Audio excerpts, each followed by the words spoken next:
بسم الله الرحمن الرحيم والصلاة والسلام على أشرف خلق الله نبينا وسيدنا محمد وعلى آله وصحبه أجمعين. Your Excellencies, ladies and gentlemen, good morning to all of you. On behalf of United Media Services, I'd like to extend a very warm welcome to each and every one of you to the OER Manufacturing Summits and Awards 2021.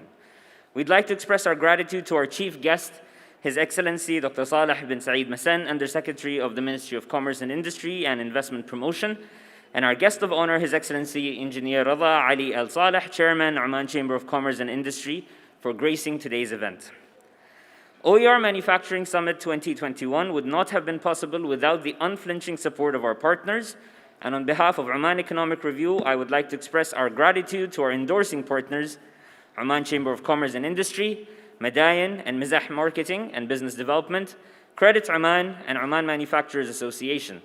A big thanks to our strategic partners, Shell Oman Marketing Company, Octal, Raisut Cement, our official commercial vehicles partner, Ford Trucks from MHD, our associate partners, Oman Cables, Sahara Aluminium, Al-Taman Indusal Ferrochrome, Voltamp, Minara from Arij Vegetable Oils and Derivatives, Al-Maha Ceramics, and Misco.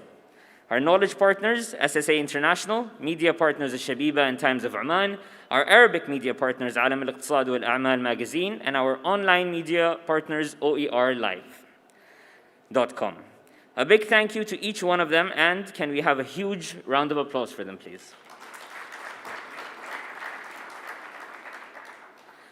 Today's summit is going live on YouTube, Twitter, Facebook, and Instagram, as well as LinkedIn.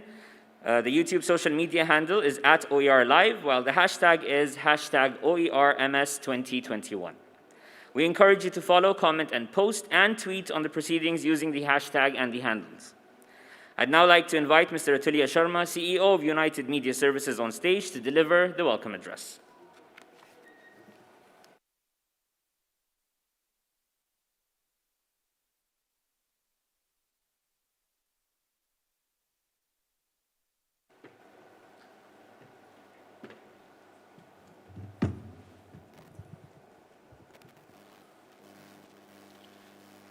Your Excellencies and distinguished guests, a very good morning.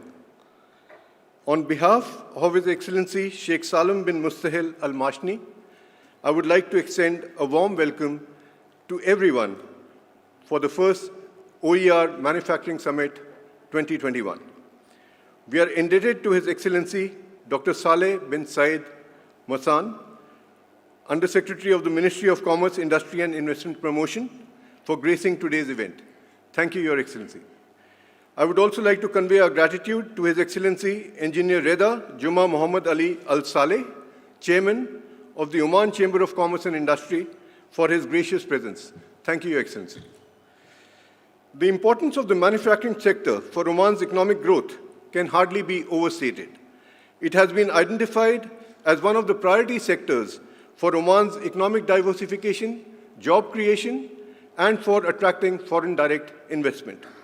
Manufacturing contributes close to 11% of Oman's GDP and is pitched to go up to 12.2% by the year 2025.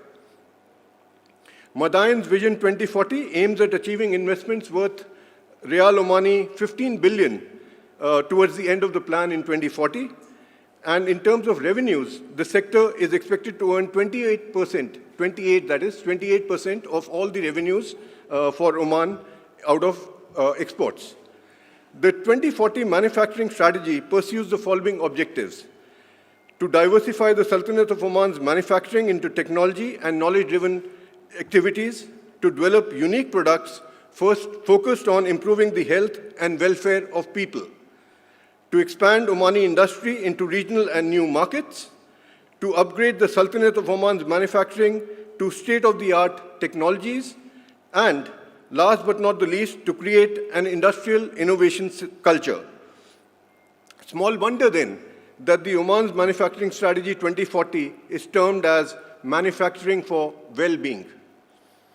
Over the years, OER has prided itself on creating platforms to discuss issues related to the Sultanate's economy. And given the primacy of manufacturing, we felt the need to have a dedicated forum where the initiatives, opportunities, and challenges impinging on the sector could be discussed in further detail. OER Manufacturing Summit is a culmination of that thought process.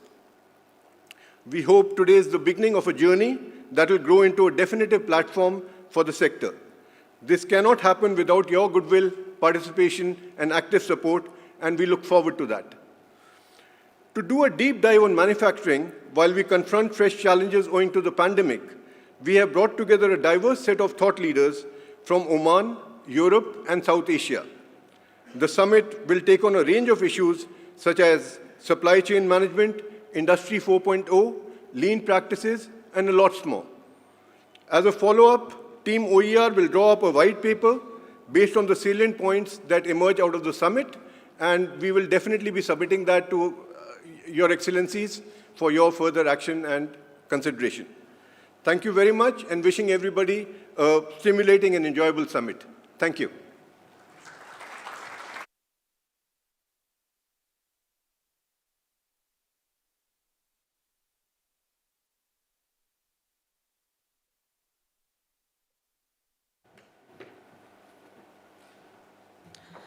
Thank you, Mr. Sharma. It's my honor to invite on stage His Excellency Engineer Rida Ali Al Saleh, Chairman of Oman Chamber of Commerce and Industry, to deliver the keynote address.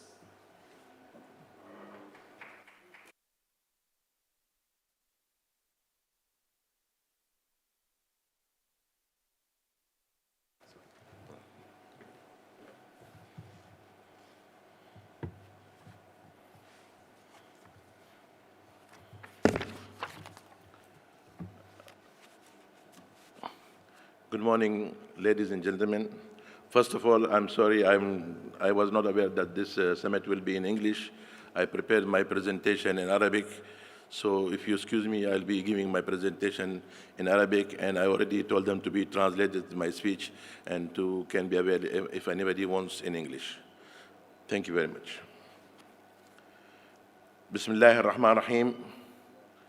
والصلاة والسلام على سيدنا محمد وعلى آله وصحبه أجمعين.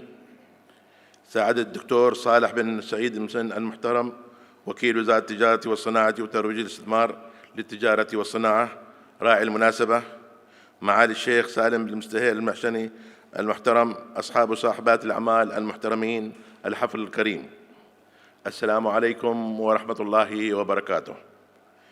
إنه لدواعي السرور أن نشارككم اليوم في حفل افتتاح أعمال مؤتمر وجوائز التصنيع 2021، والذي تنظمه مجلة عمان ايكونوميك ريفيو، والذي يركز في نسخته الحالية على قطاع الصناعة في رؤية عمان 2040، حيث يعتبر القطاع الصناعي إحدى القطاعات ذات الأولوية في دعم توجهات السلطنة نحو تنويع الاقتصاد، وهو الداعم الرئيسي للنمو الاقتصادي وخلق فرص العمل للشباب. إن القطاع الصناعي حظي على مدى السنوات الماضية برعاية واهتمام من قبل الجهات المعنية، وجاءت رؤية عمان 2040 مؤكدة على ذلك، حيث ركزت على عدد من القطاعات الرئيسية. جاء قطاع الصناعات التحويلية من ضمنها، حيث يعول عليه لتعزيز الصادرات الغير النفطية والإسهام في تحقيق الرخاء الاقتصادي للسلطنة.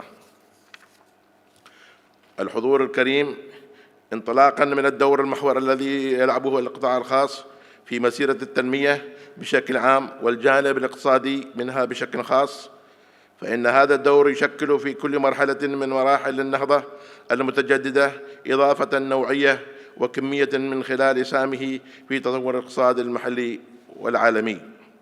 وكممثل للقطاع الخاص ومعبراً عن مصالحه، تشارك غرفة التجارة وصناعة عمان مع القطاع الخاص في تنمية البيئة الاستثمارية والاقتصادية في السلطنة لتكون محل الثقة للمستثمرين وجاذبة لرؤوس الأموال، حيث تبذل الغرفة جهودها لتعزيز دور المؤسسات القطاع الخاص، وتعمل خلال فترة مجلس إدارتها الحالية على عدد من المرتكزات، منها تحسين بيئة الأعمال، وذلك عن طريق المبادرات المختلفة مثل إنشاء مركز عمان للتحكيم التجاري المساند للبيئة التشريعية والقانونية في السلطنة، وكذلك تنظيم حلقات النقاش حول تحسين بيئة الأعمال في السلطنة بمشاركة واسعة من أصحاب وصاحبات الأعمال ممثلية مختلفة القطاعات الاقتصادية في السلطنة. أما المرتكز الثاني الذي تقوم عليه الغرفة فهو دورها في تنمية المحافظات الاقتصادية من خلال فروعها المنتشرة في كافة المحافظات السلطنة، حيث عملت الغرفة على منح صلاحيات إدارية ومالية للفروع لتقوم بمسؤولياتها على أكمل وجه. كذلك يتم تنظيم زيارات ميدانية لدراسة أوضاع المحافظات والخروج برؤى وتوصيات لتطوير البيئة الاقتصادية فيها وتنمية العديد من المبادرات والملتقيات الكبيرة التي كان لها أثر الكبير في دعم القطاع الأعمال في المحافظات. أما المرتكز الثالث تعزيز دور المؤسسات القطاع الخاص، فيقوم على دعم الابتكار والإبداع المؤسسي من خلال ما تبنته الغرفة من مشاريع مثل مشروع التحول الإلكتروني وإنشاء فريق الابتكار والإبداع المؤسسي في الغرفة، وتعزيز ميزانية كرسي الغرفة للدراسات الاقتصادية بجامعة السلطان قابوس، وتعزيز جائزة الغرفة للابتكار بالتعاون مع وزارة التعليم العالي والبحث العلمي والابتكار.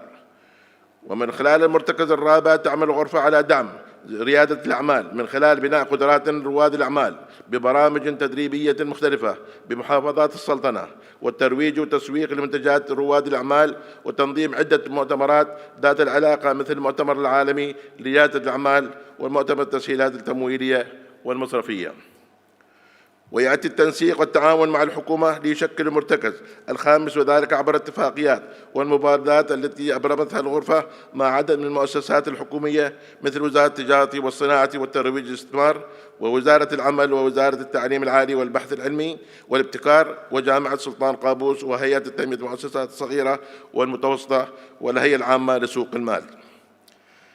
كما عملت الغرفة على اقتراح حزمة من الإجراءات والمحفزات الاقتصادية التي من شأنها الدفع بعجلة نمو الشركات والمؤسسات، ومن أجل تعزيز وتمكين القطاع الخاص ومساندته لإداء دوره وتحقيقا للضغوط التشغيلية، فقد قدمت الغرفة مبادرة إعفاء المنتسبين من دفع رسوم انتساب، وتم تقديم إعفاءات تتجاوز مبلغ 13 مليون ريال عماني، منها إعفاء المنتسبين الملتزمين من رسوم التجديد لسنة واحدة، ومنها ما يعادل 3 ملايين ريال عماني.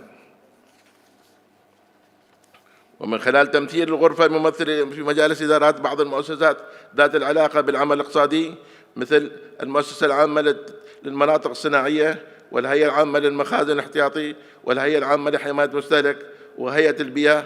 وتم إقرار بعض القرارات من هذه الجهات التي تهم القطاع الخاص، وتم أيضا حل بعض الإشكاليات المتعلقة بشهادة المنشأ بالتعاون مع الإدارة العامة للجمارك بشرطة عمان السلطانية ووزارة الخارجية، بالإضافة إلى دعوة البنك المركزي العماني لحث مختلف المؤسسات التمويلية على مراعاة الأوضاع الحالية مؤسسات القطاع الخاص، والتوصية بإعفاء السلع الغذائية والموارد الطبية والمطهرات والمعقمات من الرسوم الجمركية. كذلك وفرت الغرفة العديد من الإجراءات المحفزات التي تستهدف تقليل الضغوطات التي يعاني منها أصحاب وصاحبات الأعمال نتيجة الأوضاع الاقتصادية الحالية، حيث ساهمت الغرفة بمليون ريال عماني باسم القطاع الخاص العماني في صندوق الأمان الوظيفي الذي أمر بتسميته حضرة صاحب الجلالة السلطان هيثم الطارق أعزه الله. الحضور الكريم، تتطرق أيضا الدور الكبير الذي يلعبه القطاع الخاص كقاطرة للتنمية من خلال تكامله مع الحكومة في إدارة توازن دوره الأنشطة التجارية المحلية التي ما زالت تعتمد إلى حد كبير على موارد النفط والغاز كمولدات للدخل والطلب للمحليين. كما يمتد دور القطاع الخاص في دوره التجارة المحلية أيضا من خلال قطاع الأعمال الذي يساهم فيه بدوره ثانوي إلى جانب القطاع العام، حيث أن عدة شركات القطاع الخاص يمثل نسبة تفوق حوالي 99% من إجمالي الشركات العاملة في السوق العماني. وتقوم العديد من هذه الشركات بإنتاج وتزويد السوق المحلي بالسلع المنتجة المحلية وتقديم الخدمات، بالإضافة إلى إمداد شركات القطاع الخاص بالعديد من الاحتياجات من المواد الخام وقطع الغيار والخدمات المساعدة.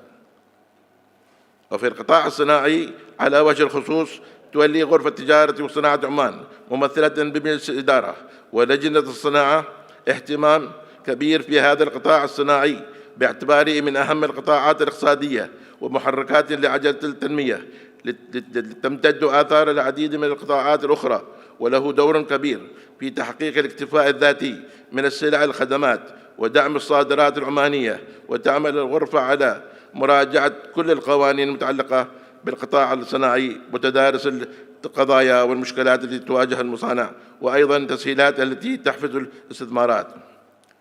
وما يثلج صدورنا جميعاً خطوات وزارة التجارة والصناعة وترويج الاستثمار بإعلان هذا العام عن 50 فرصة استثمارية في القطاع الصناعي في المجالات الإنتاجية والخدمية، مجهزة بكافة المتطلبات الإجرائية ودراسة الجدوى الاقتصادية وطرحها للاستثمار الوطني والأجنبي، وما يفتح آفاق أوسع للاستثمار في الأنشطة الصناعية المختلفة. ومن هذا المنطلق ندعو للاستثمار فيها والاستفادة من المزايا والتسهيلات.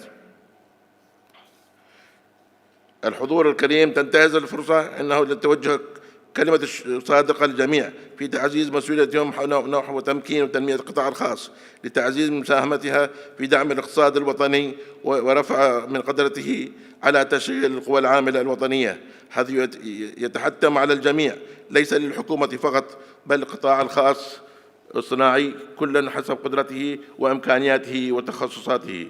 فالحكومة معنية بصفة أساسية بتحديث القوانين والتشريعات، لا سيما المرتبطة بصورة مباشرة بالاستثمار بصورة عامة والصناعي بصورة خاصة، لتعزيز قدرتها على استقطاب الاستثمارات المحلية والخارجية على حد سواء، وأيضا عنايتها بالعمل المزيد من التسهيلات في الإجراءات. أصحاب الأعمال الأعزاء، ختاما نكرر شكرنا وتقديرنا لمجلة عمان إيكونوميك ريفيو على تنظيم هذا الحفل، والشكر موصول لكم على ما قدمتموه من جهود ملموسة في سبيل تعزيز دور القطاع الخاص في التنمية المحلية والدولية ورفع مساهمتها في الاقتصاد الوطني، ودور الكبير في توفير فرص العمل للكوادر الوطنية. والسلام عليكم ورحمة الله وبركاته.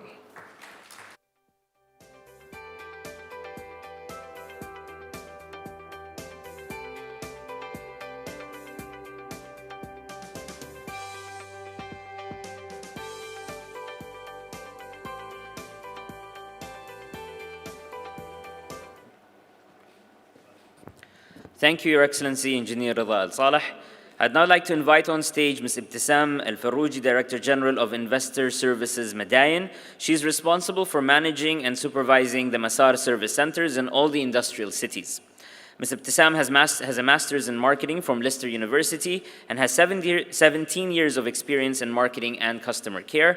The topic of her presentation is World-Class Business Cities. Please help me in welcoming her on stage.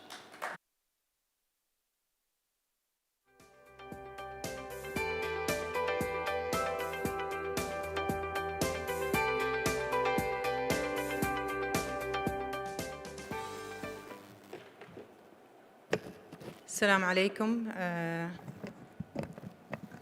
Good morning, everyone, Your Excellencies, ladies and gentlemen. It's an honor today for me to give you a brief presentation about Madain, which I'm sure most of the attendees are aware and they have heard about. My presentation will just give you some slots about some histories about how Madain, the key performance indicator for Madain, what is the industrial sector we are targeting in the coming few years, and snapshot for Madain Vision 2040. I'm not sure if the green means it will go to the first slide.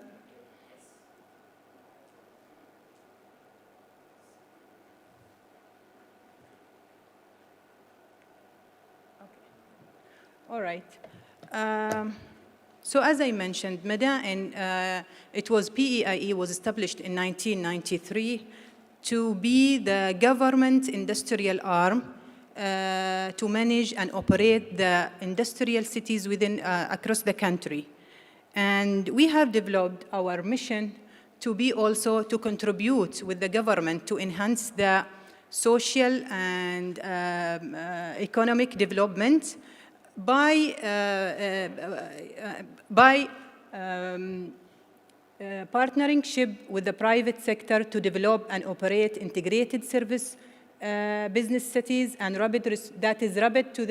that has a rapid response to change based on the best solution and technology, and also meeting the needs and requirements of business and taking into account environmental standards. And this can be done through the good infrastructure that will be shown later, facilitation services and added value services that Madain is providing to the investors. So if we would like to apart from that, Madain is also contributed to the economy through different initiatives, starting from Omani campaign that is Madain is contributing with the Chamber of Commerce and Ministry of Commerce. And we are also supporting SMEs through incubating those startups by the National Business Center, which meant to be incubation program throughout 3 years. We have also initiated with the Research Center, the Industrial Innovation Center, to support the industries with updated technique that helps them to sustain in the market. And both of those centers has been emerged recently to focus the effort toward the same goal. We have also subsidies that help us to attract and promote investments such as Shumukh, Mubadara, and Miza.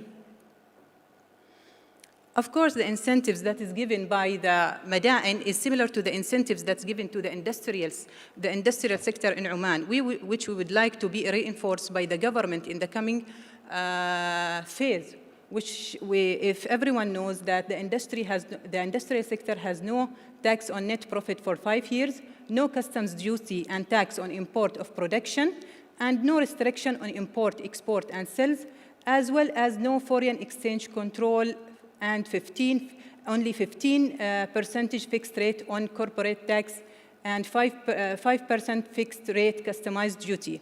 However, Madain is also contributing to that incentives by providing excellent infrastructure with a very competitive rates. And we are also providing 30 years renewable lease on lands and facilities, fair evaluation of all buildings and facilities, and also the investor can sell the building, as well as you can lease or mortgage the buildings and facilities you build. So we have, our regulation and rules within Madain is very flexible when it comes to utilizing your plants or project. Here are some of the KPIs that Madain has achieved until 2021. We have already 2,300 projects. Almost 1,800 of them are under production. 59,000 employees, and we have reached 6.8 billion total of investment.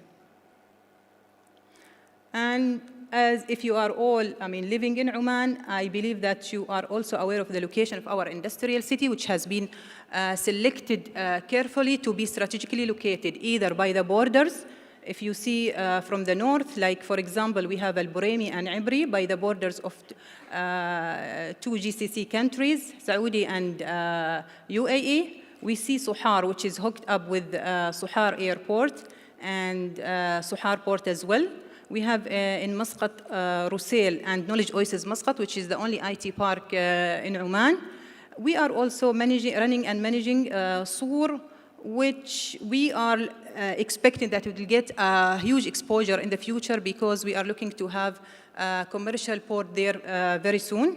We have Samail, which has been built based on an international standard of building the industrial city based on sectors and zone.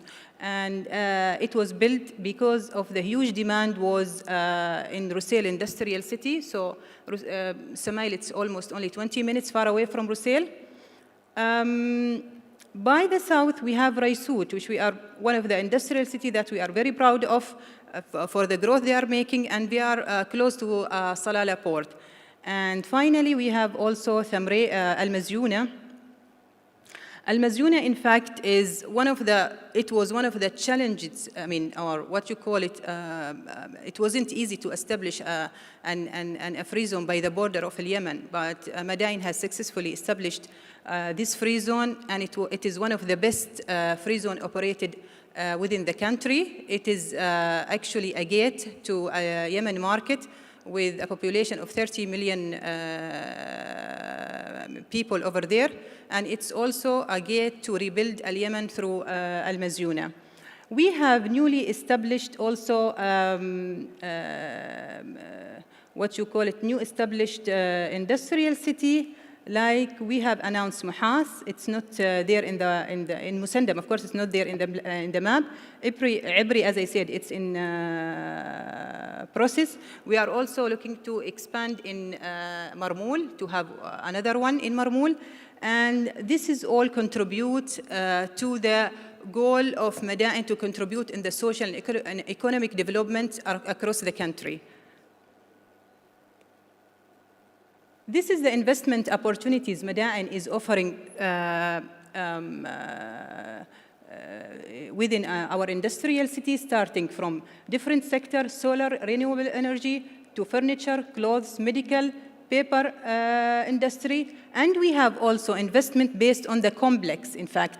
So if the investor would like to take a slot or a land to invest in certain area, like for example, food industry, metal, light industry, residential, Madain will be able to provide such land for them with good, agreement.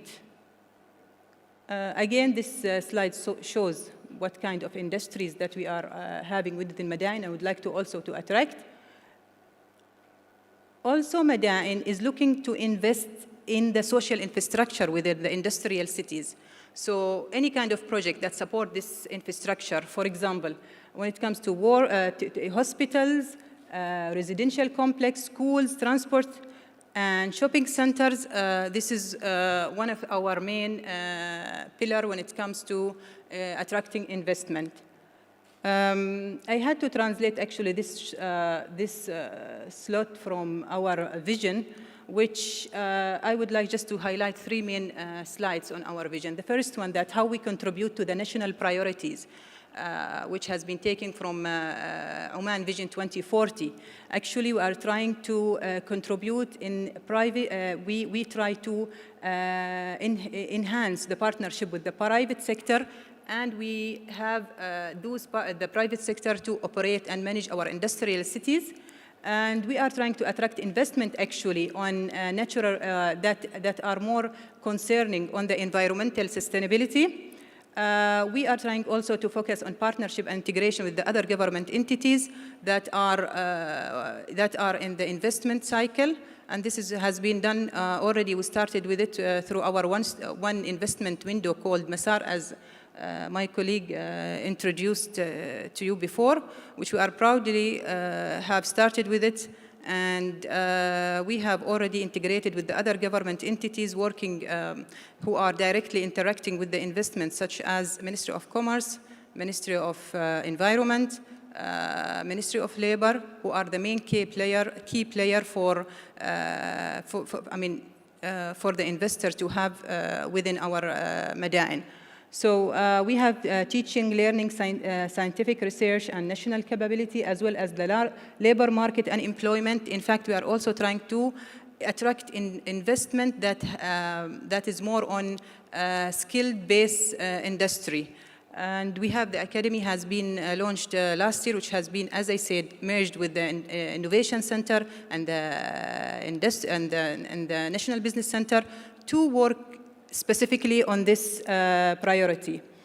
Economic leadership and management, this is how we train and qualify our people to achieve our vision. So therefore, Madain Vision in 2040 is highlighted on world-class business cities, governmental rule. We are only organizing and monitoring, and the private sector will be operating and running. We would like to be the 5th best economic institution in the Middle East and North Africa by 2040. We would like to reach to 15 billion, and I do believe that we can reach more than that if we really work closely with the other government entity in the country. Private sector development and operating, as I mentioned, we are organizing. They will be operating and managing the industrial cities. Here are the main indicators. We are targeting to have at least 279,000 workers in 2040. 50% of them are Omanis, and 15 million of investment. 50% of them are foreign investment, and we are trying to develop 170 million square meter. We are currently having almost 120 square meter around the industrial cities. Only 50 million are already developed. We need to reach this number by 2040. And we would like to have at least 6,500 manufacturing and 10,000 projects within our industrial city. I hope that gave you some brief information about Madain, and if you have any question, I'll be here around all the day. Thank you.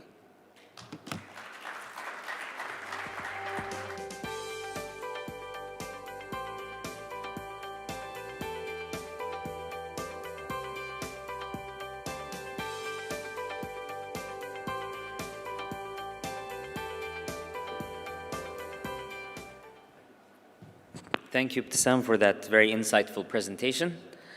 It's time to present the OER Manufacturing Excellence Awards, and I'd request His Excellency Dr. Saleh bin Saeed Misan, Undersecretary of the Ministry of Commerce and Industry and Investment Promotion, to please come on stage and do the honors. I'd also request Mr. Atulia Sharma, CEO, and Mr. Saeed Masood Al-Mashani, Deputy CEO, UMS, to kindly join His Excellency on stage.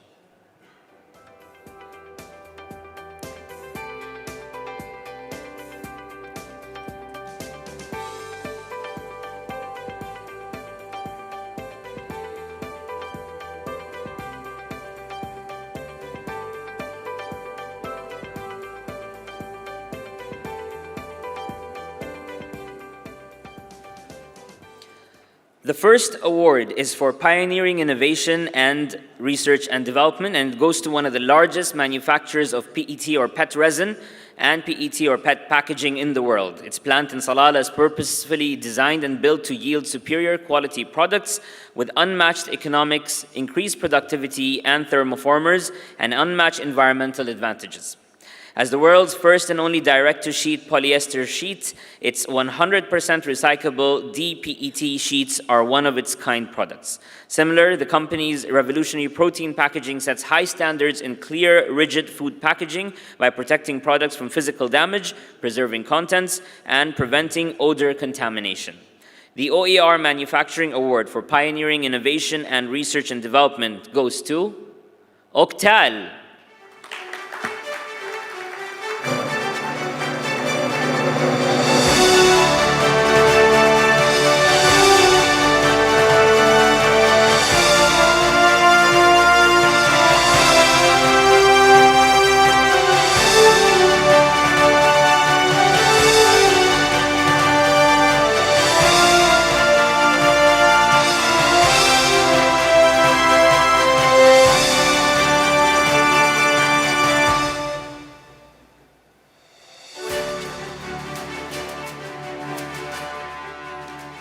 Congratulations to Octal. OER's Manufacturing Award for Excellence in Manufacturing Cement Products goes to Oman's largest cement manufacturer with a global footprint. Not one to rest on its laurels, the company is setting up a $30 million grinding unit in Duqm. In 2020, it acquired Sahar Cement Company and is developing a new greenfield 1.2 million tons per annum cement plant near Tbilisi, Georgia, at an investment of $200 million. The winner of Excellence in Manufacturing Cement Products is Raisud Cement Company.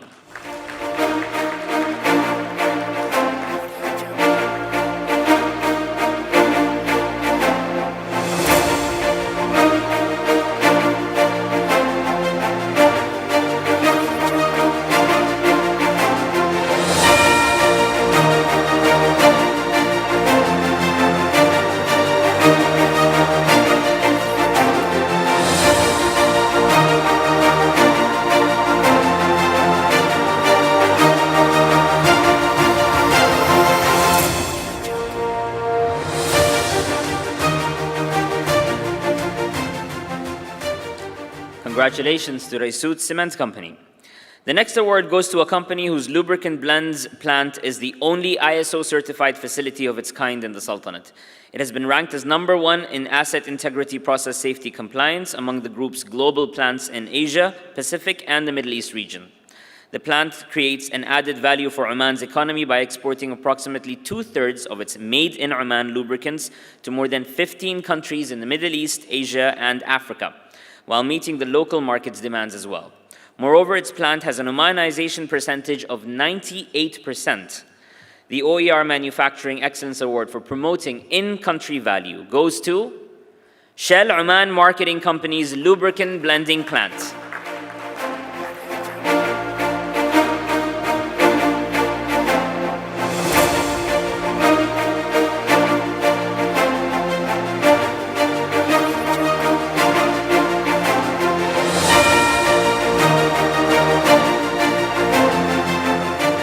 Congratulations to Shell Oman Marketing Company. OER Manufacturing Awards for Excellence in Manufacturing. Primary aluminium goes to the Sultanate's first and only greenfield aluminium smelter. Near 60% of the company's finished products are committed for local downstream companies, while the rest is exported to markets such as Japan, Malaysia, Singapore, Vietnam. Its indirect export goes to USA, Europe, Brazil via downstream products. The company is a benchmark smeltering contributing to the sustainable development of Oman. The winner of Excellence in Manufacturing Primary Aluminium is Sohar Aluminium.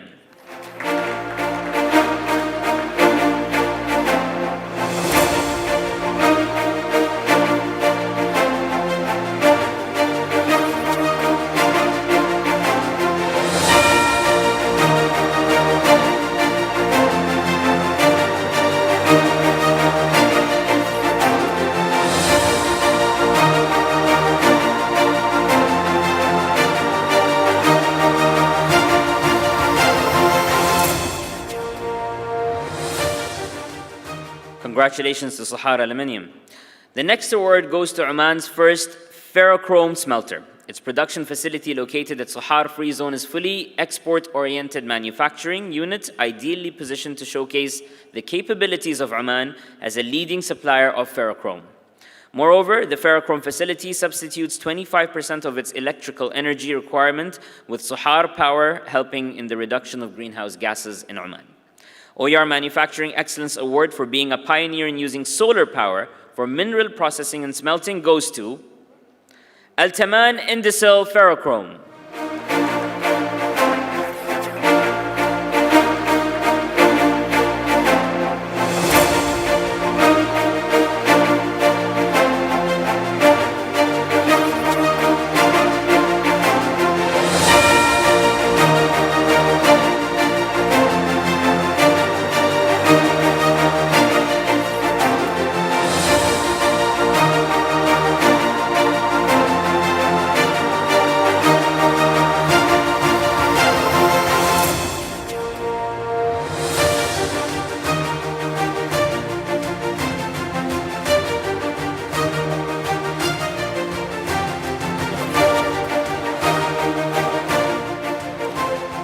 Congratulations to Al-Taman Indicel Ferrochrome.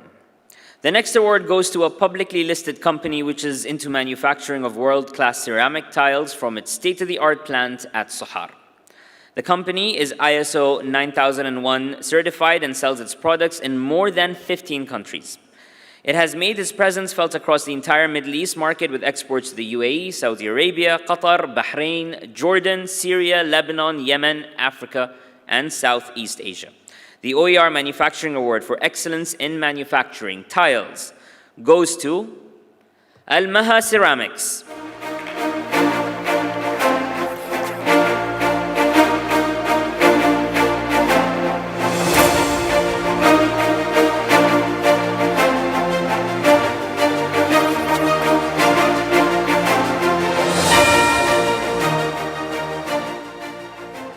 I don't think there's anyone present from Al-Maha Ceramics, but congratulations to them for that award. The next award goes to an institution which has played a pivotal role in facilitating domestic and export trade and contributes to Oman's economic development for over 30 years. Over this period, it has total insured sales of RO 2.2 billion.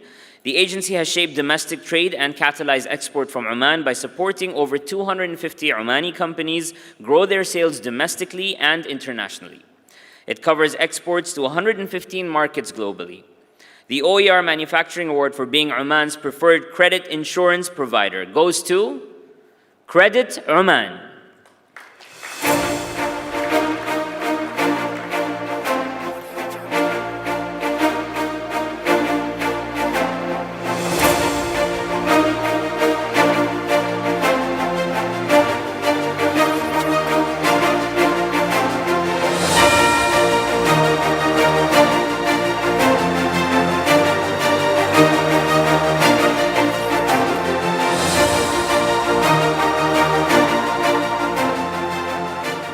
Congratulations, Credit Oman.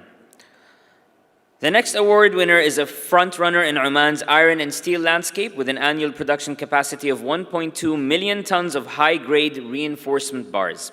The company is a regional inventor in the industry's manufacturing technology and the only steel plant in the GCC without a reheating furnace. This makes it one of the most energy-efficient mills in the world and manufacturer of green steel. The winner of OER's Manufacturing Award for Excellence in Manufacturing Steel Rebars goes to Moon Iron and Steel Company SAOC or MISCO.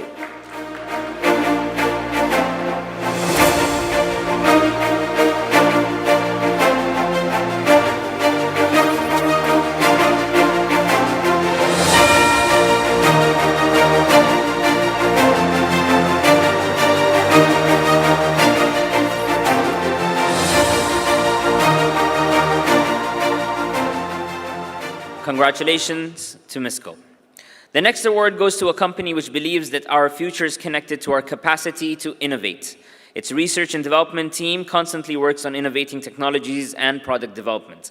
It has developed core competencies in various fields such as new raw material qualification, development of customized PVC compounds, new product development, and customized solutions for customers.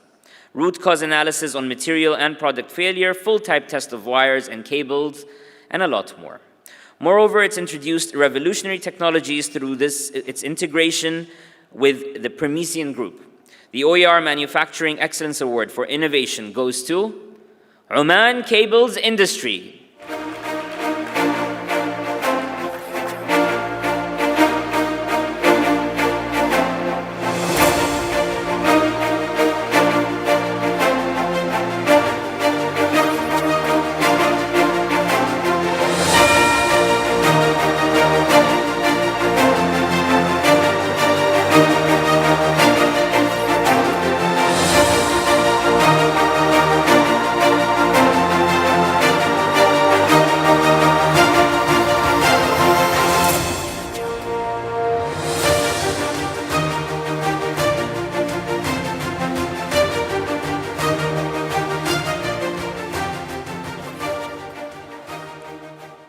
Congratulations to Oman Cables Industry.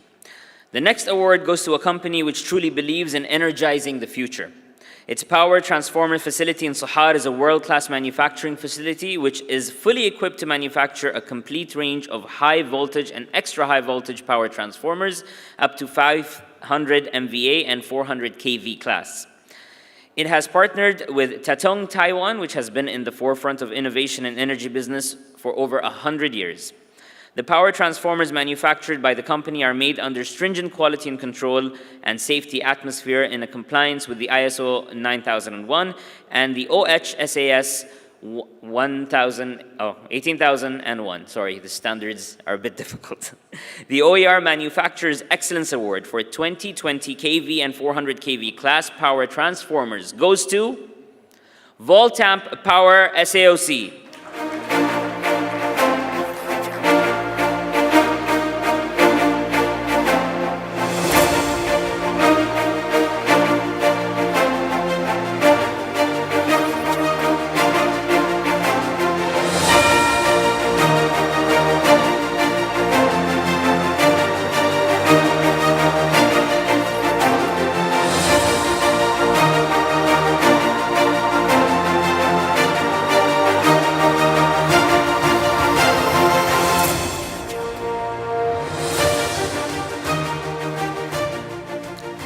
congratulations to Voltamp. The final award is for a government organization whose vision is to establish world-class business cities with an Omani identity based on partnership. Established in 1993 in continuity of the industrial march that began with the establishment of Rusail Industrial City in 1983, it has not looked back since. It today manages and operates 10 industrial cities in Sur, Sahar, Raisut, Nizwa, Buraimi, Rusail, Samail, Ibri, Al-Mudaybi, in addition to the Knowledge Oasis Muscat Com and Al Mazyuna Free Zone. The OER Manufacturing Excellence Award for Leadership in Industrial States goes to Madayan.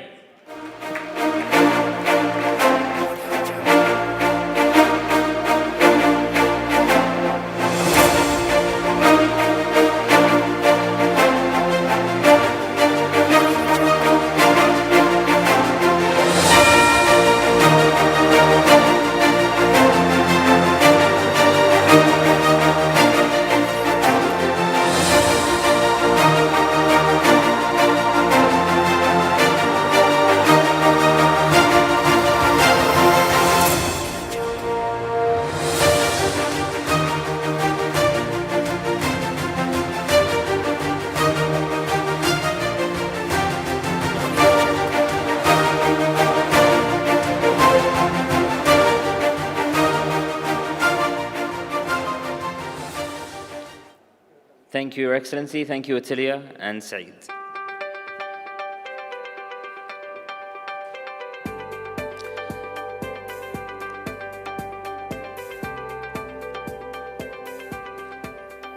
Congratulations to all the winners. Let's give them a big, big round of applause, everyone. Our next speaker is Mr. Naveen Narayan, Managing Director, SSA International. He has over 17 years of global management consulting experience in lean manufacturing, strategy, and change management. He has led several corporate-wide transformation programs, mentored change agents, and produced sustainable business results for clients such as Pfizer Pharmaceuticals, Nortel Network, DHL Worldwide, and Godrej Industries throughout Asia Pacific, Middle East, and Africa. In Oman, he has worked very closely with the Nema Group, Asiyad, and Oman Cables, to name just a few.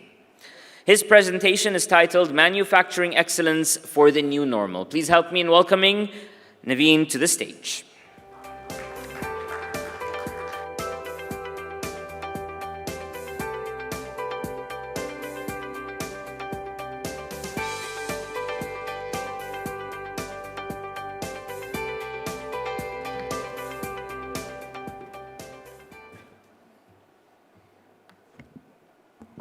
Very good morning to you. Quite excited to be with you in this August gathering.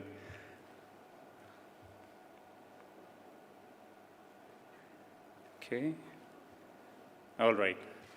So just to set the context for the maiden event for Manufacturing Summit, and we were thinking about the topical issues. Of course, the good news is the pandemic is behind us largely, and it had its own turbulence to the global economy. A lot of the economic indicators that I picked up on recently are talking about optimism. For instance, many of the economies have opened up largely, and which is evidenced partially by the inflationary pressure, which is hopefully temporary, given the rising demand for commodities and the global shipping lines and so on. Now, having said that, the World Bank predicts, as you can see, about 9.7% growth, of course, from a relatively low base in 2021, and a very encouraging growth numbers for 2022. So that simply means that the significant demand is coming back. If you can see some of the indication of the equities market, which has fairly rallied over the last year, but some of the sectors that are showing a lot of promise, like travel, tourism, and various core sectors that are impacting the economy. So I believe those are very encouraging signs for the manufacturing industry overall, and how we leverage these tailwinds now to really enhance shareholder wealth is the theme of what I'm going to be presenting just now. So the need of the hour is how do we negotiate the global economic challenge and create wealth for stakeholders, and how do we, specifically in our context of manufacturing industries in the country, use these as an opportunities rather than a threat to create wealth, right? A very interesting statistic, this was a study done by Deloitte University Press a few years ago, and this study revealed that the return on investment, this was across sectors, and this was done in a North America context, but it can be generalized with a fair bit of confidence that the return on investment has shown an overall depleting trend for industries in the last 50-odd year time frame. So now what this means is the last 50-year time frame has also been a very exciting phase for the world GDP, which has grown manyfold exponentially. But why has the return on investment from industries has depleted over the years? Now this is food for thought. So let's try and deep dive into what are the levers for return on investment, right? The very purpose of that an industry exists is to create value for all the stakeholders that depend on it. That includes the employees, suppliers, customers, and the shareholders, right? The return on investment really depends on three major levers, right? If you see all the wealth creation studies indicate two, one of them being velocity, the speed with which we execute as a business, right? The second lever being the throughput, the rate at which we create wealth or value for customers, right? And the third lever is more of an outcome indicator, which simply means, are you generating higher return on capital than the cost of capital, right? So let's deep dive into each one of these levers and see what are the focus areas for manufacturing to be able to maximize return on investment. So velocity simply means that we are the first to capture the opportunity. As you can see that if the global trade is going to grow at 10%, which means a rising tide will take all the boats along, right? And it means that there is a lot of opportunity that is going to be created for existing sectors as well as new and emerging sectors, right? The speed with which we execute is going to be a very key lever to ensure that the value is created for the stakeholders. Take a very telling example in the smartphone industry. If you compare Apple with Sony, interestingly enough, the story goes, Sony was the company that inspired Apple, or Steve Jobs in particular, right? But a recent study reveals that Sony has almost lost out on the smartphone race, and a lot of it is to attribute to how quickly Sony is able to innovate and bring out new products, and also how capable its distribution and supply chain is in order to get the products out as compared to Apple. So Apple has largely defended its market share and grown in the smartphone business, and Sony has more or less become insignificant, at least in the smartphone game, right? So a lot of this is to do with the speed of execution. The other lever that we talk about is throughput, right? So throughput, at the core of it, simply means that are we able to meet customer demand at the pace of customer demand, and are we able to do that efficiently, right? Throughput is not a new concept. This goes back to the early 1900s from the car industry, when Henry Ford was doing a lot of experimentations to see how he can reorganize his car manufacturing processes so that he's able to produce more cars and get more vehicles out to the masses, right? A lot of the innovation came from the automotive world, which today we encapsulate it as lean manufacturing or lean thinking, just-in-time systems, and so on and so forth. But at the heart of it, the philosophy was, can we utilize the invested assets to create more value? That is, can I increase my output without significantly increasing the cost invested in the business? A great example of a wealth creation icon is a company called Asian Paints. Now, I picked up on this about a year ago, and I had no idea that this is such a fabled example. Now, this is an Indian company that did a lot of innovations over the last 6 odd decades across supply chain and products. The reason why this example is very telling is that an organization in a very generic industry like paints, which is highly competitive and very hard to differentiate purely based on product, they have consistently increased their market share by about 15 basis points in the last 2 decades or so. So a lot of it is to attribute to, one, the speed of execution. As they brought about a lot of innovations in the supply chain and distribution, as an example, removing the middlemen, getting the product out directly to the dealers. And more importantly, their forecast accuracy is about 98%, which means that they more or less know which customer is going to buy on which date and time. to the extent of 98% accuracy. Now, what all this translates to is the fact that if an industry is able to have a finely tuned operations and supply chain, they can capture a lot of value migration. Now, value migration itself was a very interesting concept that came up a few decades ago. And the whole idea is, if you come up with a very disruptive idea or a disruptive technology or a solution, you will be able to capture a large base of customers within your industry and from other industries. Now, it does not only mean that disruption should come from innovation, like how the cell phones disrupted the cameras, right? Today, nobody buys cameras. The cell phones have disrupted them. We only buy cell phones, right? That's only one aspect of value migration. A larger aspect, which is not fully appreciated, is that in a very generic industry where it's very hard to differentiate, you can still capture a lot of value migration by differentiating in efficiency and differentiating in velocity of execution. So the message that we want to emphasize is of profit leadership. A lot of our clients, exactly about a year and a half ago, in early 2020, had this bit of a dilemma, saying that, okay, what is in store? And this was anybody's guess, right? The level of disruption that happened was very hard to fathom. So many industries were wondering, do we just react or take quick measures, or do we take sustainable measures for safeguarding our profits?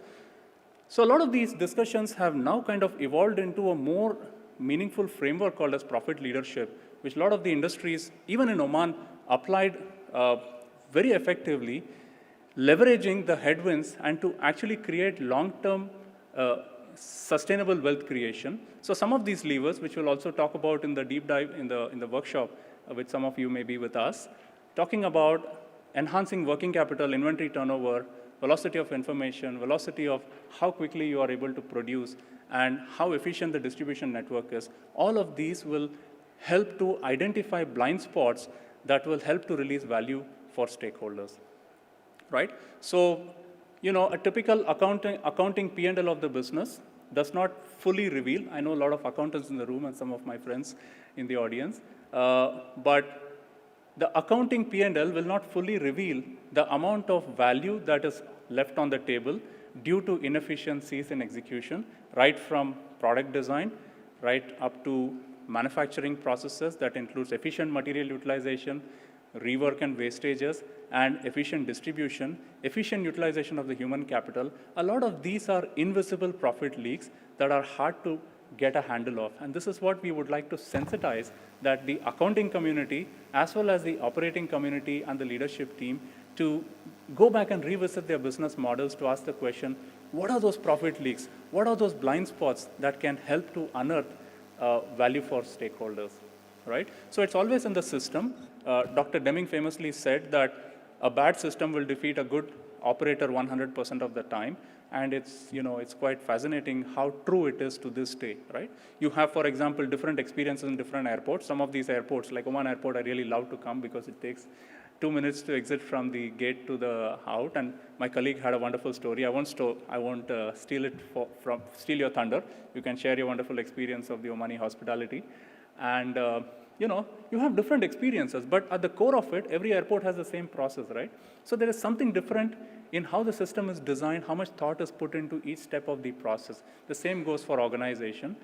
The more we revisit the design of the system, we will be able to identify a lot of hidden profit drivers. So I'll leave a thought in terms of the emerging trends, and there are, the speakers that will follow up to this will probably expound these topics in greater depth.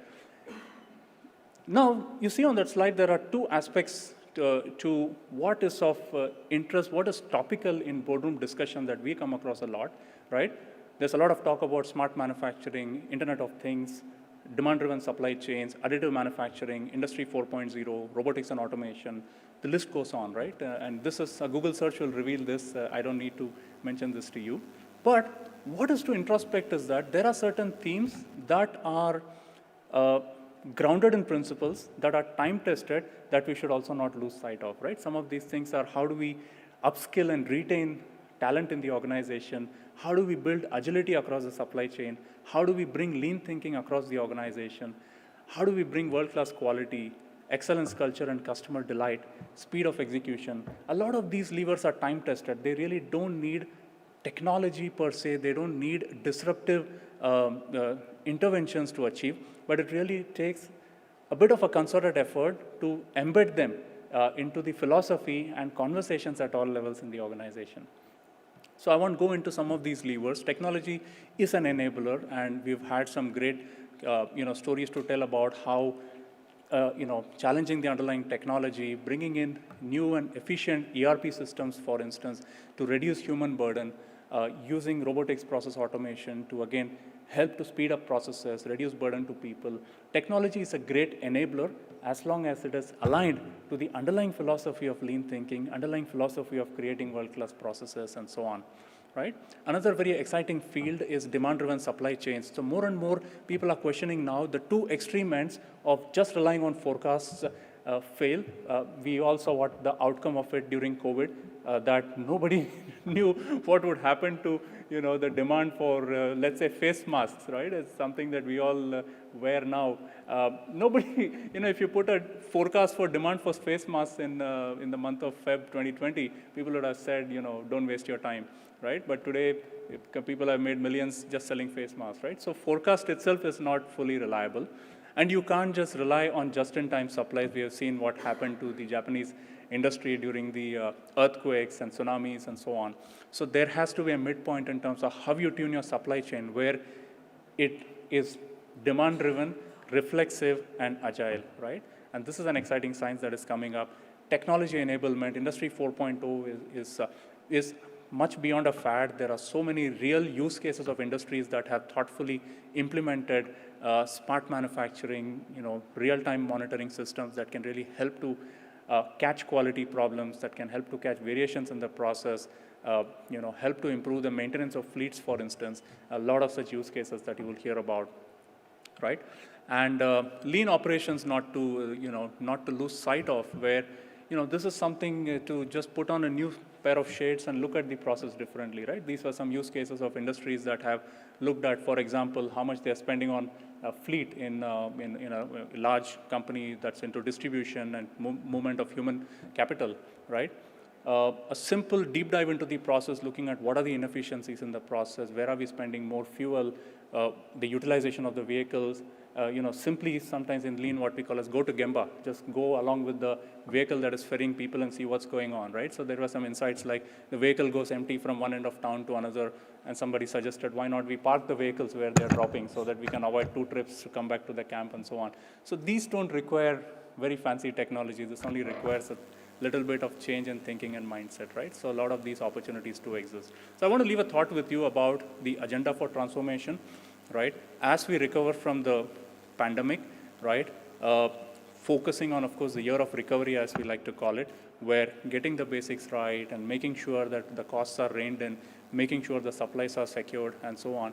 But kindly also do consider the year of consolidation and year of excellence, which is going above and beyond merely sustaining the show, but to actually bring in best practices that can help to progressively unearth value for the organization. So that's my talk. We'll look forward to engaging with you during the workshops ahead. Thank you.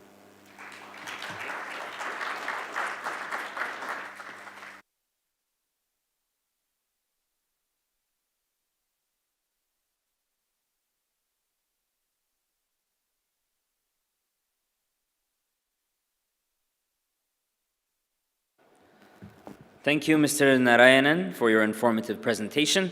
The next speaker is Mr. Kevin Baoke, Global CEO and founder of B2Wise. Prior to this, he was the managing director of Barlow World SCS for 20 years. He has 25 years of experience in supply chain planning and has worked on over 300 MRP and forecasting projects globally.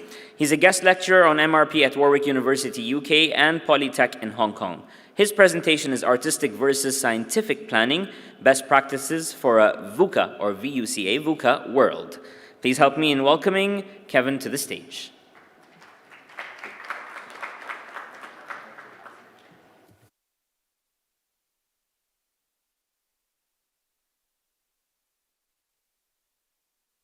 Hello, can everyone hear me? Am I good? Oh, wow, very good. Well, I'm really honored to be here. Thank you very much for the opportunity to present. As I said, my name is Kevin Boak. I'm the Global CEO of B2Wise. I've asked my colleague, Ellen Janssen van Vieren, who's the head of our India, Middle East, and Africa organization, to join me and to participate in this presentation. So we're really honored to be here. So let's get going and let's talk about this fascinating subject that Naveen mentioned, DDMRP. Okay, how cool is that? Let's see how this goes. Okay, so Ellen, let's start off. Let me ask you a question before you come and join me here. What is the objective of planners in the world today? Okay, got it. Yeah. Thank you, Kevin. Thank you, everyone. We deal with many companies, many different organizations, but the objective of planners and supply chain planners in any organization is really about maintaining the balance. And it's the balance between inventory in the organization, service levels that you're trying to maintain, and the ability, the capability that the business actually has to deliver that. Now, if you're unable to maintain the inventory or appropriate, correct levels of inventory in the organization, the factor that suffers is cash, the cash flow in the organization, that lifeblood of the business. If you're unable to maintain the service, that promise that you've made to the market, what's going to get hurt is your customer satisfaction levels and ultimately market share.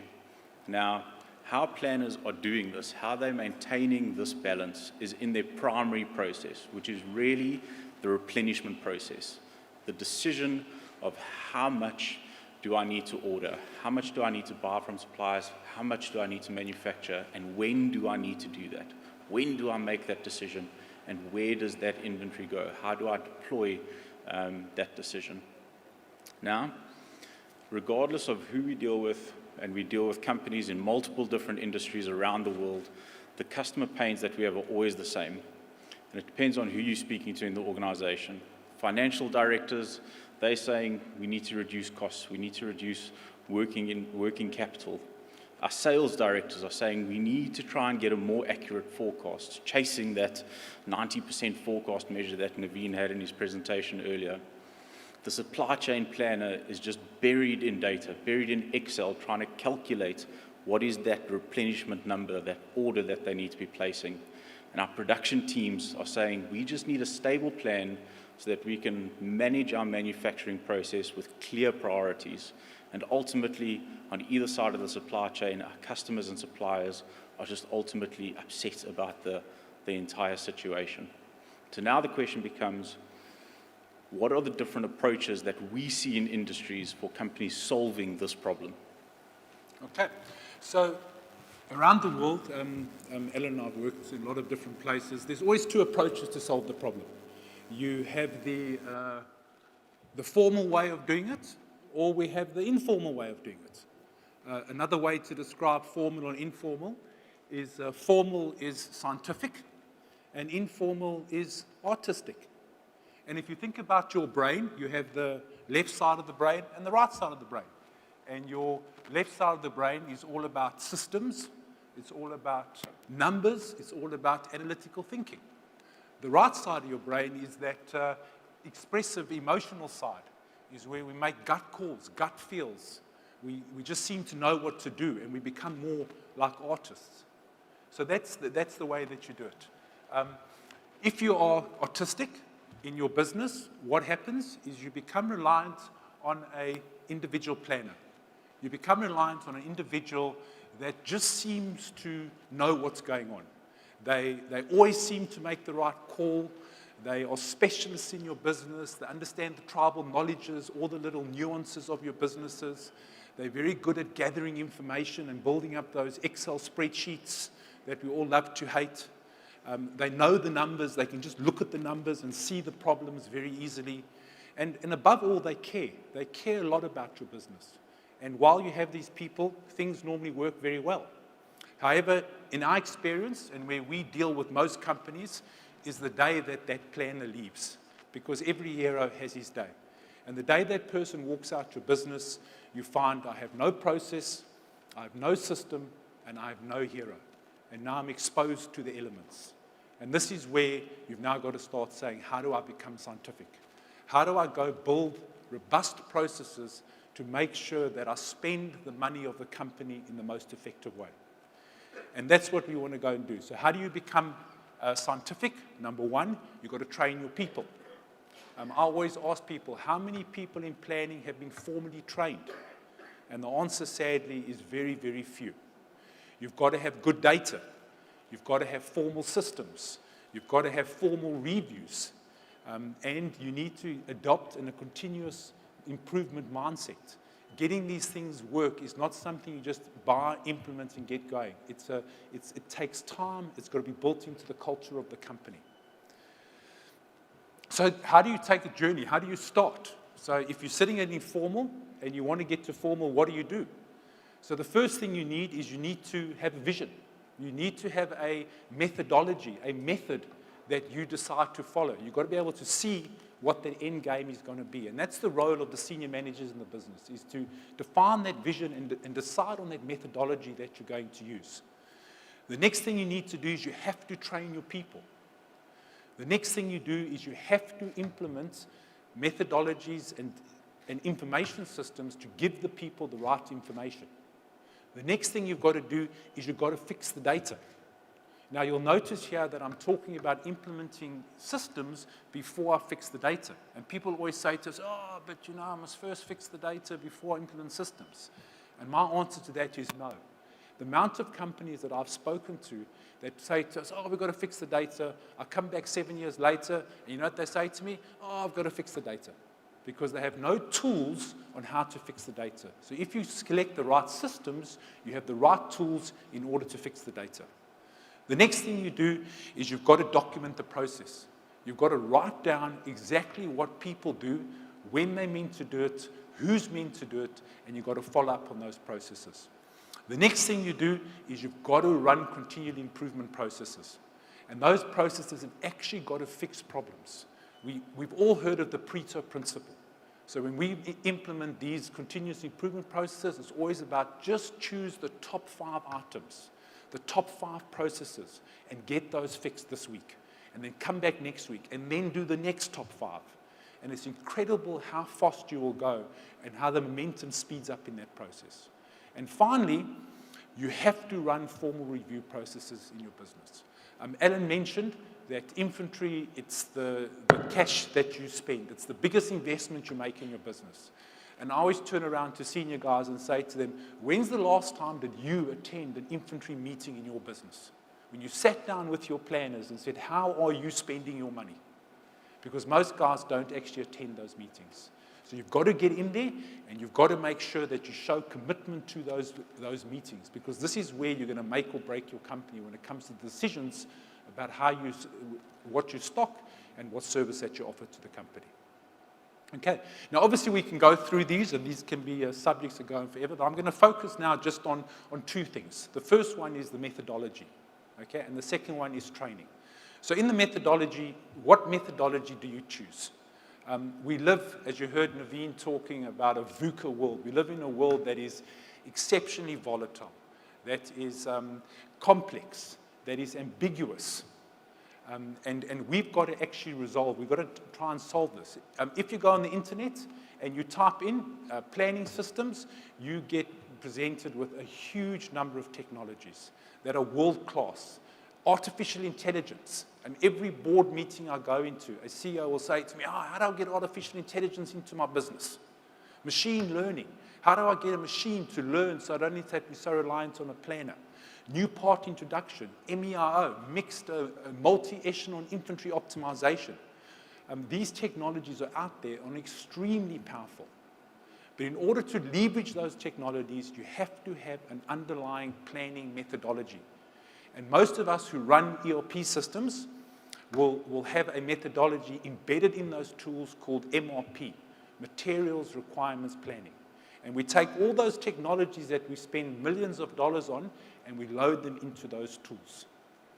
And what happens is those tools, sadly, were invented in the 1960s and fundamentally haven't changed since.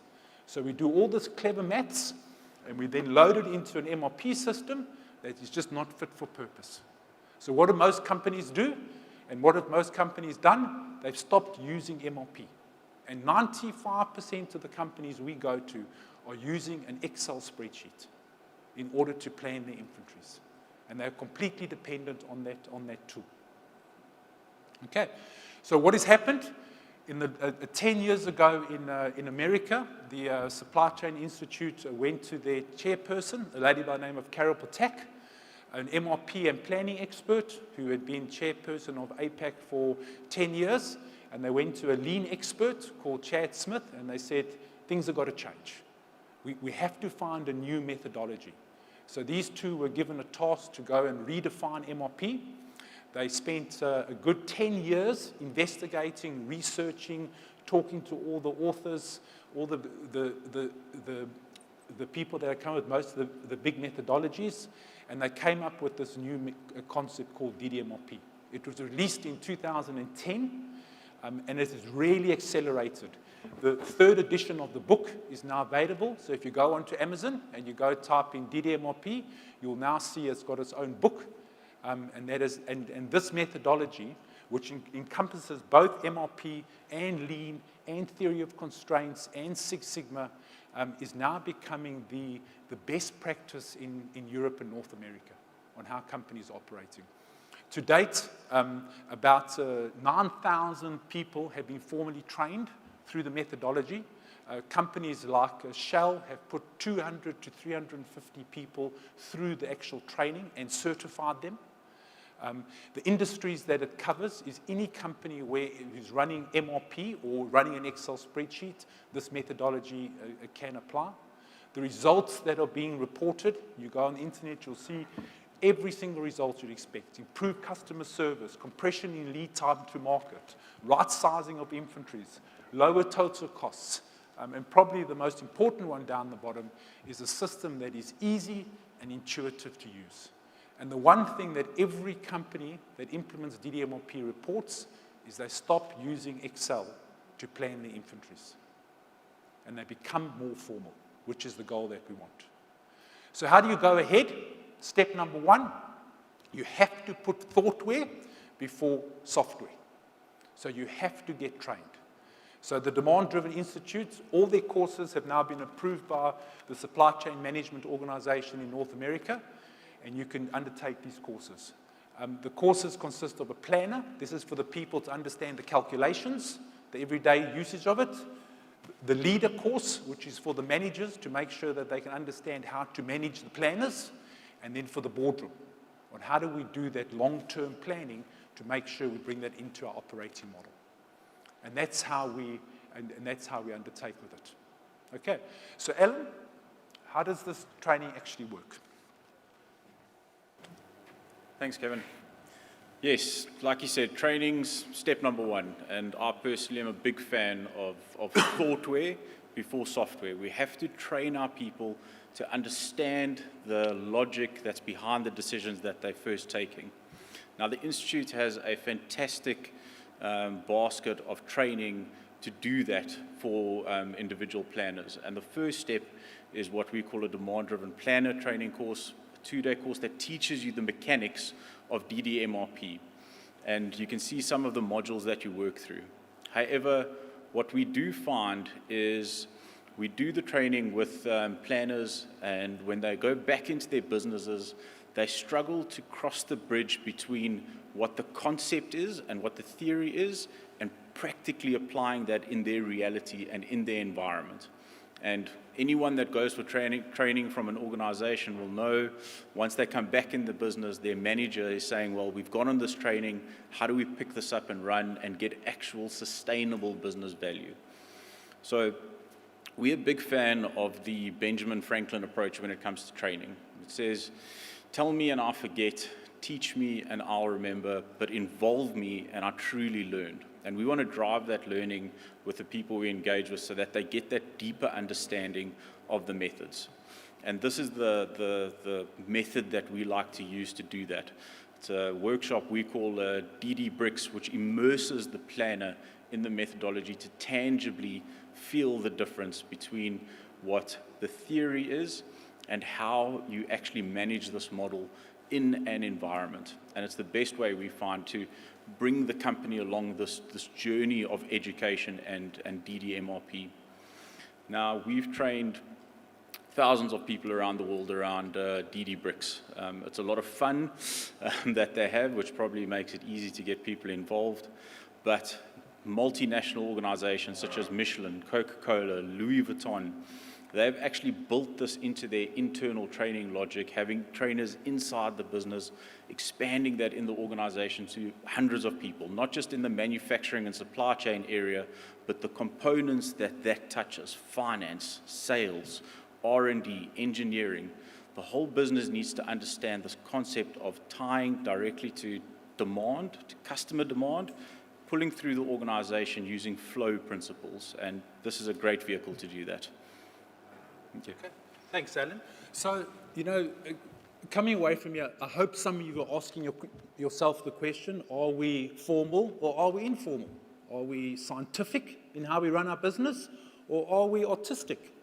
So what we do in order to help companies, we have a little survey that we've identified as 7 very basic questions. There's a QR code. If you want, you can scan that QR code. We can give it to you. You can go online and you can answer those questions. We'll tell you very simply what your answers are, but we'll show you on a global scale exactly how many people and what the rest of the world is thinking about this. A bit of a benchmarking exercise. Because we're at a conference, you always got to give something away at a conference, very important. So if you do that and you wanted to, we run a number of these DD Bricks sessions. We've actually learned to run them online, even though we much prefer them to do in person, because playing with Lego is a lot more fun than actually clicking on blocks and moving around on a computer screen. But we will afford you a discount on the next session that we run. So, guys, thank you very much. We really appreciate it. We're really honored that we were able to come and present here, and I hope that we've given you a little bit of food for thought for the rest of your day. Okay, thank you very much.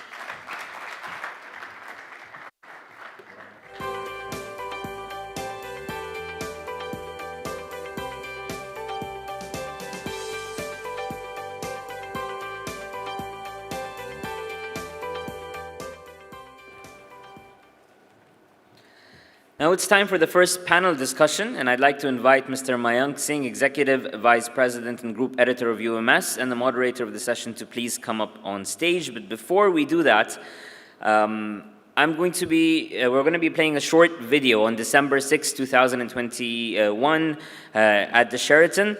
There's going to be the awards, and nominations for this are going to close on October 31st. But let's have a look at the short video about the event that's coming up on December 6th.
So as I mentioned, the Dossier Awards will be taking place on December 6th at the Sheraton.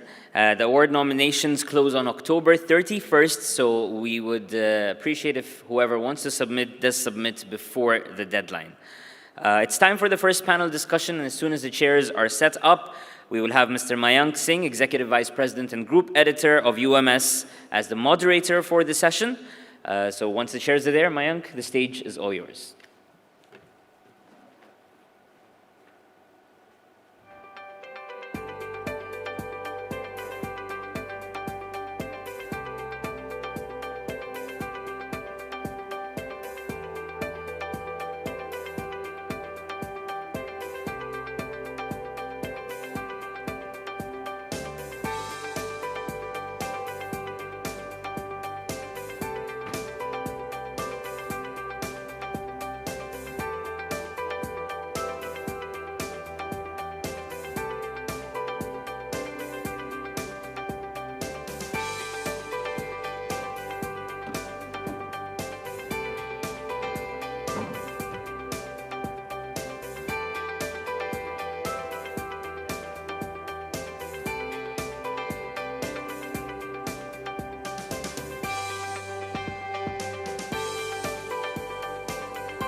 Thank you, Murtada. Your Excellencies, ladies and gentlemen. Welcome to the panel discussion on manufacturing, negotiating a new reality. It's my pleasure to invite on stage a stellar lineup of participants. Please welcome Mr. Manash Ranjan Sanyal, Chief Operating Officer, Raisooth Cement. Mr. Sanyal has over 32 years of working experience in diverse multicultural international environments like India, China, UAE, Oman, and Mongolia, with international giants like Holcim Cements and Heidelberg Cements, EBRD in different capacities. He is currently a member of the Products, Material and Concrete Committee of World Cement Association and has contributed to several international publications. Please welcome Mr. Manash. Our next panelist is Mr. Abdullah Said Al-Badri, CEO Voltamp Oman. He has over 26 years of experience in electricity distribution and supply management utility across Oman. He has led 2 distribution companies as the CEO, ensuring their safe, reliable, and profitable operations.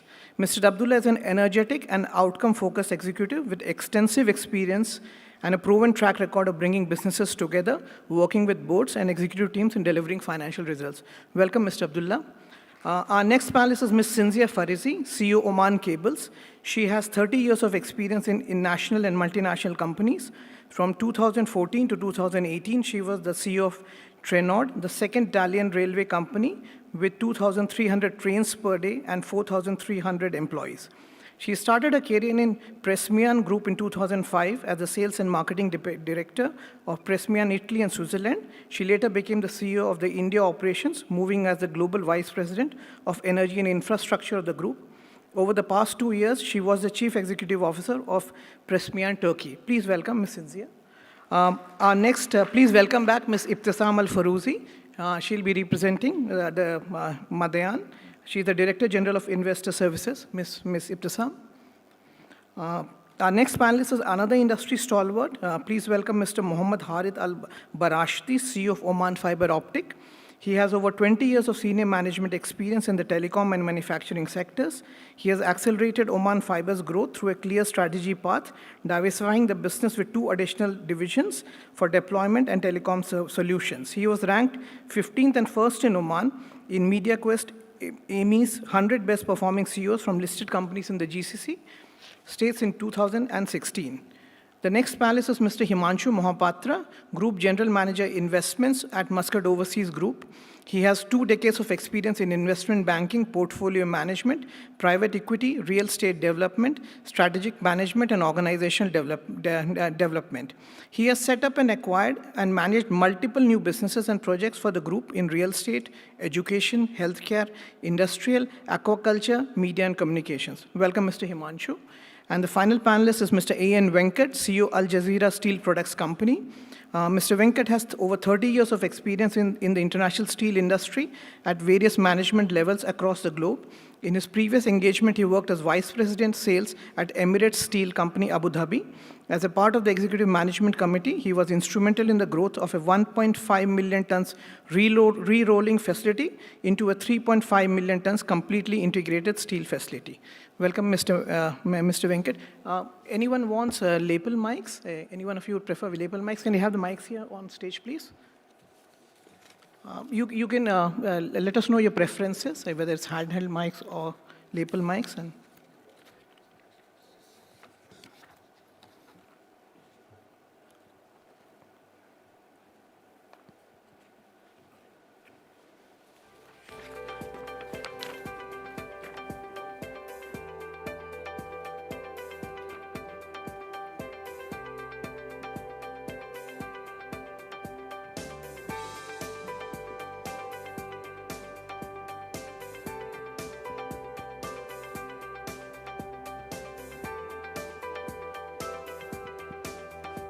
can you do a quick check, please, of the mics if everything's working? Yeah, great. Okay. Huh? That's not working? Okay.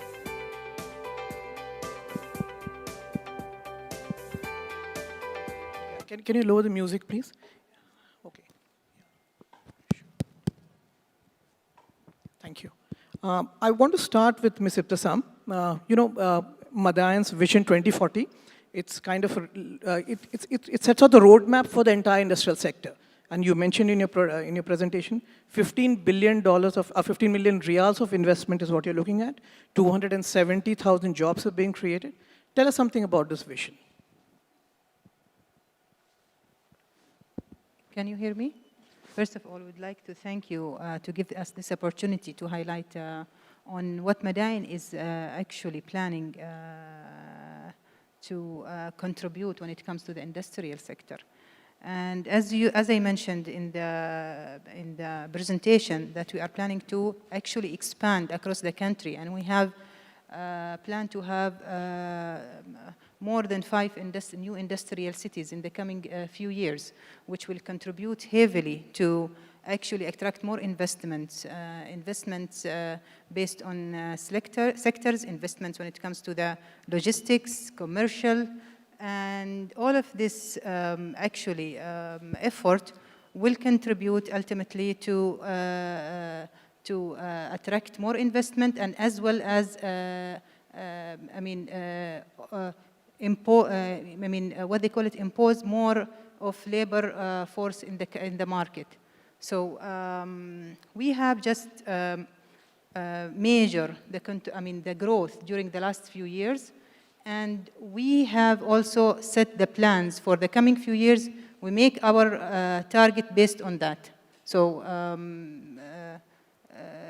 this is what we are looking forward. However, we cannot achieve that without the collaboration and support from the government. As you are aware that the industrial cities are giving similar incentives that is given to the incentives outside for the industry outside the industrial cities. And Madayan is actually a self-dependent organization where we have to pay for all of that world-class infrastructure. And eventually we will be, we will be actually struggling if we haven't been given more incentives for those companies that are hosted within the industrial cities. So this vision can be made, and even better than these numbers, if we have good and ideal integration with the other government entities, as well as the support from the government when it comes to incentives and benefits. Sure. No, we will keep on coming back to Madayan's Vision 2040 because, we can't have a discussion without talking about that overarching plan.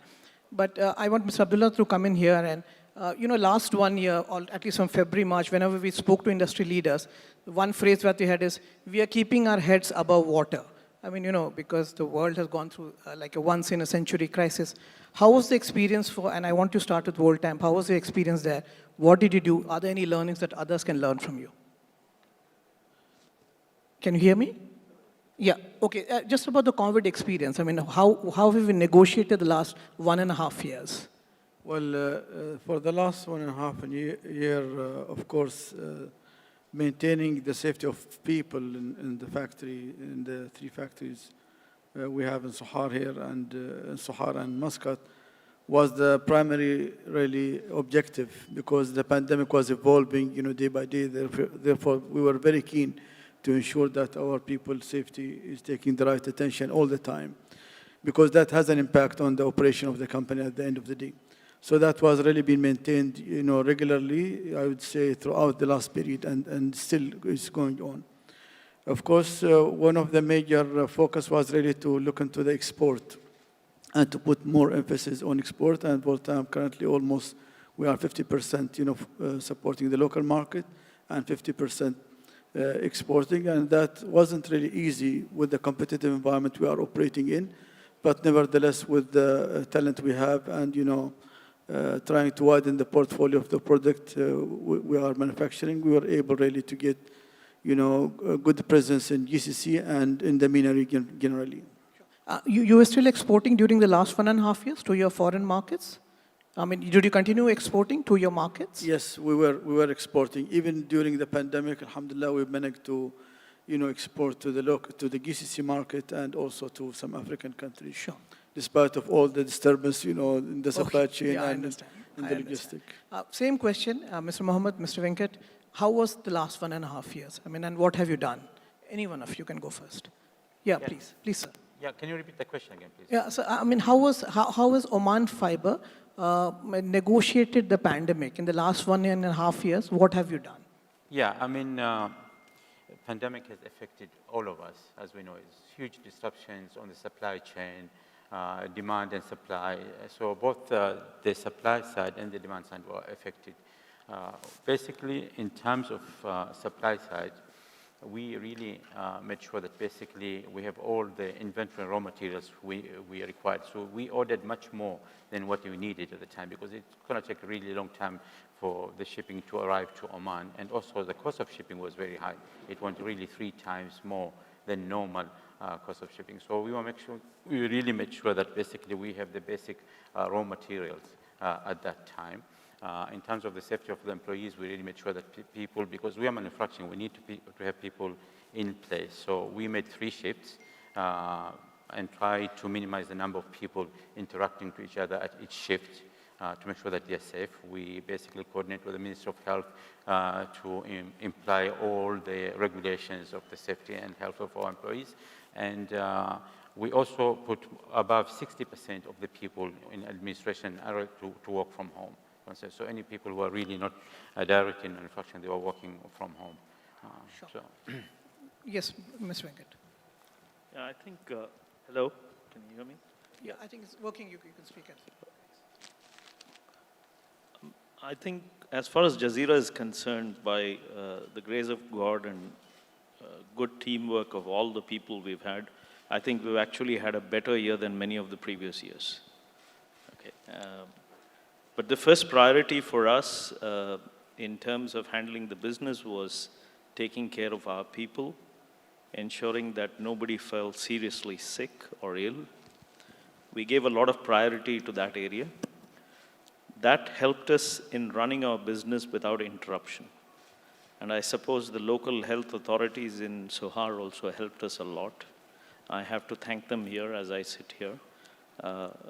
Because there was a phase when we didn't know what it was and we were trying to handle it.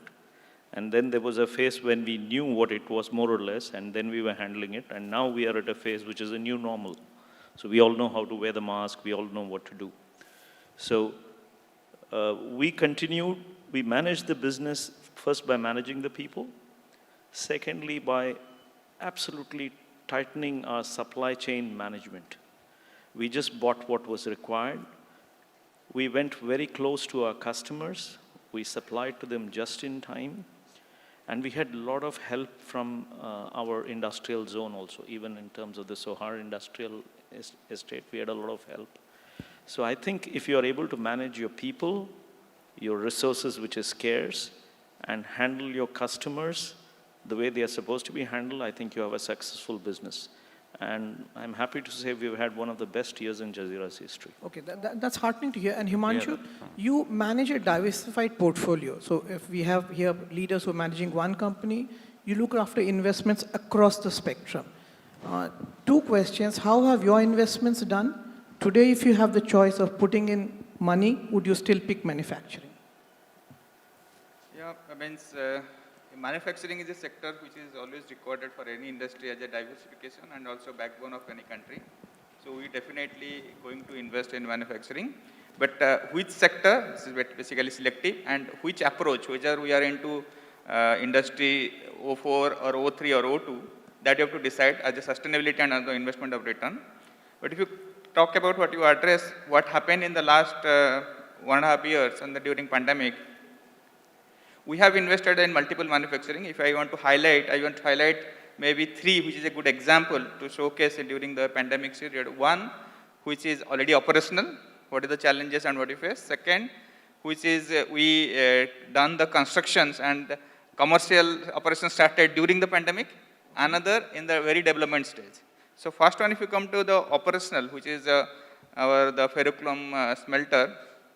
So if you see in early 2020, when the pandemic started, so our worries is pandemic is one, but the biggest worries are the entire commodity cycle. So is all down. So we have a double challenge actually in 2020.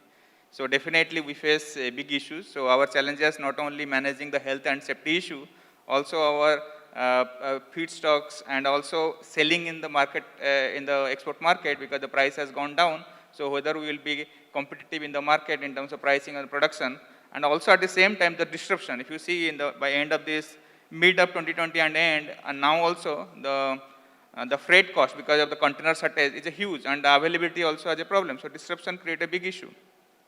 So 2020 was a big challenge. So we got the opportunity to restructure. In terms of financial restructure, even on the look at all the operational side with the support of the fantastic team and our partners. And by 2021, fortunately, and because the cycle has improved. And 2021, during the pandemic also is continuing. It is one of the best year for us. Sure. Similarly, if you see in the project development, we have another in the Sohar industrial area. We have one pharmaceutical, it's a unique pharmaceutical plant of API manufacturing. Okay, so which we have actually executed and started production during pandemic, but the challenges are different. Here, all the challenges, we have the equipments, we are not able to install it because you don't have the manpower and cannot bring it. Multiple challenges we face, even for the R&D to before the production, because pharmaceutical need stabilization report. We need lot of R&D. We could not able to bring raw material because you need approval, that also takes time. Sure. Even authority to visit, give approval takes time. So multiple challenges we face.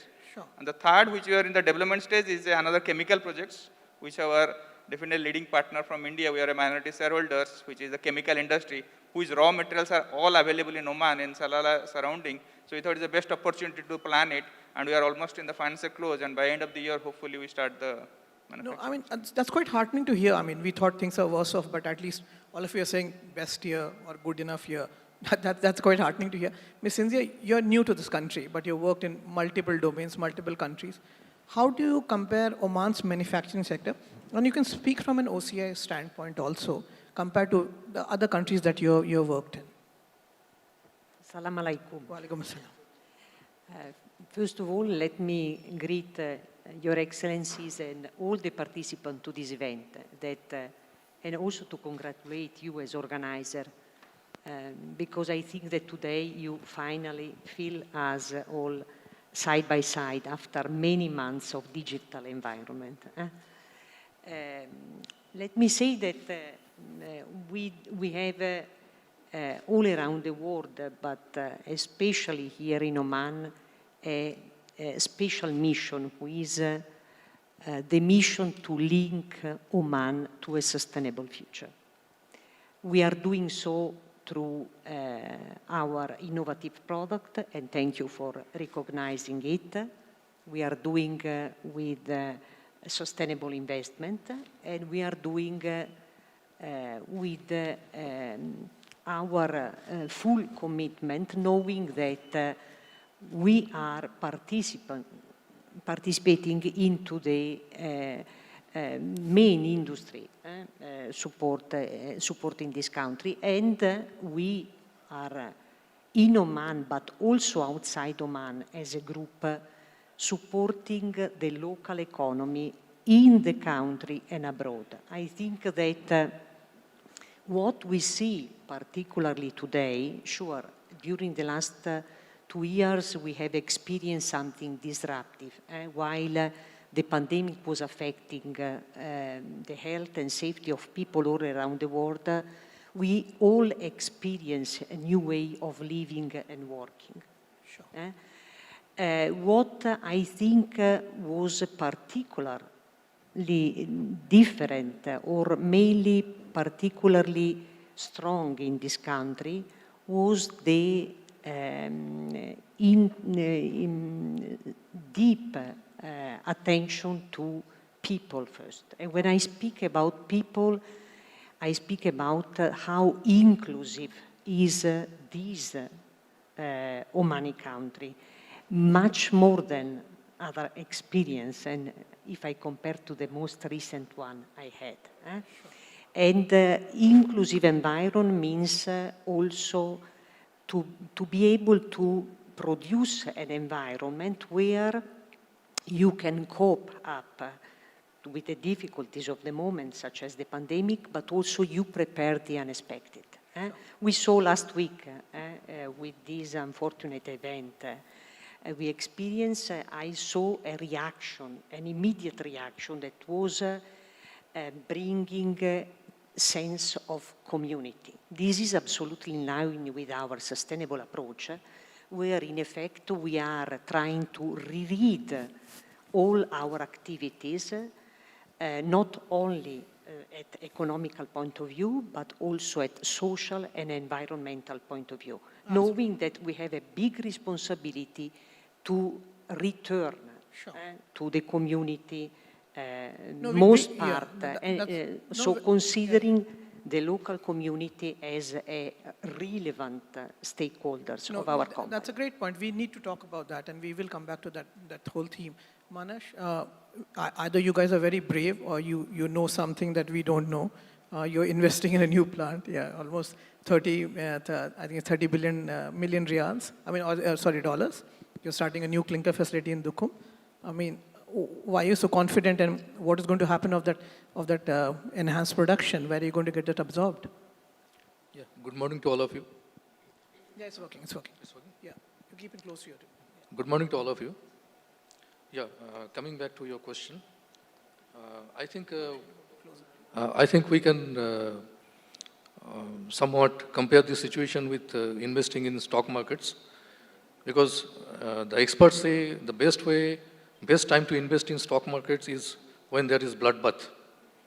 But you have to be courageous enough, you have the skill, because investing in a downturn market is nothing but catching a falling knife, actually. So you have to have that skill and that courage to catch that falling knife. And what it proves is that our top management is having that skill and that courage to invest in this downturn market also. We are investing in not only in Dukum, we are expanding our global footprints in Georgia and in Madagascar also, and in East Africa, that is in Kenya. We already owned a terminal in Maldives, which is operating. So slowly or silently, we are concreting our global footprints. But why? I mean, why are you doing this as of now? Do you see that there's a lot of potential in this market or in the regional Absolutely. market? Absolutely. What we feel is that if you see this cement manufacturing or the cement production or the cement and concrete industry is nothing but a cyclical industry. So what we take it is that there will be downturns, there will be upturns. So what we have taken the approach is that we are taking this pandemic period or the downturn in the current scenario as the trough. So we are riding that, we are ready to ride that. When is the ocean upturn coast. happening? You tell us. Sorry? When is the upturn going to happen? That's what we want I think to know. upturn is going to happen this year itself, Okay, because, great. That's because all the experts are saying in 2022 will be very good for the Sure. manufacturing sector. Okay, that's great. And as you know that steel and cement is the backbone of the manufacturing sector. Wonderful. Ms. Ibtisam, difficult times. How have you helped your tenants? What has Madain done to help their tenants during this period? Again, what's the question? I'm sorry, because I think the speakers on that side. How are you helping your tenants, your clients? Actually, I'm glad that many of our clients are here today. And I am also proud that some of them are, able to face this pandemic, and they were able to sustain and to maintain their operation. In fact, when they have been impacted, we were impacted as Madain. And actually not impacted, we were shaking, Whatever is impacting our partners and our investors, it's immediately impacting on Madain. So we had to take some of the action immediately. Some of them is to reduce the cost of the rent to 25% for 2021. We had also to take out all the penalties against the investors for 2 years. We had also to take out all the charges regarding the permits or whatever you call it, the license, any kind of payment should be done by the investors. It was taken out for this 2 years. Additionally, we have been trying to help them with their health and safety plans. We were, we were giving them some sort of visits, guiding them through, giving them some instruction. And we have already also conducted, it's in the process, a study on how the industrial sector, especially within Madain, has impacted during the last 2 years. So we list down all the area that has been impacted, how to overcome this if it happen again, in the future. Yeah. One good thing that came out of the pandemic, and this is what everyone says, is there's a thrust on digitalization or Industry 4.0 practices. So any one of you, if you can just start, and Mr. Abdullah, if you can tell us, how have you improved your efficiencies? Because that became important during this period. As I said, this is, of course, it wasn't really an easy period for all of us. But we were keen, in fact, to look into the value chain and to look into the new product that is required here in Oman, required in GCC and, beyond GCC. And we have managed to get, orders for 220 kilovolts, which have been ordered today for Voltam. And a number of those transformers being already manufactured and dispatched, others also in the pipeline. And the idea is that a lot of initiatives being done really inside the organization to improve efficiency and revisit the product portfolio so that, we offset, the slowdown that happens as a result of the pandemic and the economic activities generally. So diversifying, I would say, the product portfolio was, one of the key learnings for us during the pandemic. Yeah, that would be good to hear. Mr. Mohammed, is there anything else that you did? You come from a very strong telecom background. Did you implement any of the things that you did when you were in Ooredoo or some of the other places? Tell us something that you have done that others can learn from.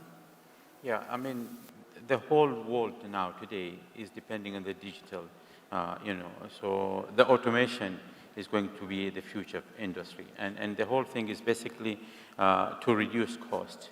If you find today, for example, we are competing with a region in Asia like India and China, where the labor cost is very low.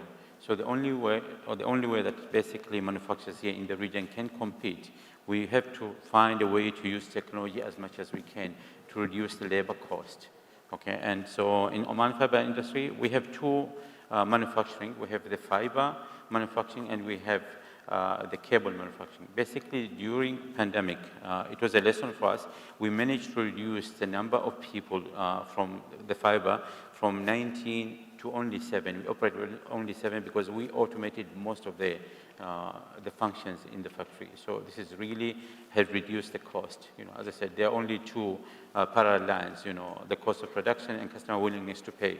And during this pandemic, a lot of customer willingness to pay went down. So we had no option but to reduce the cost of our production. And also the fiber prices is like the oil price. They really collapsed. At one time when we started to build the factory, they were about $10 per fiber kilometer, and they dropped to $3.7. And our cost was basically much above that, So we had no option but basically to find ways to reduce our fiber cost. A quick word, Himanshu, Venkat, anyone? Industry 4.0, digitalization, way forward? Currently, if you see in Oman, the majority of our industry are industry 3, or some are also 2 yet. Industry 4, for that, definitely it will bring a lot of efficiency in terms of the machine learning and smart manufacturing. Maybe it's controlled with a dashboard, even phone, enter your system. And forecasting demand. In a manufacturing, the most critical thing is forecasting demand. And based on that, the supply chain, the procurement, and inventories depend. With big data analytics, the forecasting, even the pricing forecasting is to some extent possible. And the lean supply chain, which is the quicker turnover and quick cash turnover, is also possible with that. So if you see, I can give example in our pharmaceutical industry, so where definitely industry 3, everybody is there. Everybody has the ERP system. Everybody has certain extent automation. But in terms of our quality assessments or analytics, so those who are developing some new software, so which will help us to enhance the customer and also the regulatory approvals. So hopefully that will enhance the efficiency and meet the customer demands. Okay, the manufacturing sector also is very important for the country. Yeah. If His Majesty's Vision 2040 has to be realized, manufacturing has to do well. 28% of export has to come from manufacturing by 2040. Now, and I know this is a very sensitive topic, but I think in the industry forum this needs to be raised. Oman is not a big enough market to absorb all your production, so you're very dependent on exports. Now, a lot of people say that the cost of doing business is going up in Oman, and subsidies have been removed here because there are competing multiple objectives for the country which need to be achieved. Omanization or skilling and of national talent, that adds an additional burden, and you're going up against India, China, Saudi Arabia, UAE. How do we make this sector more competitive internationally? How do we unlock the potential of exports? And any one of you can possibly start. Okay. Yeah. Hello. Yeah, please. It's very well known that capital finds its way to the path of least resistance or maximum facilitation. If somebody is going to invest capital in this country, it is going to face competitive economics from the rest of the region. If the capital has to flow into Oman, I think a little more facilitation is required, to say the least. I think a lot of things are being done. Of course, there are certain constraints in terms of finances, so certain subsidies are being removed. But I would look at, the government should probably look at, or the authorities should probably look at targeted subsidies. For example, you have target-based subsidies, like some of the other countries in the region have. Suppose you have a competing requirement for localization. You say this is the target, if this is the localization percentage reached, this will be the subsidy in your electricity tariff. That's being done now in certain areas. Then you give other performance-based targets. For example, if this is the amount of revenue you get from exports, value-added exports, then this will be probably the small incremental reduction in taxation on you.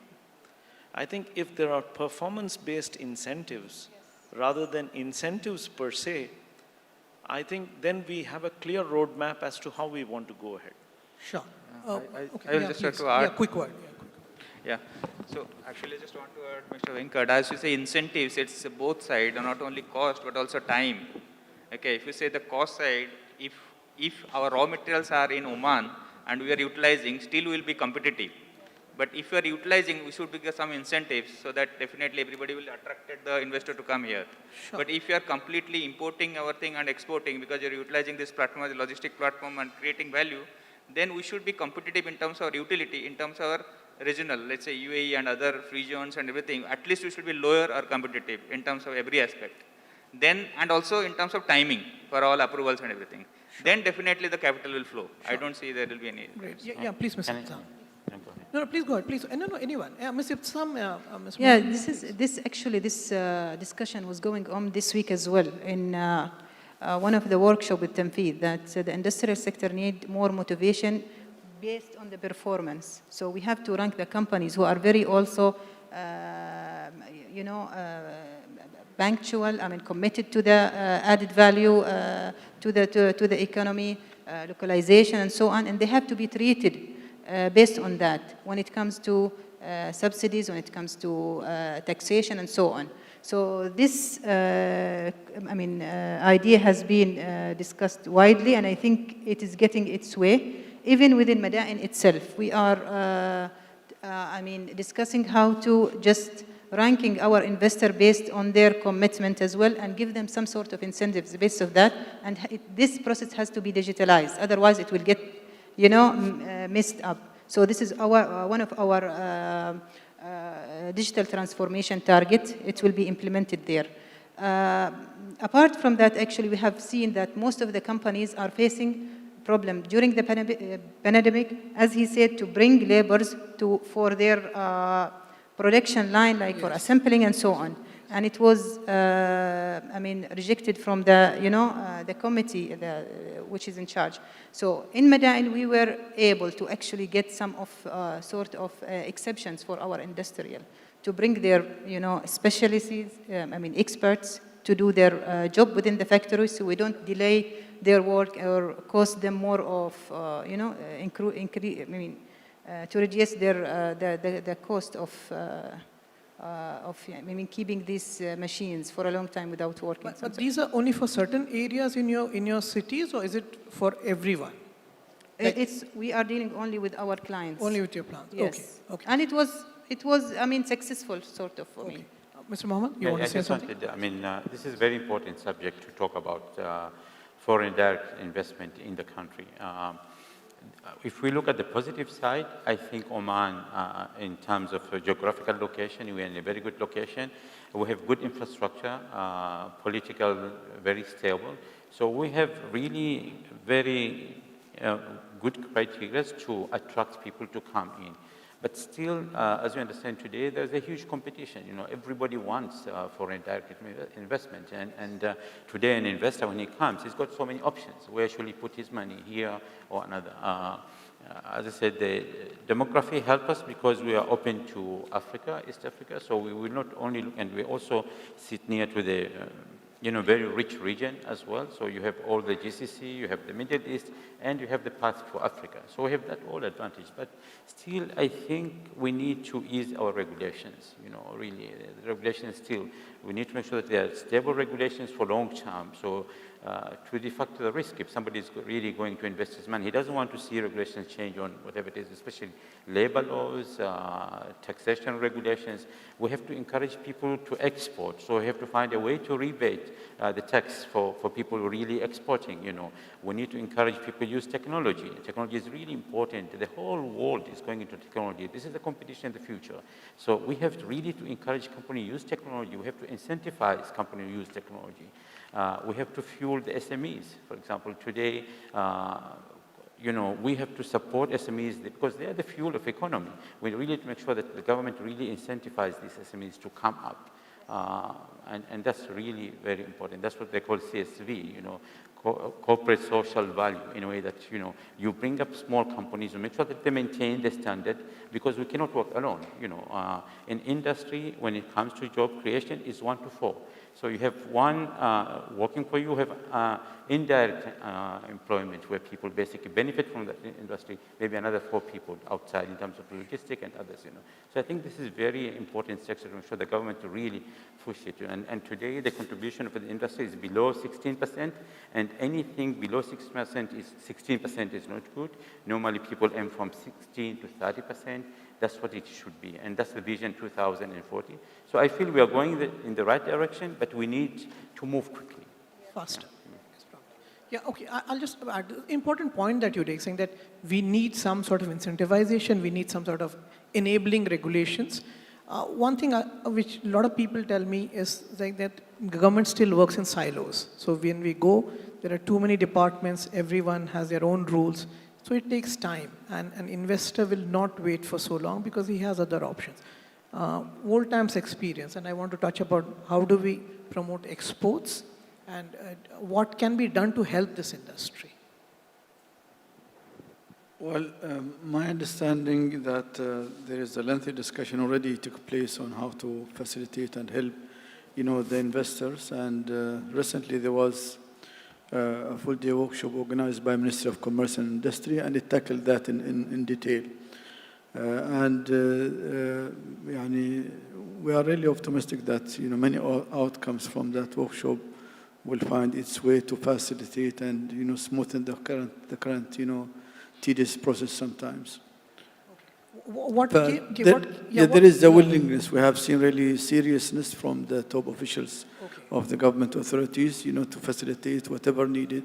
There was participation from all stakeholders, with the tender board, various ministries, just to ensure that, they are keen to find a way to facilitate. No, absolutely. The intent is there. I've never seen, I've lived in this country forever now, but I've never seen this kind of energy and dynamism that I've seen in the last 1.5 years. A lot of things happening on an everyday basis, but the intent is there.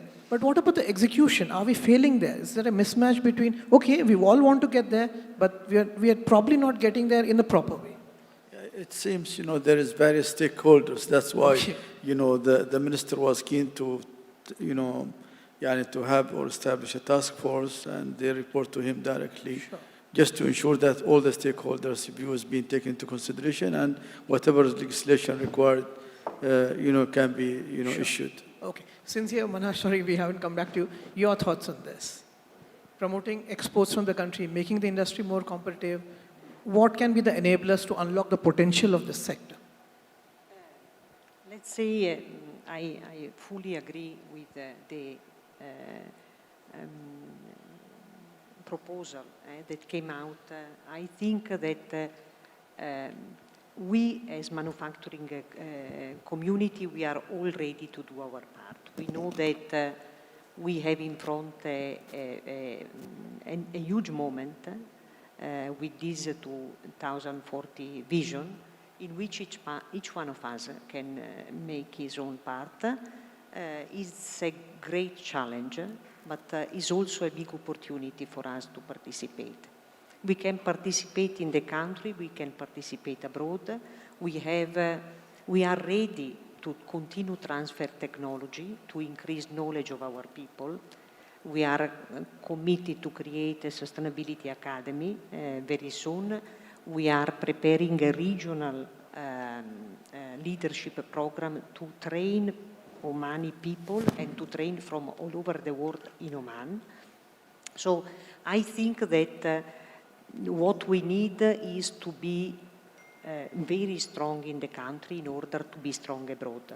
We represent Oman in most part of the GCC country actively, but our aim, our scope today is to go much beyond and to become excellence center from our group all around the world. In this moment, our products are going to South America, South Africa, Central East Europe, West Europe. We certainly need to be encouraging this. Okay, sure. This is extremely important.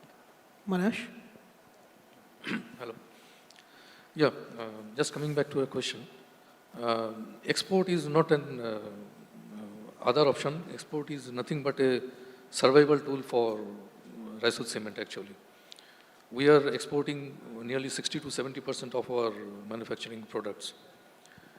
So when you do like this in a world common market scenario, you have to be very competitive. So one request to His Excellencies in the ministry is that to create that level playing field to sustain these exports. For example, the fuel which we are paying is, price which we are paying is about 30% more than the average price in the world. So this is one area which is very pressing us to not to become this globally competitive. So our request is that His Excellency, the Ministry should take care of this. And second thing, what I want to say is that this is from my experience when I came here 2 years before. Very small, even precision jobs, we are not able to do it here. I can share the experience. One of our gearboxes failed in 2019. So the machining was done we sent it to Muscat workshop. We sent it to Muscat workshop. They did the machining, but they could not do the precision aligning. For that reason, we have to send that same gearbox to Dubai. And in this process, that competence doesn't exist here. What is the problem? No, what I want to tell is that when we analyzed the reason, we came to know that this workshop in Muscat is not having that precision tools, which is not costing too much. Maybe they are not investing because they are not getting that sort of revenue or the jobs to maintain the focus. So my request to the government is that they should focus on developing all these SMEs, which are ancillary basically, and which will support the big industries. What are you doing to support SMEs? Why didn't you help someone? Because this is something that you require. Why I'm going to play the devil's advocate here because there's no one from the government here. And we have been organizing these seminars for the last 12, 13 years. And private sector comes and complains and complains and complains. But people also say, what is the private sector doing? Is it an entitled private sector? And like Manash, I'm sorry to say, but true. why are you not helping? You understand that it's important for the country, it's important for you. Not true. Lend them a helping hand. True. Acknowledging your this question is that there are so many areas where you need this sort of expertise or focus. So as a big industry, Ricewood, they cannot, say, enter into all these SMEs to support them, but they can give the guidance. That is what. It's a good starting point. For my last big point is, the manufacturing sector also has to be a big job creator for the country. If a lot of young Omanis have to be employed, manufacturing has to play a crucial role. Now, a lot of leaders say, Omanization, we are already doing 20%, 30%, they're asking us to do more. Now, is that the right way to go? And what are all of you doing? I mean, the pandemic has also shown us that businesses has to be sustainable. It's not just earning profits for the owners, but for the community, for the stakeholders, and for the country or the community. What are all of you doing from your standpoint of view to help the country, employ more Omanis, create value creation on a larger scale? And Cynthia, why don't you start? You've been talking about community. I mean, let's start with you. Yes, I already partially answered to this question. In this moment, we have roughly 49 Omanization in our company. I arrived a few months ago, and one of the main points was really to identify any possible area to increase knowledge in the country, for the country. This, I think, it is extremely important. It has to be recognized. It is extremely important and recognized, and we have to continue to extend this learning on a daily basis. We are doing effectively. Sure. Venkat, why just 46%? Why not 99%? I mean, that's my question. What should be the roadmap to reach there? It depends on the type of the industry, Okay. Mike. If an industry requires a lot of technological input, okay, if you look at what Jazeera had a turnover of around 50 million riyals about 10 years back. Today we are at 130 million riyals. We used to employ about less than 400 people. Today we directly employ about 650, 700 people and indirectly employ about 2,000 people. We are a steel manufacturing company. We have a lot of technology involved in it. So as the company grows and as the country grows, technical competence grows.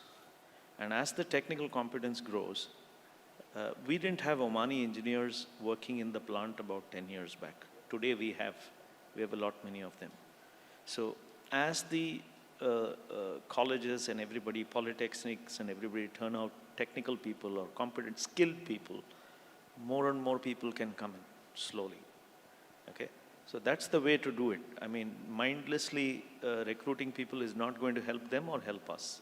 At the end of the day, people who work need to be empowered to supervise, to carry out what they're doing, and they need to be trained. So we have even started a small internship program now, recently. So that's how we need to go. There's no point talking numbers. We need to talk quality. What are you doing with those people? You can have 10 people as, sorry to say, as lower level people, but does that help the society? It doesn't help the society. Mr. Mohammed, any thoughts on that? Yes. Yeah, please, Ms. Ibsan. No, anyone. Actually, we have been studying what is really missing to provide this business environment that we are talking about. And one of the bottleneck is the labor force and the percentage required by the authority to just reach that percentage. And then we came up with an idea that is almost 90% is done. We need just to sign the agreement, SLA, with Ministry of Labor, which is based on that we will be, as Madain, studying all the employment plan for each factory. We will just sit with the investors. We negotiate, what do you need to do in this production line? Okay, we have the skills in Oman. If you don't have the skills in Oman, you will be entitled to bring from abroad, and then you can replace by, like, in 2 years, 3 years. And we will be also considering the qualification, the experts in specific industry. Like, for example, medical industry, they cannot just rely on the locals because it's very sophisticated industry. And such kind of flexibility and based on win situation that has been taken into consideration in this proposal. We have already signed with the Ministry of Labor that we have their representative in all of our industrial city. They will be implementing this concept. It's really hard to actually make this shift and change because you are taking authority out of, people. But at the same time, I think the long-term impact on this plan, it will come within 3 years. We will see a proper replacement for localization, skilled labor force in the right place, and also we will not, harm the investor at the same time.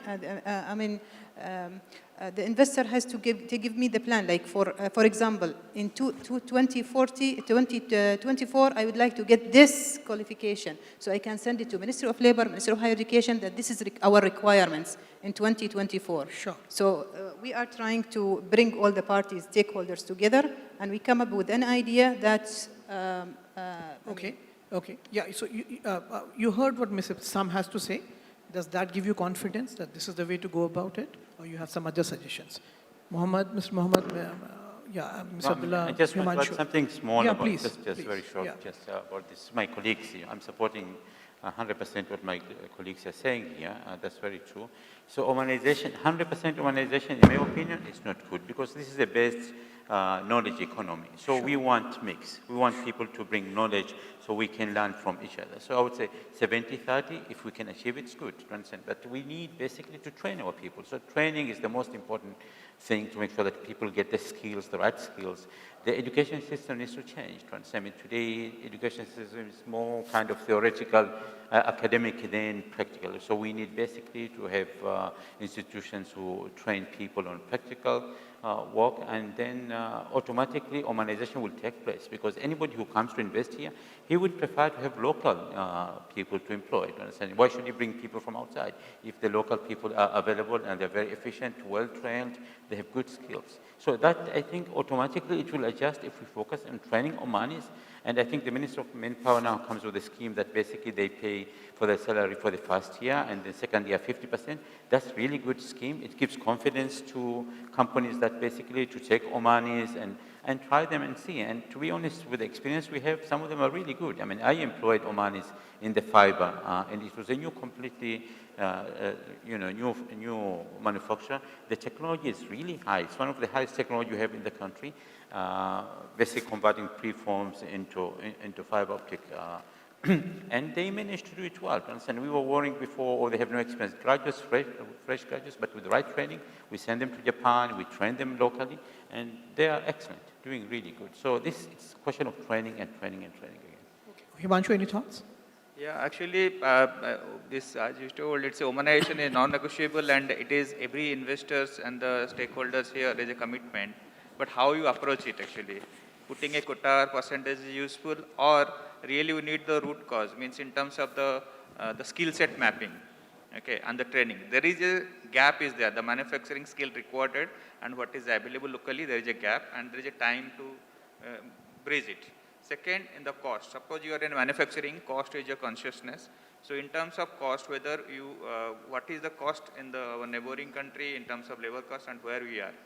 And in terms of mapping the manpower also, whether in the school stage, whether we are looking for where the person is looking towards, what is his interest and which interest will go. And we should train him in the current requirement or a future requirement. Sure. So we are into, let's say, Revolution 3. Revolution 4 is a smart technology, machine learning. So whether manufacturing sector will be the major contributor of the workforce, or it will be all automated. So if they are trained towards that, I think the gap and the breeze will be there. And as it is a continuous process, what it was 10 years before and now is a big change. A lot of people are there in the sector and say it's going forward, it will happen. Yes, sorry to cut you. If you have anything else to add to this, anything that you want to share on this topic, Mr. Abdullah, Mr. Manash? If I may add, probably more collaboration from the industrial sector with the academic institutions and institutes, just to ensure that, as rightly, one of the colleagues just mentioned, that the skills required for the industry to some extent are being, built in those, undergrads. Yeah, coming back to your question, I fully agree with him that it is basically the need of the hour to have more collaboration of the academic institutes with the industry, so that industry-specific concerns can be addressed. Sure. For example, I can give you one example. We are going to be the first plant in Oman to start this waste heat recovery system, which is nothing but a part of sustainable energy initiative. And this will help us in saving nearly 25 to 30% of energy costs. But when I am thinking of, it's just, it will be commissioned by December this year. Now we are thinking of running this waste heat recovery system. I find that this specific requirement of the thermal engineering, it has not been taught in Oman. So we have to depend on external skilled forces. Sure. So this is one area which has to be So have you sounded the educational institutions here about the need of creating something like this? No, we have not sounded, but we are scouting through that who can be best fit under this current scenario. Sure. We have to close, but I want to touch upon one thing, Ms. Ipsasam. You already have 10 industrial states that Madan is managing, and you're putting up new ones in Ibri, Thumret, Shinaz, Al Mudhebi, and Al Rodha. Is there a danger that there'll be over competition in this market? Would it be better to have a cluster-based thing? So you have one industrial state which does X, and there's another industrial state which does Y. Is that something that you're looking into? In fact, we are opening those industrial estates for investment through PPP model. So we are trying to attract, to promote it as an investment opportunity. So the investor can do their studies based on that, based on the location. We are opening, and this is one of the actually side we are taking off is in consideration is that those industries should be cluster based, but studies hasn't been done on that. It's all open to the investment. They can do their studies. We are just providing them with the initial data. But yes. Okay, that's good. Any thoughts, anyone else on a cluster-based approach? Is that better?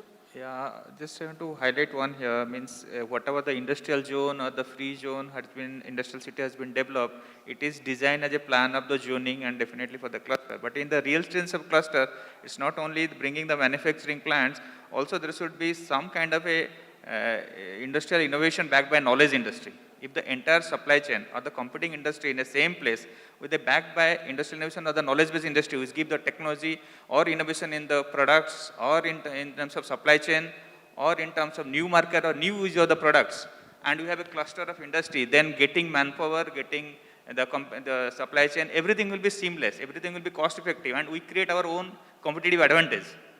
So what we are doing as per 2040 vision is right. Maybe the execution side, we have to look at some tactical strategies. Okay. We are completely run out of time. Just the last thing, 1 minute each or probably less than that. One recommendation, one suggestion, one wish list that you have to unlock the potential of the sector. Manash, you can start. The recommendation is that industry should more collaborate with the institutes so that the specific needs can be addressed to by the institutes. And what I feel is that there is some room for government's intervention is that in the sense that these institutes should be forced to have some sort of, say, internal training or industrial training sort of thing. I am here for the last 2.5 years or so, but I have seen very few candidates coming from these institutes as industrial training. Sure, collaboration. So, collaboration and this will help to bridge the gap. Sure. Mr. Abdullah? Yeah, we are looking really forward for acceleration for getting the in-country value legislations out. Sure. Ms. Inzia? Innovation, transfer of technology, knowledge, sustainability. I think we have a lot of challenge altogether as manufacturer community. We need a strong link. We need to be strong in the country if we want to be strong abroad. It's a big opportunity, but also a big responsibility we have all together. Sure. Ms. Ibtasam? Yeah, support. We need support from the other government entities in the investment cycle to achieve our vision 2040 and eventually to achieve Oman overall vision. Mr. Mohammed? Yeah, a few days back we had a workshop between the government and the industry looking at all the challenges, and I think that was a very excellent workshop that basically together we try to understand the challenge and find a solution for that. We need more of these, and I think the next one should be with international investors. We need to bring them here to listen from them what basically will attract them to invest in Oman. Such workshops will help the government to come with new regulations to understand exactly what they need to do to make sure that this money is coming to Oman for people, for investment and to create jobs for our young boys and girls. Before anyone wants any questions, anyone has any questions for the panel, yeah, please can we get a mic there, please? To the gentleman there on the left-hand side. Yeah. Yeah. We need a mic here, please. Can you just rush?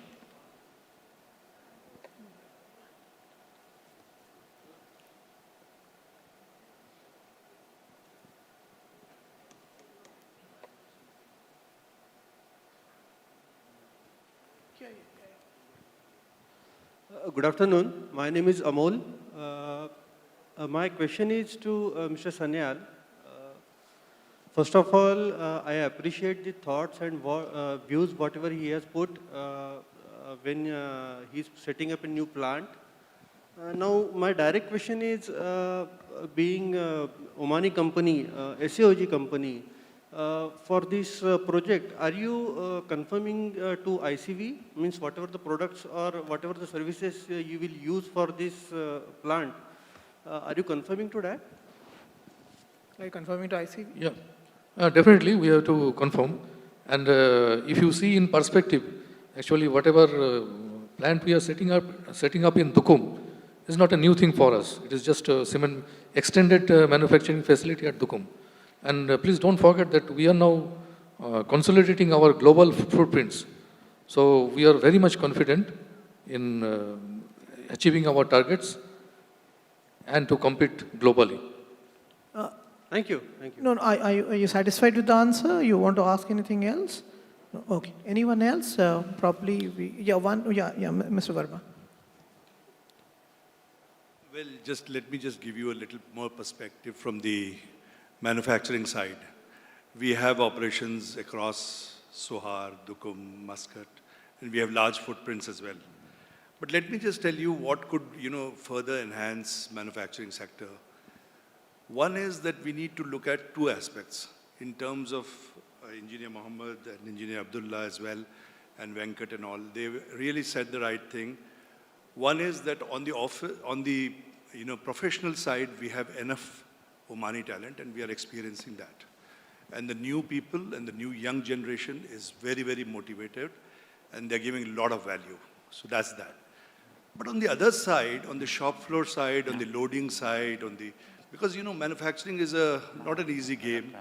It has a lot of shop floor level working and a lot of heat, etc., outside environment available.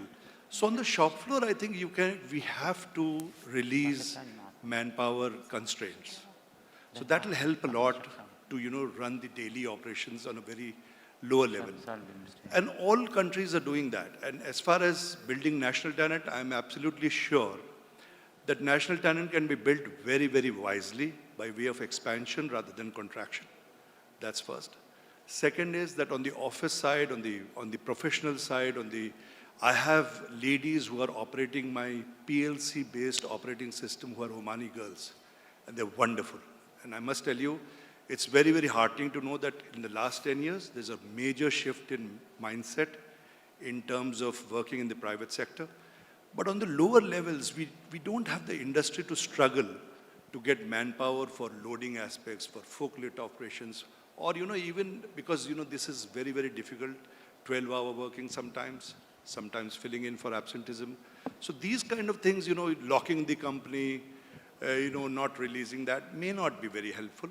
So that's just a suggestion, but I think Engineer Abdullah and Engineer Mohammed also said the same thing, and Ibtisam said the same thing, that she's working with the government. So what best change agents can be there except these people who are, representing the manufacturing industry. But if you enable the industry, it is worthwhile to do that in terms of basic level requirements. Lock the company, that's not right. And somewhere on the labor laws, we have to de-protect so that there is a certain will to work more efficiently, which is very less now because we have found very, very productive Omani complement on a lot of senior levels and a lot of mid-levels and junior levels. We have very good talent coming in, and we are fostering this talent quite a lot. Sure. No, so that's my perspective Thank you, Mr. Verma. on the manufacturing side. It's very Thank valid. you. Sorry for your time. Anyone else? Just a last thing, otherwise we will. Okay, there's a gentleman behind. Can you just get a mic there, please, Girja? Fast, please. Hi, good day, everyone. Thanks to the panelists for their wonderful inputs. My question is about emerging technologies like application of Industry 4.0, industrial Internet of Things, so on and so forth. It is widely accepted that implementation of these technologies is going to enable, a bigger transformation towards smart factory in the future. Is the industry in Oman motivated enough to quickly adapt these technologies? And also I can rephrase the question another way. What can motivate the industry to accelerate this transformation towards smart factory? No, can you have the mic there, because we'll get to both the questions answered at the same time. The gentleman here who wants to ask a question, and then we'll close.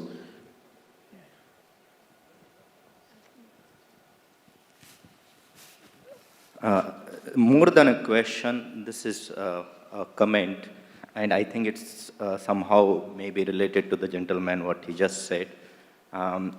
One is, as our CEO also mentioned, the innovation is the key in some of the manufacturing sectors. And we have seen the trend for the sustainability. So the innovation and sustainability has to go in hand. So, so from the government side, there should be more encouragement in terms of the innovation. So for example, many countries give the incentives to the companies for coming up with the new technology, new product. There is some protection from the government or encouragement that we have seen. Another thing is the patents, right? So many countries have those systems very well set up. And there is a lot of discussions on those topics. So from the government side also, there should be some encouragement towards that. Sure. Also, just one thing, some companies do, for example, Procter & Gamble, very famous, do the innovation called as open innovation. So there should be some kind of conducive environment to encourage such kind of innovation. No point. Mr. Prasam, quick word. Are you incentivizing innovation in the country? Is Madain helping someone wants to bring in innovation? Yes, as I mentioned, we have started the innovation, the Industrial Innovation Center since long time back with the research center, and they have been contributing in this side with the investment, and they have came up with a new idea when it comes to reduction of new techniques to reduce the cost within the. So I think the scope of the innovation center will expand, and it will work in coordination with the higher education as well, with the research, the other research center, and they will work on this side.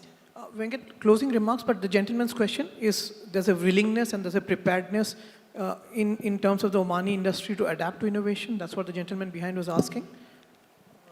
Mayank, I don't think we have but no choice. Okay. Unless we innovate and automate, especially in the labor-intensive areas, from a post-pandemic preparation scenario, we will not be prepared. Unless we automate, unless we innovate, it's good to talk Industry 4.0 and all, but basic automation is lacking in many industries. Sure. We find it easier to employ labor at the lowest level. I'm talking at the lowest level. Sure. Those areas can be easily automated. Yeah. I have one quick suggestion for Madam Madain. I think what is lacking, why I find lacking in many engineers who come fresh from the college, whether it be Omanis or even other nationalities, is practical approach to engineering, especially in a manufacturing industry. It would be a good idea to have a post-graduation and post-undergrad technical institute within Madain. And these people can come for training to the various industries. For example, for PLC training, you can depute some of them to various manufacturing facilities like ours. So that pool of people will be really trained when they come in, rather than take 3-4 years to learn what they have to do. Great. Himanshu, last words, and we close with that. Yeah.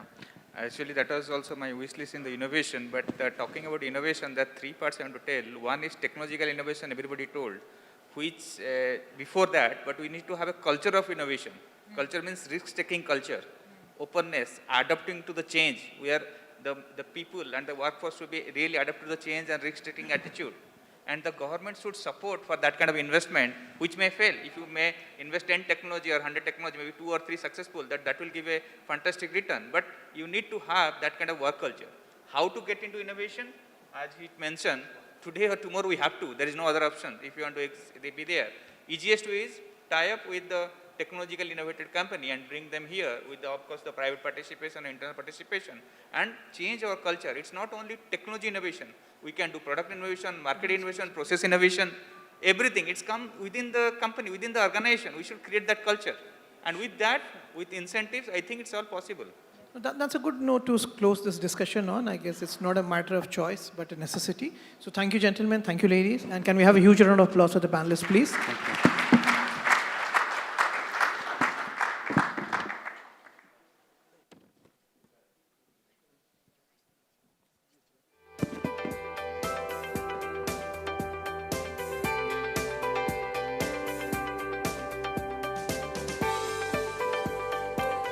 Thank you to the esteemed panelists and Mr. Singh for a stimulating discussion. Alam Al-Iqtisad Awards 2021 will recognize corporates and business leaders. The gala evening will take place on November 30th at Al Bustan Palace and Ritz-Carlton Hotel. Let's look at a short video on the event.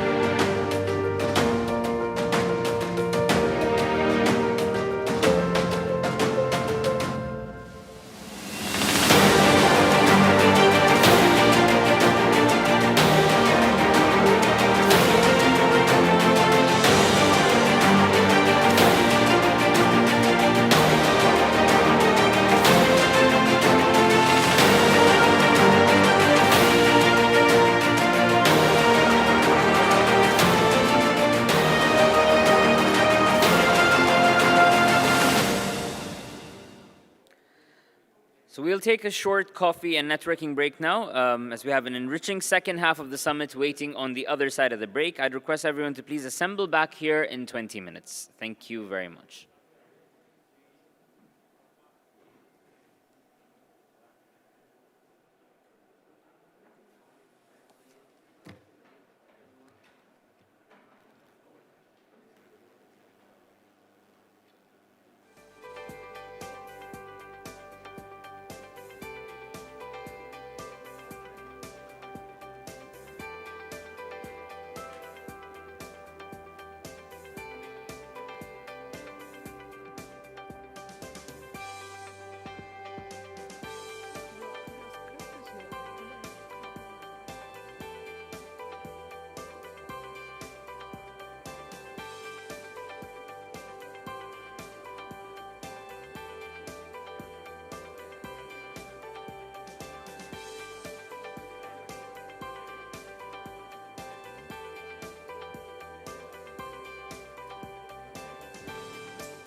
Oman, the ancient Arab country located at the edge of peninsula. In Salalah city, the historical capital of Dhofar. It's a home for prosperous, brilliant society. It's blessed with attractive, beautiful beaches and majestic, great architecture, along with the port as the most biggest one in Oman. Salalah is a commercial passage between Asia and Europe. It provides a vast range of services, including East Africa, the Red Sea, the semi-continent of India, and Arabian Gulf. The beginning of year 1981 witnessed the foundation of Raisut Cement Company as a major Portland cement producer in the country, along with ambitious plan to urge the development in the field of oil and contracting, and then has become the first pioneer and the major cement producer in Oman. It's the strategic partner of the country in promoting, enhancing, and encouraging the required promotion and prosperity. To achieve such an objective, the insurance on the quality has been the essence for which RCC works to achieve with the participation of the staff who are an integral part with the company targeted with the quality. Omani people are known to be persistent, inspired by their great inherited heritage and traditions. RCC seeks to enhance this concept within the component of the local community by investing these energies and potential, training them, and utilizing expertise to compete with the largest companies of the world.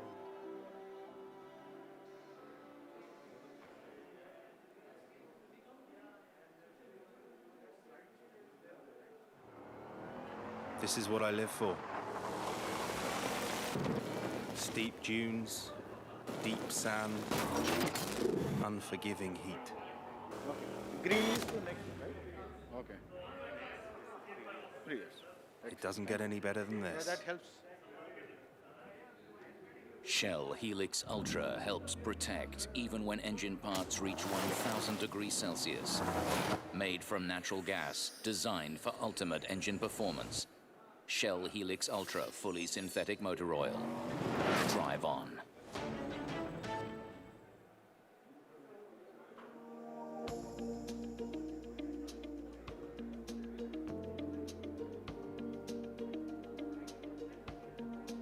Hi, I'm Rajiv Singh. I'm Chief Executive Officer for Almaha Ceramics. I'm here today to tell you something about one of the most innovative and exclusive product what we have launched in GCC market since last 1 year. That is Eye Protect, which is antibacterial and antimicrobial tile, and that is based on titanium oxide technology and kills almost 99.99% bacteria and microbes on the surface.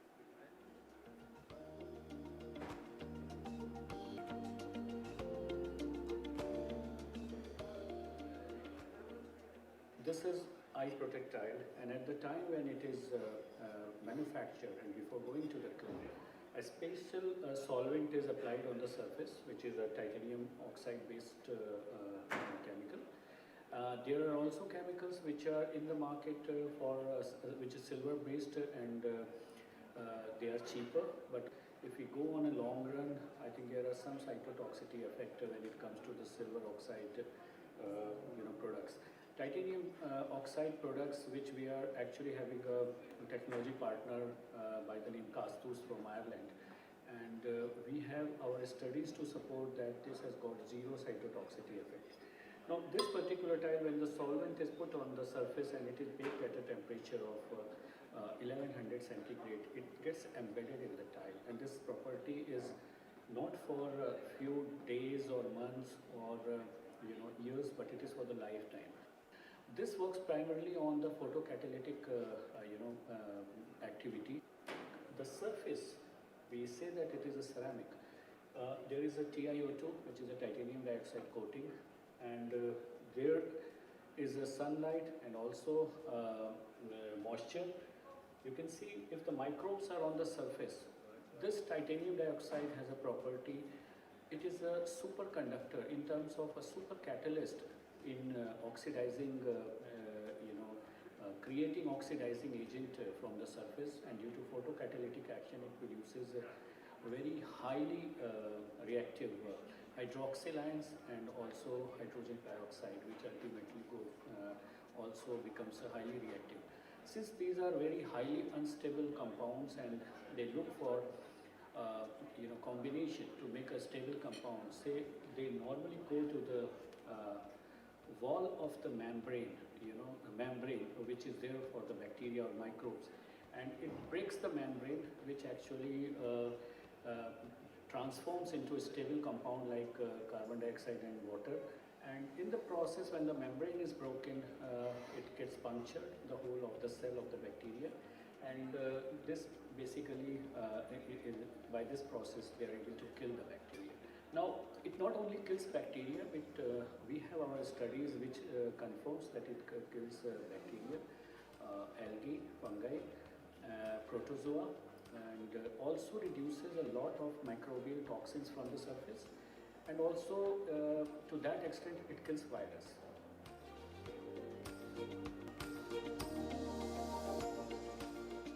I Protect from Al-Maha is a magical product which your house must have. You want to protect yourself, you want to protect your family, you want to protect your kids and every near and dear one in your house. And this is the right product which you should have to protect yourself within the space what you are utilizing. Apart from, of course, the areas of hospitals, clinics, school, gym, or any other area where you feel that there is a possibility of disease which can transfer from human to human.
Our day always starts with us trying to achieve a balance.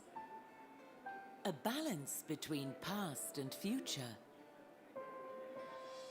A balance between fitness and fun. A balance between family and work. A balance between caring and giving in. A balance between roles and responsibilities.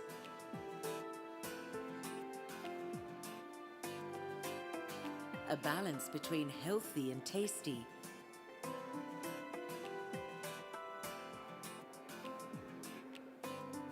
Manara olive oil, the perfect balance between taste and healthy goodness.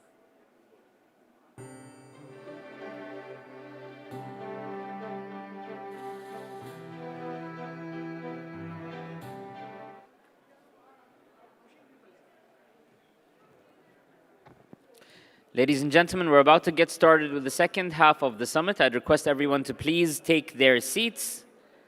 Once again, ladies and gentlemen, we're going to get started with the second half of the summit. I would appreciate if everybody could take their seats. Thank you very much.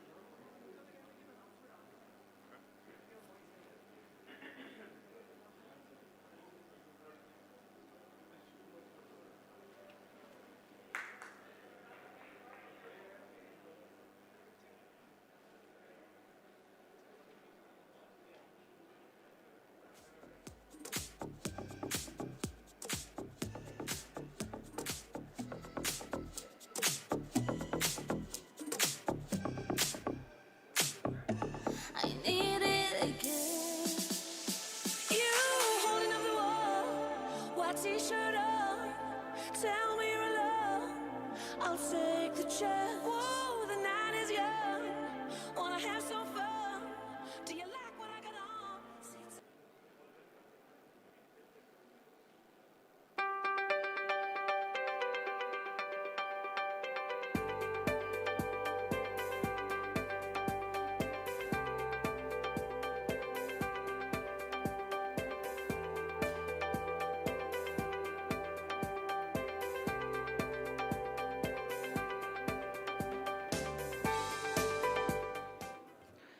Ladies and gentlemen, welcome back. Please join me in welcoming on stage Mr. Mohammed Al-Jabri, Sales Manager, Credit Oman. Mr. Mohammed has a rich experience in the marketing and sales function. Let's give him a round of applause. The topic of his presentation is the role of Credit Oman in empowering the private sector. Please help me in welcoming Mohammed to the stage.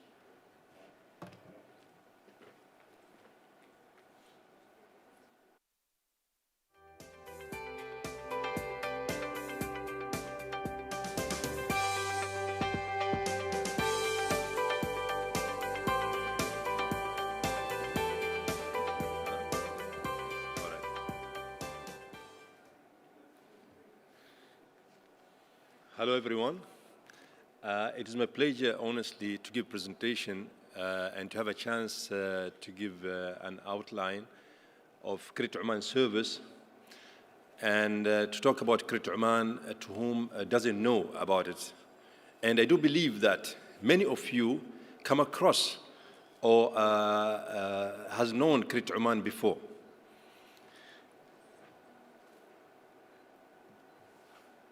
I don't know this one more.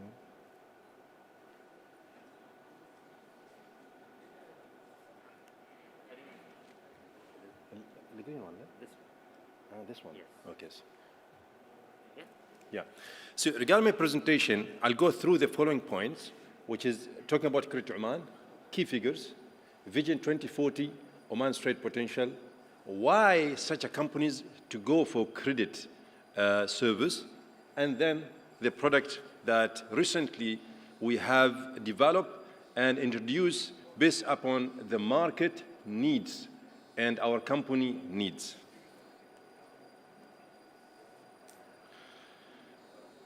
Credit Oman is a state-owned company which is founded since November 1991, and it was starting as a unit in Oman Development Bank under the name EGFU, which is Export Guarantee Financial Unit. And then it became as Export Credit Guarantee Agency of Oman. In the last 2 years, the management decided to come up with a commercial and good sound commercial name, which is Credit Oman. The main reason of existing such a company like us is to promote trade. Luckily now, under this roof, so many of business owners. So it will be a good chance for all of you to know about Credit Oman and how this company will empower you and will expand your business as well, locally and internationally. Knowing that you don't have any more to constrain your business on only looking after cash business, and also you can go ahead with the credit business, which do have a big potential locally and internationally as well.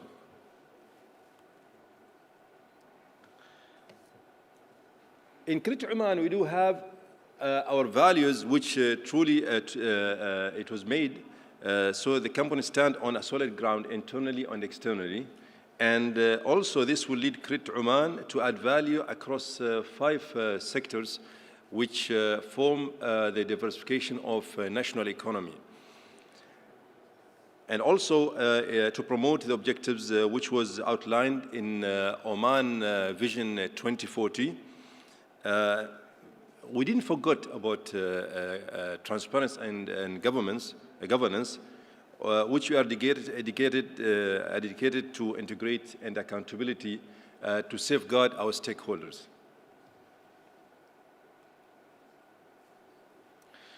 This one is a key fact of how Credit Oman achieved, or where this Credit Oman stand as of today. As you can see now, we in 2020 we cover more than 250 Omani companies, and the coverage it led to those companies to cross beyond Oman and entering to a new market which was not even coming to their mind to get in. And I should share now with you, see now, 150 markets, including some countries which is located in South America, like Peru, like Chile, and also some countries which is many companies don't even think to deal with, in Africa, like Benin. So many of our clients do have intention to go ahead with entering new markets because of availing Credit Oman services.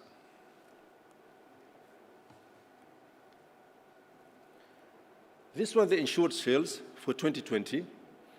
The total insureds is 112 million total. And if you can see now, compare domestic to the export is almost 3 times of domestic. It gives you the idea how availing such a service, it led the company to move ahead, not only to look to the market, local market, and to expand their business beyond what their imagination was before. This one is since inception. We cover 2.2 billion total sales, and as you can see, 1.9 billion was in export, while 300 million in domestic sales.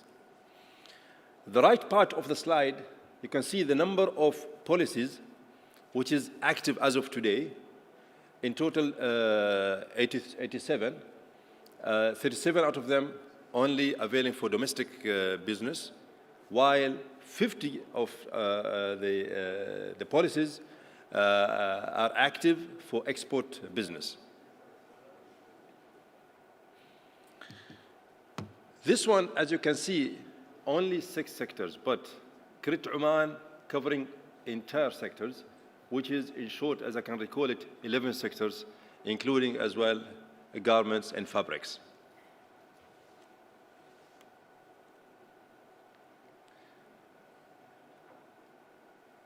Now, this one, the trade figures, which we obtained from International Trade Center, it shows you how there is a big chance of entering international markets. You can see there is a volume of export is 3.2 billion only, compared to the volume of import is 9 billion.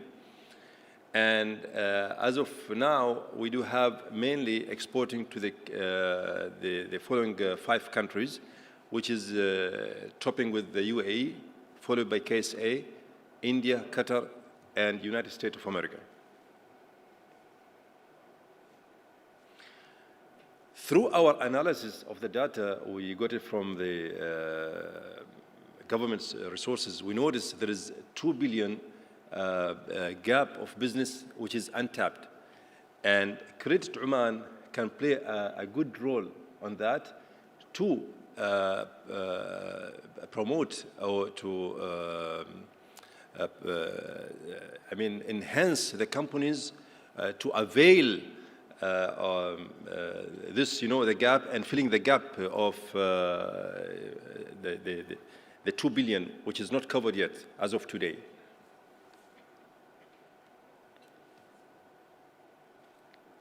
Now, why credit insurance? Credit insurance mainly is represented as safeguard for you and a protecting shield. Means you cannot only put a condition of your sales on cash base only. Believe us, I mean, through our experience entering to the market, and as all of you are aware, putting all your business on cash, it limits your expansion, and also it limits gaining new clients into your portfolio. Plus, it will put some limitation and constraint to enter to new overseas markets. Also, those finance people, they understand very well this one. Regarding keep a provision on your balance sheet, obtaining such a coverage from Credit Oman, you're moving the risks from your books to our books. So your financials will look healthy and will look, okay, even if you present to the banks. And also, it gives you one step ahead to know the market before entering. So, Credit Oman analyze the country that you have an intention to go to it, the sector, down up to the buyer himself. So, you don't have to say no to the buyer, whether he came from any place and on any terms. We investigate about this buyer before you're proceeding with any transaction with them.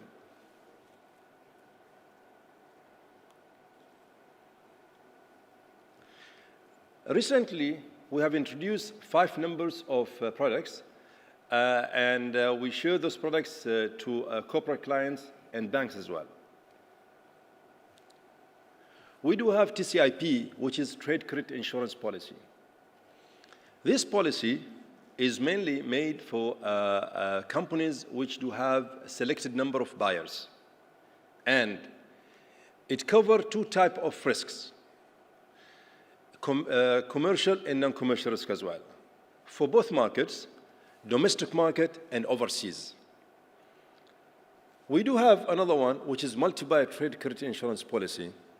This one is made on purpose for our big clients, which they do have a long list of clients, and we made sort of a mechanism whereby the company won't struggle, I mean, in terms of dealing with this policy to make it as simple as it could be. SME policy, from the name you can notice that it is specialized for small and medium enterprises. The feature of this policy is, number 1, simple. Number 2, regarding even the process is quick and fast. Number 3, regarding the fees, is a bit low compared to other policies. APIP, which is Advanced Payment Policy, is made for imports. For any manufacturer in Oman who do have an intention to deal with a supplier inside Oman or outside Oman, this policy would be very good for them. Why? Normally, before dealing with such a supplier, you will need to pay advance for them. So this advance doesn't mean that the supplier will be committed to supply to you. They promise goods. This policy protects you if the supplier went insolvency or delay in payment or refunding the money which you paid before. Sorry. Yeah. We do have one more, extended short-term credit insurance policy. This one policy is specialized for the lease agreements and the agreement which it goes beyond 3 years. And I give an example to make it clear for you. The solar panel projects, which sometimes it go on lease base, and the payment will be in installments. This policy will be perfect match for this sort of projects. Here, as explained earlier, the features of each policy and the duration of the credit provided as per these policies is 180 days. In months is 6 months. Means what? You can go ahead with your buyer to give a flexible credit line with them up to 6 months, subject of approval from Credit Oman.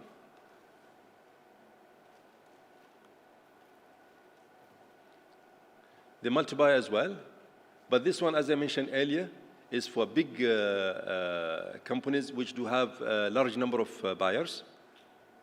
We can name it 200 up to 4,000 buyers. It's okay.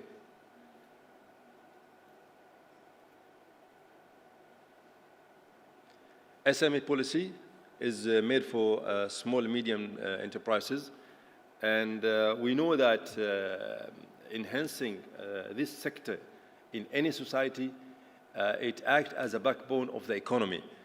Therefore, recently for this year, we introduced this type of product in order to promote the SME sector.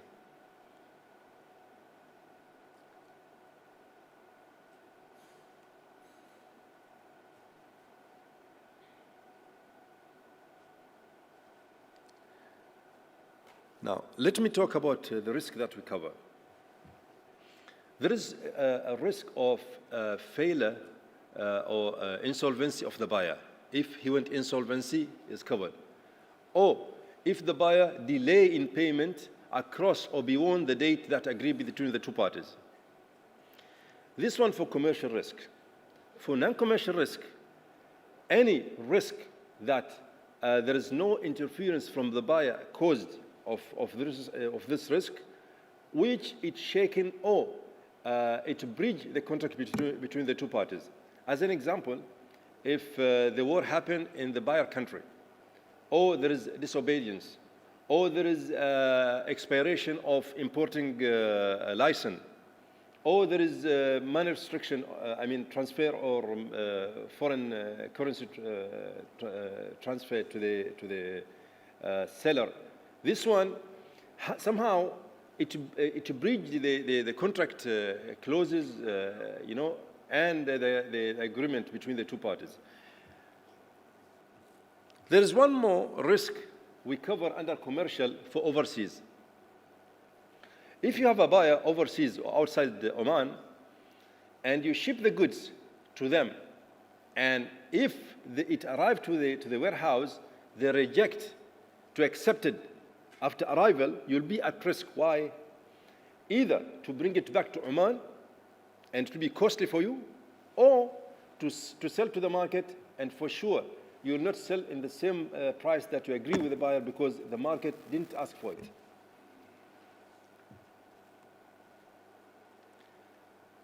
This policy is meant for banks. In this policy, the banks became our clients. And how is that? It's meant to be for LC, letter of credit. We know sometimes the banks exhaust the limit of covering. So this type of policy, it covered the bank confirmation. And it covered up to 90% of losses by confirming bank. So even if the issuing bank or counterbank of the importer country went insolvency or didn't be in a position to pay the amount which is supposed to be paid, Credit Oman will cover up to 90% of the LC. Gents, this one is, it was in a short and quick presentation to enlighten you about Credit Oman service. And myself and my colleague will be around here. So please, if you have any questions or you need any elaboration or clarification of our service, I'll be more than happy to answer them. Thank you very much.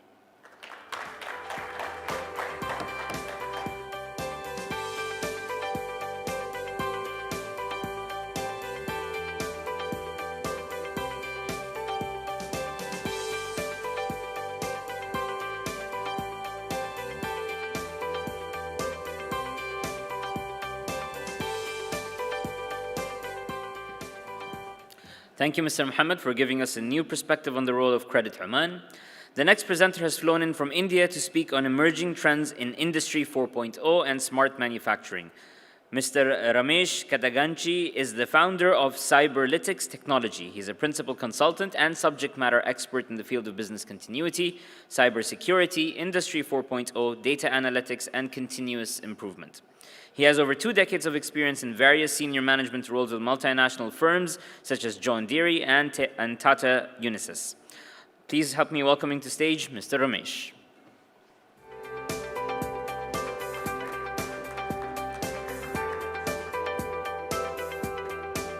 Assalamu alaikum, His Excellency and distinguished guests, ladies and gentlemen. As the speaker said, my name is Ramesh Kadaganchi. So this is my first visit to Oman, and I had an excellent experience so far. Yesterday when I arrived from India at the airport, at the immigration counter, they said, okay, here for this event. Then I showed the brochure which I got and the invitation letter. Oh, okay, you are here for this event. Okay, you don't even need a visa actually. We are not even going to charge you, okay? So you're welcome to this country. You are a guest, and please share whatever knowledge you have to our people here in Oman. So thank you very much. Great hospitality so far, I have experienced it. Thank you. Thank you very much. So with that, I would like to start the session here. I have a few slides, and based on industry experience and some of the projects which we have done in the industry, I'd like to share also some of the case studies here. Okay, so the topic is emerging trends in Industry 4.0 and smart manufacturing. We all doing a lot of manufacturing, so many companies are there. Some of the companies which are there established around 5 decades and are 100-year-old companies. And there are some new companies which are coming up, but the new companies which are coming up, they are deploying a lot of new technologies. But there are many, many companies, 80 to 90% companies which are there existing for a long time, right? They have invested a lot of money, so every CEO is really interested to see how can he make those machines more user-friendly, more productive, and then he's able to use that for to make a more profit.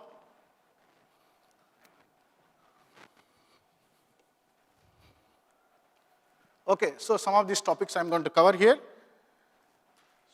So look at the first statement, population. Today's population, I just took it yesterday from World Economic Forum, 7.9 billion people as of now. And by 2050, we will be almost like 10 billion if you see that, 9.9 or 10 billion. So the kind of population going to grow, their habits are going to change, their food habits, the way they are going to use the technology, the way they are going to use the cars or living, everything is going to change. So to provide that, every business needs to gear up, okay? So for that, every organization or business or society, they have challenges. One is there's a lot of cutthroat competition, right? Same product is being manufactured by multiple companies. So how do we make more profit, right? 10 years back, 20 years back, the profits were in 2 digits, 3 digits. But now if you really see in last 5 years, the profit margins are in 1 digit. Okay, so every CEO's concerns are that. Okay, so customer wants are changing at very, very fast. Look at that, what my grandfather used, my father used, and what I have used, or my next generation, what they're using. It could be smartphones to vehicles to cars to cycles to anything, right? So the requirements are changing very, very fast. For that, suppliers has to meet the inputs what is required. Otherwise, manufacturers cannot make it, right? So they also have challenges. So with this, traceability is a serious concern. Anytime if you manufacture any product, traceability is important. It's a law in every country. Okay, we want to make sure that you are providing appropriate warranty and guarantee for your products. Okay, so traceability is important. How do we make sure that we are able to trace it properly? Okay, so compliance, every country has a lot of compliances, either for the environment or for the way the consumer goods and all that kind of things. Okay. So let's look at that VUCA world. In today's morning session, one of our presenter, he explained about VUCA world, so I'm not going to cover here. But there is a lot of uncertainty, right? So there are some failed companies. Let's look at that. And many of you know these big companies, many other, but these are some of the big companies, how they failed. Because they did not look at all this properly. Okay, with that, how do we transform actually? Okay, one is be innovative. whatever you have, reuse it, make it proper, make it more efficient, make it more productive. Okay? So be agile. As we all have gone through this in the last 18 months situation, this pandemic, it has taught us a lot, right? How do we make sure that we are agile, we are able to quickly take actions and move forward? One is changing according to your market conditions. There are so many things are happening, right? So many things are changing. So we have to make sure that we're changing according to the market conditions, and digital is the only way, right? So let's look at some of the digital transformation, how things are happening, and then I will come to how it is helping the manufacturing world.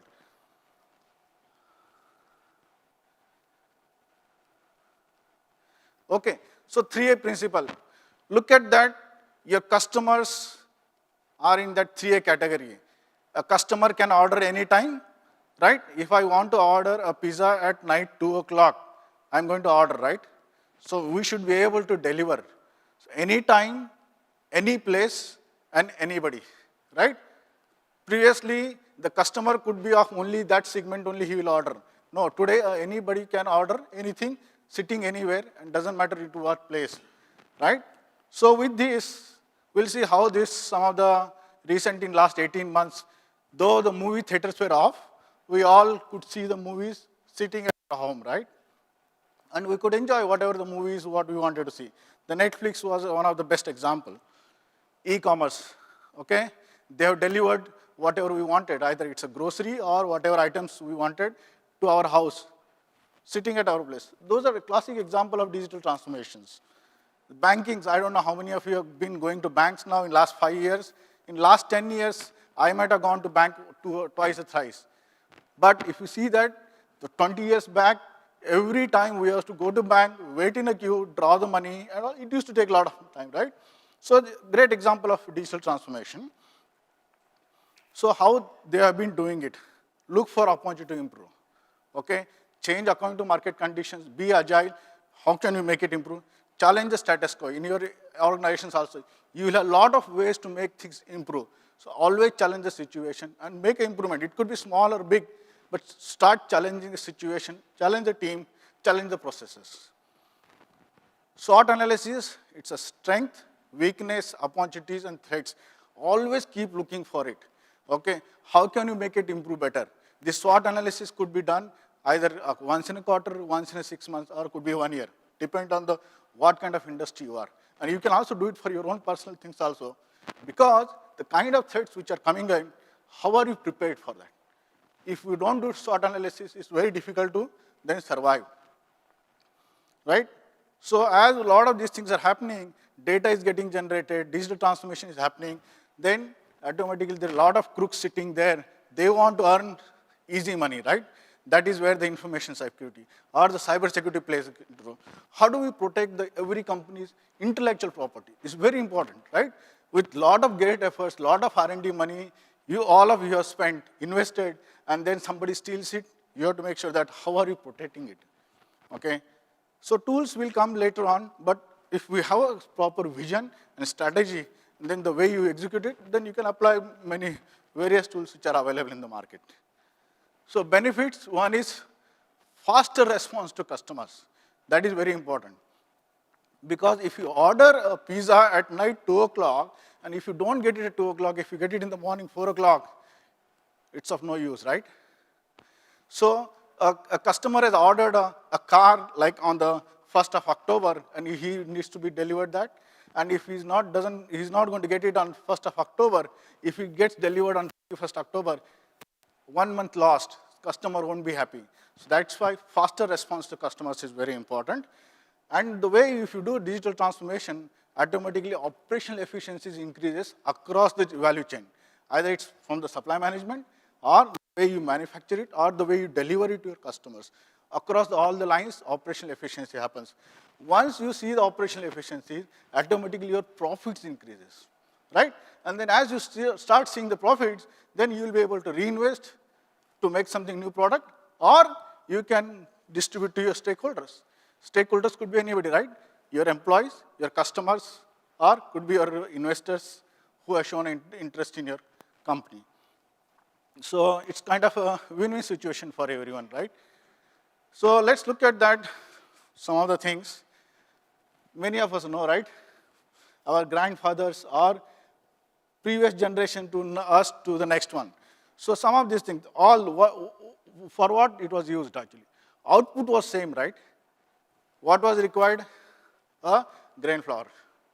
But the way it was being used, because the population number of people are growing, family members are growing, so we need to feed them, right? So that is how the transformation has started happening. This is a small example, but if you really look at that, how it has been evolved over the years.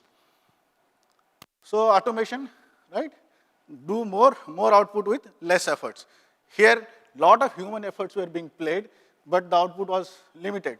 But as you started saying, the technologies, innovations have started happening, automatically they're able to deliver more output with less efforts. So that's how I will convert that into Industry 4.0, how things are happening across the last 100 years or 200, 300 years. So initially it was a small mechanization, steam engine, those things were used. Now in current situations where we are in a Industry 4.0 situations, where we have started using a lot of computers, electronics, as well as whatever the machines we have, we're trying to integrate it and make it more intelligent and leverage the data which is coming out of that one. So with that, let's see what are those 9 building blocks for Industry 4.0. They're very important if you really look at that. Each of them are overlapping purposefully because they need to work interoperability. Okay, they need to have a proper integration.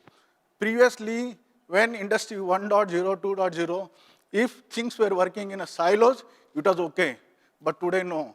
Every department in the company needs to work very, very closely, right? Then there are some 6 design principles. Generally, these are followed in the industry. Okay, one is interoperability. In our previous slides, we have seen that why those things where interoperability is required. Because without that, it's impossible to deliver a proper product to a customer when he wants it. Virtualization, in morning also someone spoke about virtualizations. Then decentralizations and real-time capability. Because if something has happened, if alert is not generated at the time, then by the time the system goes down, then it's very difficult to fix it. We lose a lot of time, right?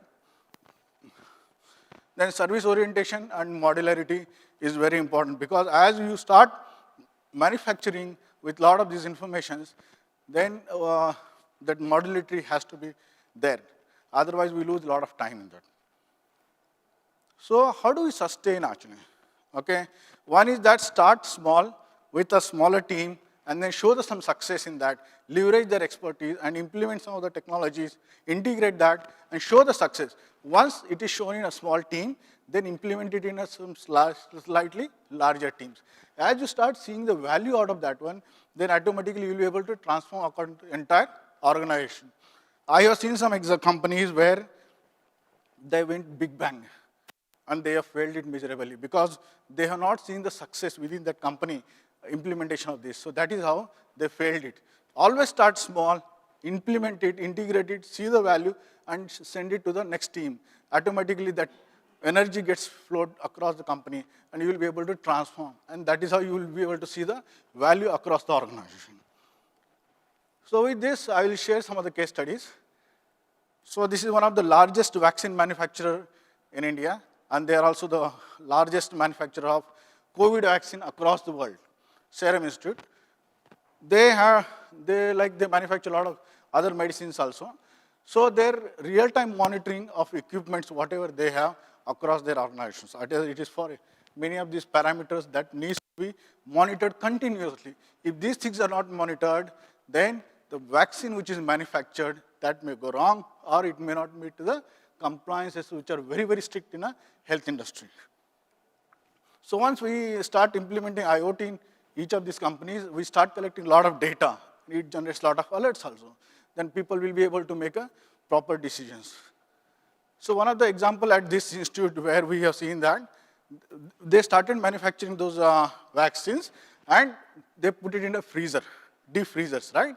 And then these deep freezers where existing PLCs, either it's a Siemens, Schneider, some of these PLCs which are there, those generate an email if something goes wrong with that freezer. So And then the emails were getting delivered to some XYZ persons and all that. They were not able to address it as quick as possible because somebody has not seen the email, somebody has delayed the actions and all that. So what we did is, we have deployed IoT devices, interfaced with their existing PLCs, and then that started generating a SMS also, along with email, and then we could see the SMS. As soon as people have started getting those SMSs, they could start making sure that things are addressed quickly. Okay, that is how they could see fixing those things and then making sure that they are able to meet the compliances as quick as possible. So IoT in this another company where packaging for food and products, that is also a lot of compliances are there in that category. So here they wanted to make sure that the operator efficiency on a process equipment. Okay, on assembly lines, they have a lot of equipments, right? So their existing equipment, they were not intelligent. There were no mapping was done. They didn't know what to measure, how to measure and all that. We have deployed some of the IoT devices, and then that is how we could see that how things are improving and how the online or productivity of those machines, we could monitor it and then deliver to customers. Here, monitor overall equipment efficiency. This is a transmission manufacturing company in India. So it's a very old company, more than 50 years old. Their machines are all legacy machines. They have only power. And those machines are not connected to the network or internet or anything like that. So they wanted to know really that how those machines are they really making productive, and are they really making sure that those are downtime is not more, and all that kind of things. Okay, so deployed these IoT devices, and that has helped them for their productivity and all that. So same thing, if you have any old machines, which can be made intelligent with these IoT devices. So look at that IoT sensors cost. Previously, the same IoT cost, which was costing like XYZ dollars, today it's at 1/10 of the cost. Okay, and then automatically usage of these IoT devices also has gone up. So with 5G and 6G coming in, what will happen now? Lot of additional devices are going to be connected to the internet, and automatically you'll start using data for that. So these are some of the how impact happening to the respective areas: economy, business, national, and society and individual, these areas. So in smart manufacturing, then what happens? One is your brand becomes customer-centric, then value chains, automatically you start improving the value chains, either it's in your supply management area, or the way you deliver to the products to end customers, or the way you manufacture also. Then employees, they become agile and productive, and they're able to invest same time to develop a new product, innovative products actually. So physical assets which were there previously, those all become now intelligent, and then you are able to generate better information out of those machines. So stakeholder experience changes, operational efficiency changes, and then with that, do more with less, right? That is how every CEO which has a concern, they'll be able to address here. So with that, I end my presentation. So we are here with SSC partner to deploy any technology solutions. So if you have any questions, I'm here after the event. Please feel free to ask. And he has a question there.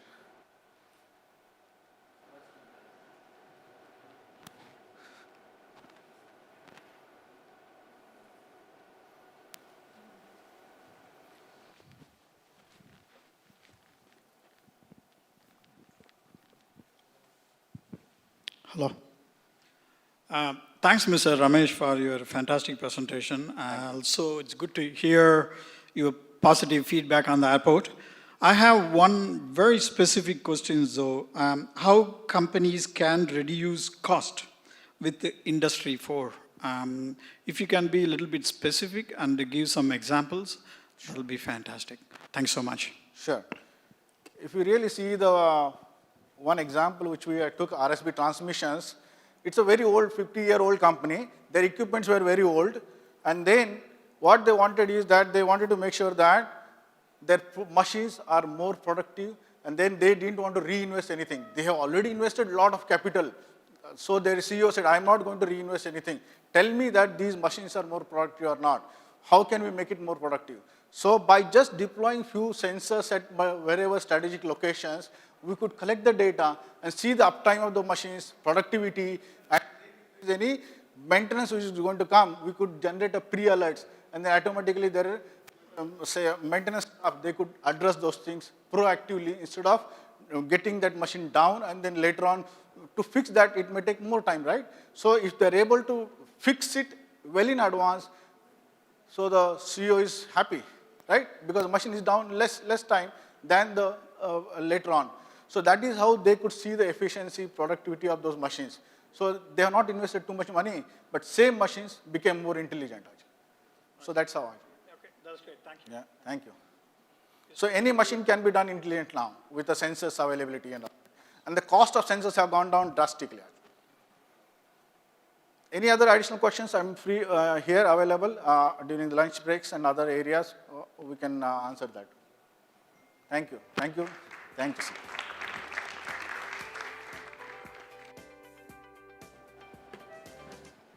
Thank you very much, Mr. Ramesh. We're now going to commence the second panel discussion on cross-currents changing manufacturing, COVID-19 to Industry 4.0. I'd like to invite Mr. Oman John, Deputy Editor, OER, and the moderator to come on stage and take forward the proceedings. Mr. John has over 25 years of journalism experience, having worked with reputed newspapers and business magazines in India and Oman. His previous assignment included Deccan Herald, Bangalore, and Oman Tribune, Muscat. Please help me in welcoming Oman John on stage. He will be taking over for the panel discussion.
Thank you, Murtada.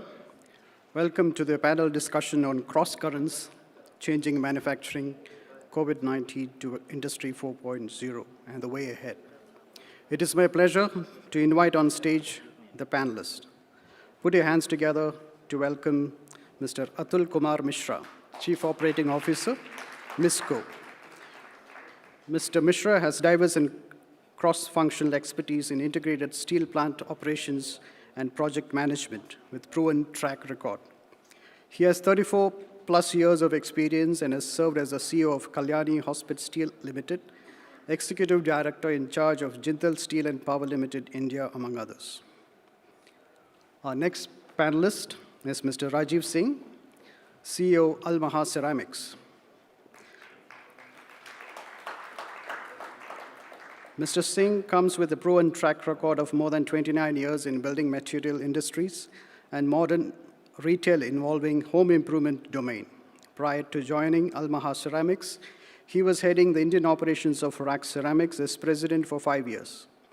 He has also held senior leadership roles at Kajaria Ceramics, H&R Johnson, L&T, Ultratech Cement, and JK Cement. Our next panelist is Mr. Syed Al-Rashdi, the CEO of Oman Manufacturers Association. He's also the co-founder of Nasser Investment, Sandan Development, FinTech, and insurance house Bima. Mr. Syed has a master's in business technology from the University of Manchester. Walking up on stage is Mr. Pradeep Kumar Nair, CEO and shareholder of Sebasic Oman, the largest biorefinery in the world to manufacture bio-nylons from castor oil. An electrical engineer by qualification, Mr. Nair possesses around 2 decades of experience in engineering, procurement, and construction of chemical industries, development of real estate and agriculture, Pan-India and the Gulf. He is also the promoter and managing director of Skyline Dukum LLC, the first integrated tourism complex to come up in Dukum. Please also welcome back our IT expert, Mr. Ramesh Kadganchi.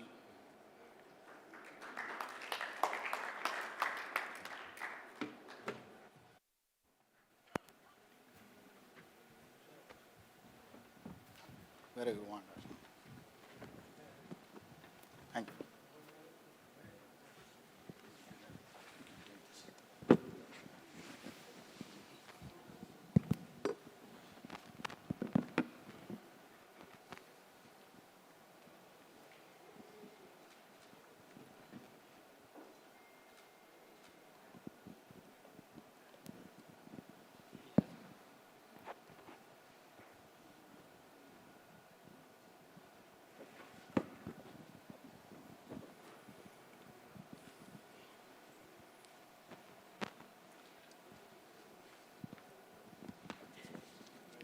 Thank you, gentlemen, for joining this second panel discussion. Just to set the stage for the discussion, let's look at a few headline numbers.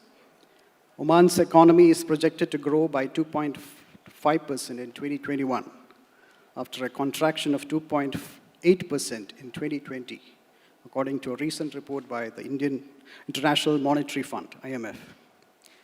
The economic recovery will be led by 1.5% growth in non-oil activity this year, that includes manufacturing, compared to a 3.9% contraction in 2020. Manufacturing, as we all know, is the engine of growth for all economies, particularly Oman. My first question is to Mr. Saeed Al-Rashdi. Give us a sectoral perspective of the manufacturing sector. What's working and what's not?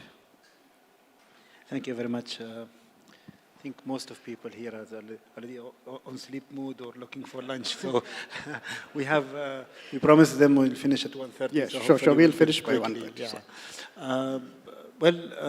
Everybody knows that the last 2 years were a bit difficult for every industry, and specifically the manufacturers industry.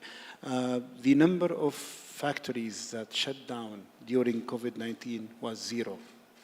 This doesn't mean that the manufacturers are not facing challenges. It just means that they have invested so much capital that no matter what the market is, they still have to survive and sustain.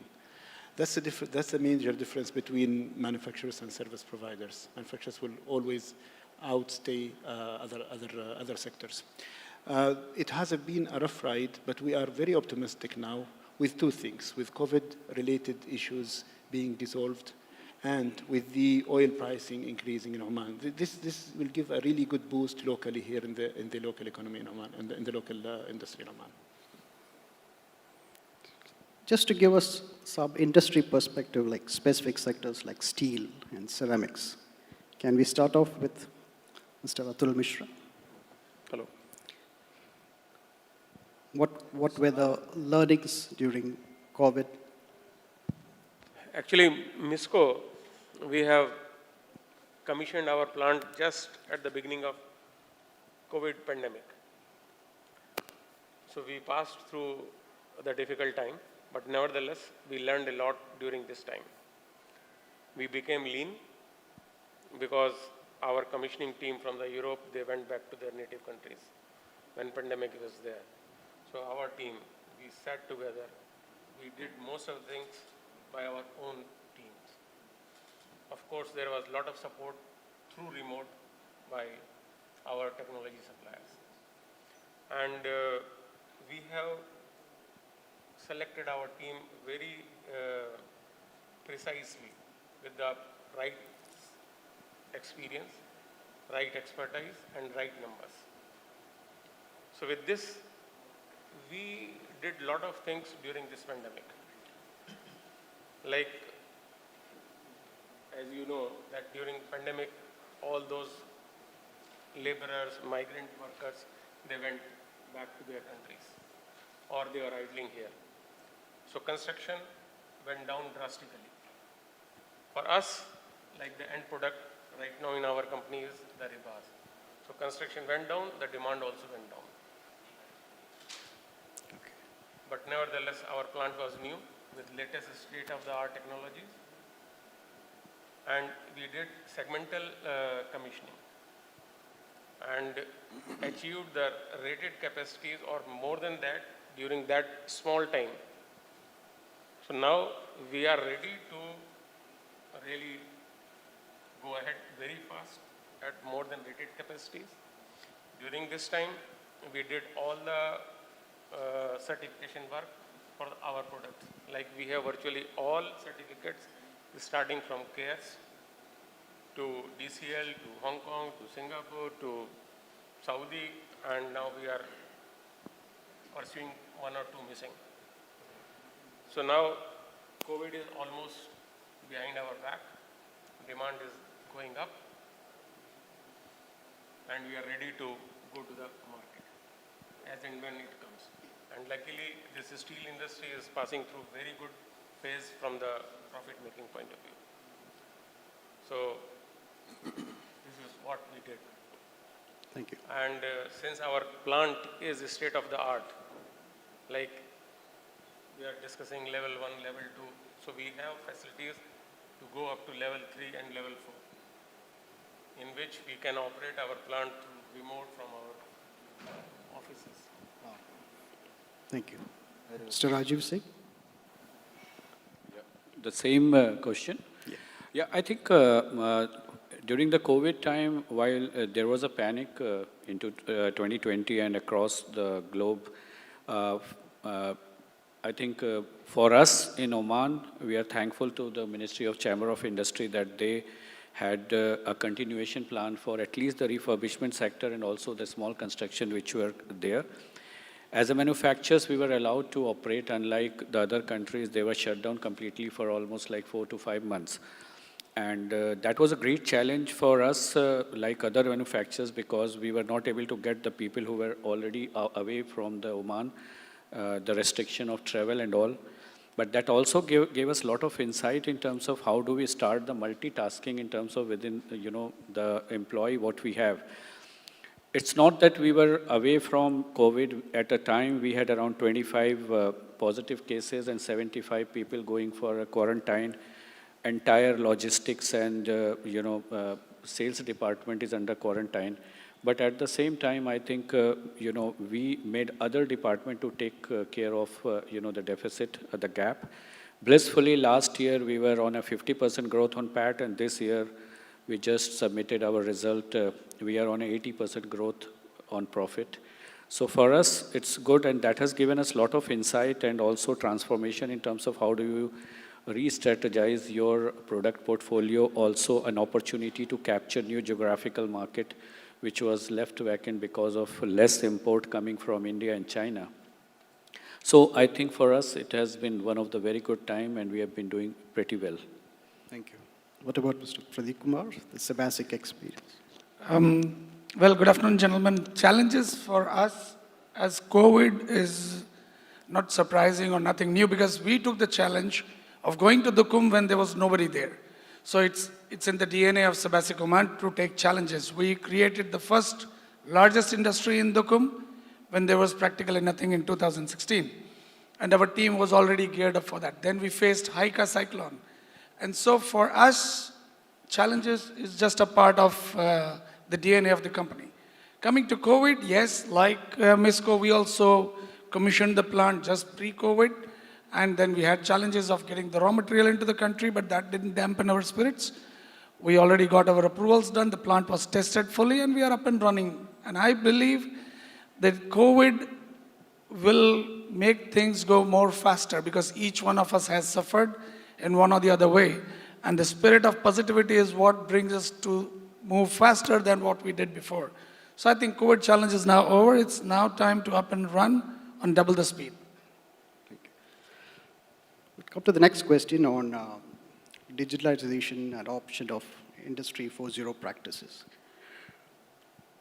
I think there's a broad agreement that the country faces tremendous challenges in terms of emerging for industrial fourth industrial revolution and digital technologies. Mr. Ramesh, what are the new technologies, emerging trends that can be adopted by industries such as steel and ceramic and Oman?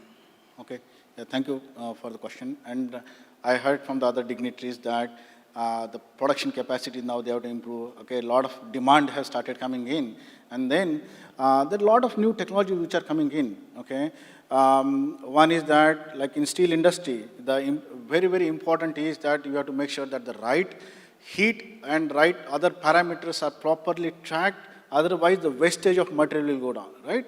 So then loss of revenue, right? So, and that may delay your product. So for that, many sophisticated sensors are available at a very, very low cost.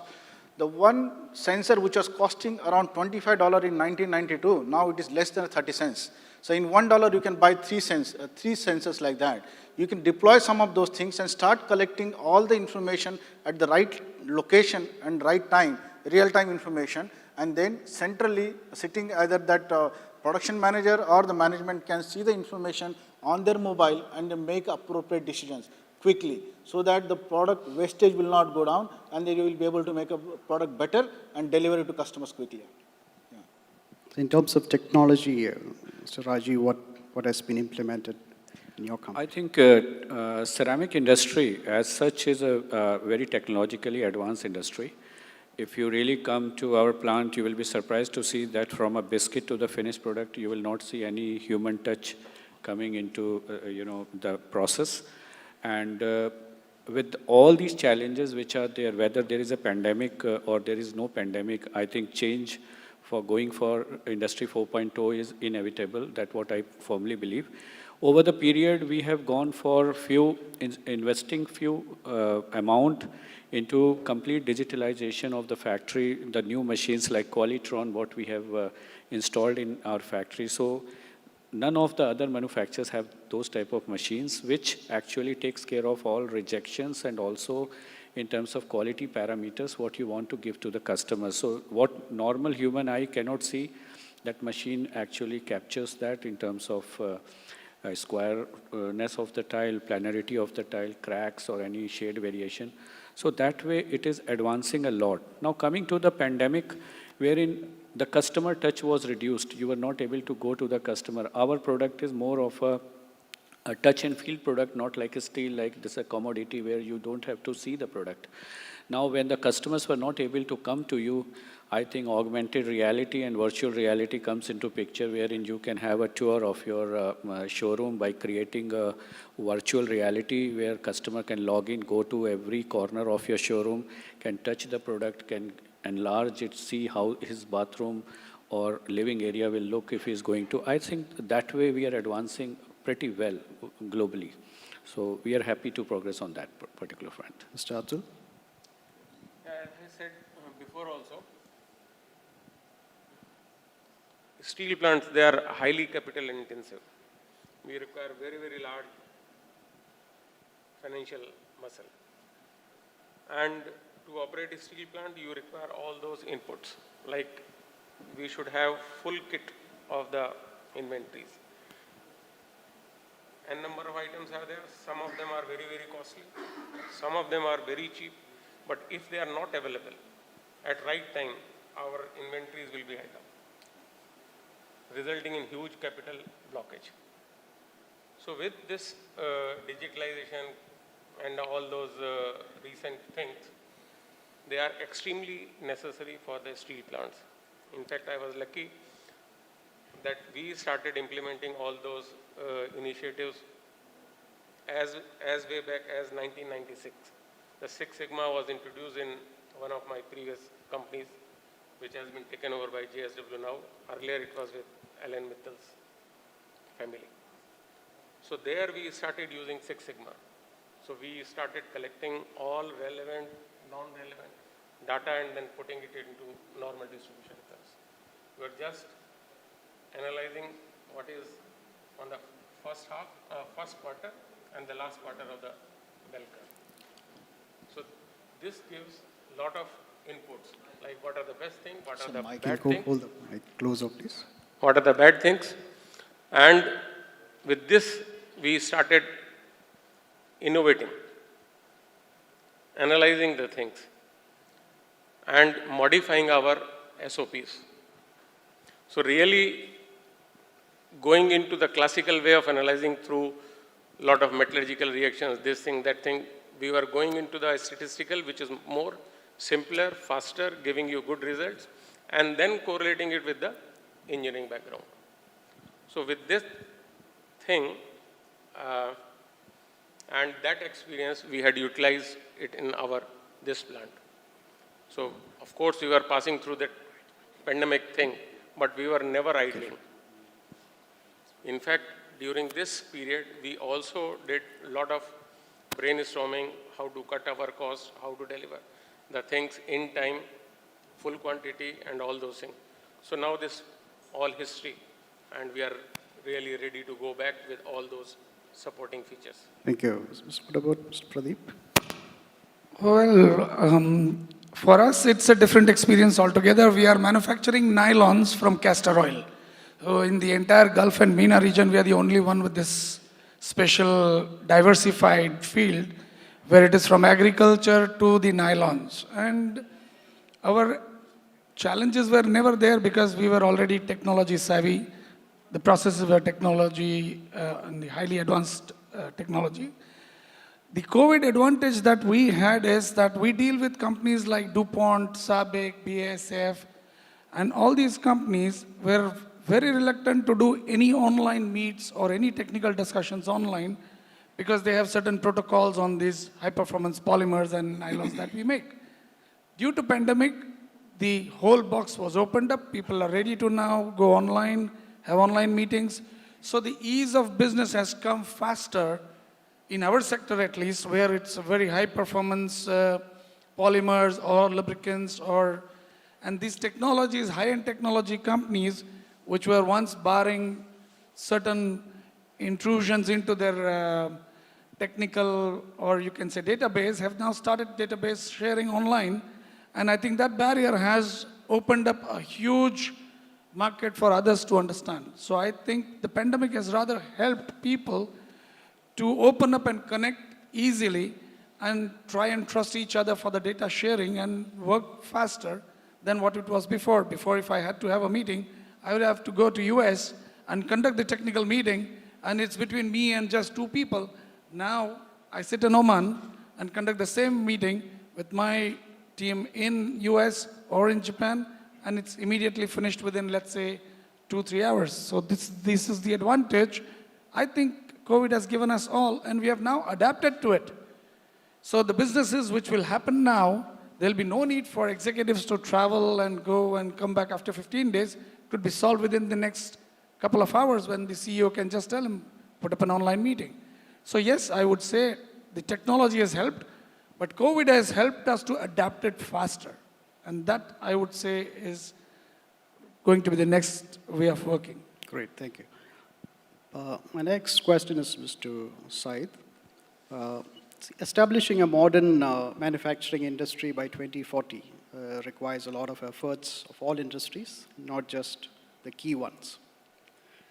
In what way is the association addressing the concerns of the manufacturers following COVID-19? How can the local industries be protected from lower priced products? The strategy, the 2040 strategy, is pretty much a dream at this stage. We can sit and discuss and think of what we could be. The steps to reach there needs to be taken as soon as possible. 2040 is not really that far, especially in industrial, at industrial levels.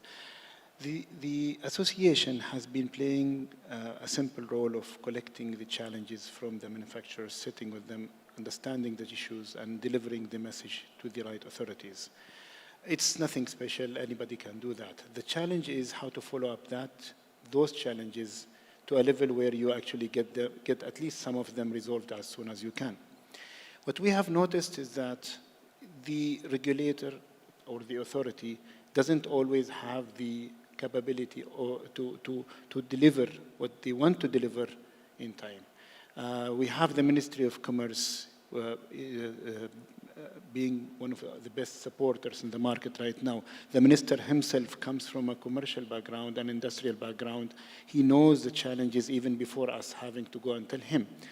But what we can see is that we do have some kind of a silos system in Oman. We do have a challenge whereby even if a minister himself wants to resolve an issue, he still has some challenges in other places in order to deliver.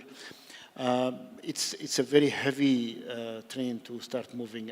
We feel that the interest is there. The government is really pushing towards helping the industrial sector.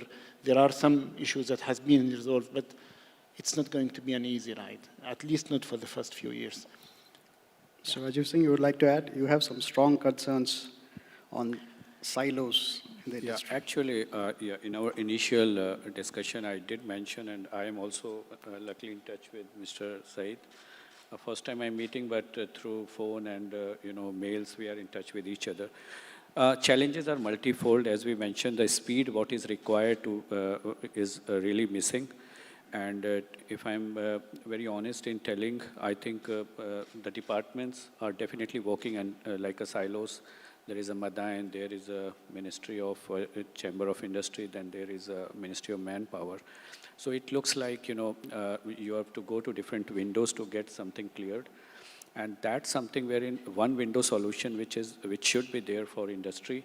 And there are multiple challenges and problems, which I think in previous panel also when Mayank was taking, I think the gentlemen in the panelists, they were addressing.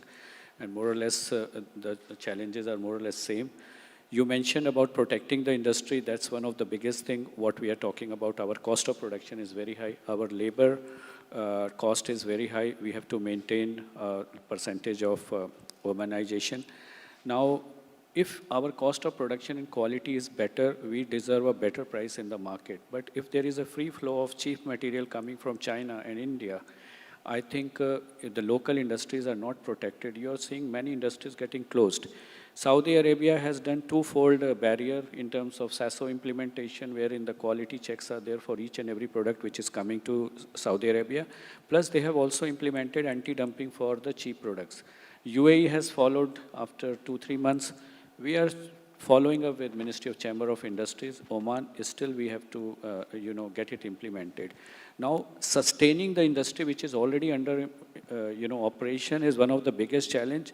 Now, second step will come into new investment, expansion, and, attracting new companies to come here. But what are we doing for sustaining the industries which are here? That's something we need to discuss in forum and also get some solution out of it. Mr. Atul, you would like to add? Actually, this, Omani government, they are helping us a lot. In fact, in our case, we got a lot of support in terms of allocation of certain natural resources. And, but it would have been much better if this execution speed is also fast. Okay. Allocations have been done, but then it takes long gestation period. I think with government support, if it can be squeezed, it will be beneficial for us, for the country as well. Mr. Pradeep? Well, I think I may be the most happiest person in this sector of manufacturing because my only competition is China.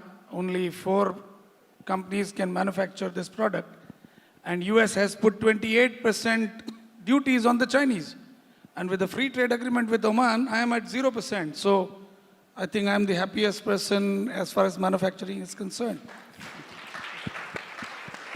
So what I would like to say is there should be an increasing awareness which media can do that there are products and there are movements in the markets where you can bring these industries into Oman, promote these industries, support them, and I think the China-US egos will stay for at least 10-15 years by the time the industry is free and running. Right. And our economy is diversified. So Said, would like to respond to any of them? How is the association addressing the concern of the industry? unfortunately, until this moment, the association doesn't have any legal or forcing authority other than just influencing the decision makers. What we can do is try to be involved in the decision-making level as early as possible so that we don't have to react to a decision rather than that we are part of the decision-making. This has been happening in the last 1 year. We have been part of multiple, let's say, multiple regulatory decisions and to be able to influence that decision to reflect the manufacturer's requirement. So I think that's all we can do at this stage. And the next question is like, how can the government and the private sector collaborate to unlock the potential? There have been some initiatives from the government throwing some of the proposed projects that can be taken care of, but none of them had any off-take agreement, for example. At this stage, I think if the government can guarantee for the sector that at least the government purchases should be really focused in the local sector, a lot of ICV implementation. We have some regulation there, but there is no follow-up, and there is no place where you can go actually and complain about not being able to sell to the government. We have Oman as a country, a big chunk of the business is actually driven by the government needs. So if we can at least start with that, I think that's a really good motivation for the factories I mean, it'd be a really good support to the sector. Mr. Rajiv, like to add to that? I think very well mentioned by Mr. Said that, and this we are already trying to enforce that something made in Oman, proudly made in Oman, has to be prioritized in all the infrastructure projects, and which we are trying to do. Otherwise, the customer, even the government projects, they were looking at a cheaper option for product and going to Chinese or maybe Indian products because the cost of production there are very less. Other thing we are talking Industry 4.0, where we need to really work hard is, the quality of internet or the quality of speed, what you get elsewhere in the world. I don't know about others, but we have this regular issue wherein now last 2 years we have been into totally digital platform in terms of interacting with the customers. The speed of internet, the quality of services, the infrastructure we need to create to take on challenges because it's going to be multifold. We are talking about 5G, but not only the cost, but also the quality has to be improved. Third one, I would say that is skill development, which we were talking in other panel also. It has to start from the grassroots level. While manufacturing segment is ready to take on, more and more locals in all the positions, not confined to the few. I think hand-holding has to be there for a longer period, not by just, dumping it to one factory and then forgetting the future of those candidates. So I would summarize that. Mr. See, I mean, as my colleague is saying, that products which are produced in Oman should be promoted here. Like we are producing the finest quality of rebars. So we should get preferential treatment in all the government projects. I mean, it is not that our products are bad or something. They are really state-of-the-art, world-class product. So we should be given preferences. So this is my finished product side. Another inputs are like we are using a lot of scrap. So government of Oman should ensure that the export of this scrap which is taking place should be stopped. It should be consumed within the country. It will bring down my cost and ultimately benefit to the country rather than exporting it, going outside the Oman and then again importing it. So this is one. Another Omanization in our company. In the very first year, we have almost 39% of Omanization. And I'm really happy that people are very cooperative, collaborative, and they are delivering. But ours is a steel plant, metallurgical know-how. Hold the mic closer, please. So ours is a steel plant in which a lot of metallurgical knowledge is required. Unfortunately, this branch of engineering is not available in Oman. So certain courses should be introduced in the different engineering institutes. So it will be helpful. And we are imparting a lot of on-the-job training to them, and they are responding it. but as on the shop floor, people are slightly reluctant to work. So this, when we are aiming for say 80% of womanization over 4, 5, 6 years, that time who will do this job?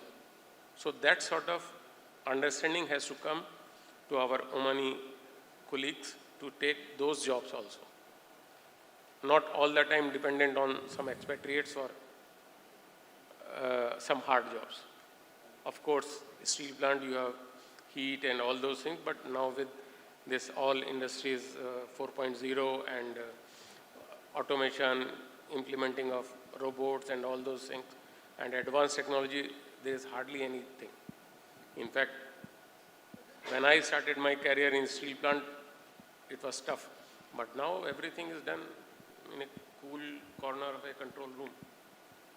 Okay. So that sort of challenge we should accept. And they are taking it now. Thank you. Mr. Pradeep Kumar. Well, I believe that humanization is a duty. That's first. But I believe awareness is most important today. And media and everybody should help giving the awareness to the youngsters today. I do not believe in just giving jobs to them, but you should create awareness for entrepreneurship skills. Somebody has to make them aware that the business has changed. They should also become businessmen. Though even if it is a small SME, you should hold their hands and teach them the entrepreneurship skills. The market has shifted now, and we should all teach them that there's 2.3 billion people just across the sea, India, Pakistan, Bangladesh. And that is where the market is. That is where the power of purchase is today. So the business has shifted since last 15 years, and somebody has to make these youngsters aware that you can pick up things, bring it to your country, and then re-export it back to the same country. That is how revenues will generate, and that is how industries will come into the country. And this has to be taught at all platforms. Then there would be nobody worried about humanization, because there will be skills which come in, entrepreneurial skills, and this is how we develop. And this is how the diversification of the economy has to come. So this is my view. People may differ. Before we conclude, we'll open the floor for a few questions. If anyone from the audience has questions, please do raise them to any of the panelists. There's a question here.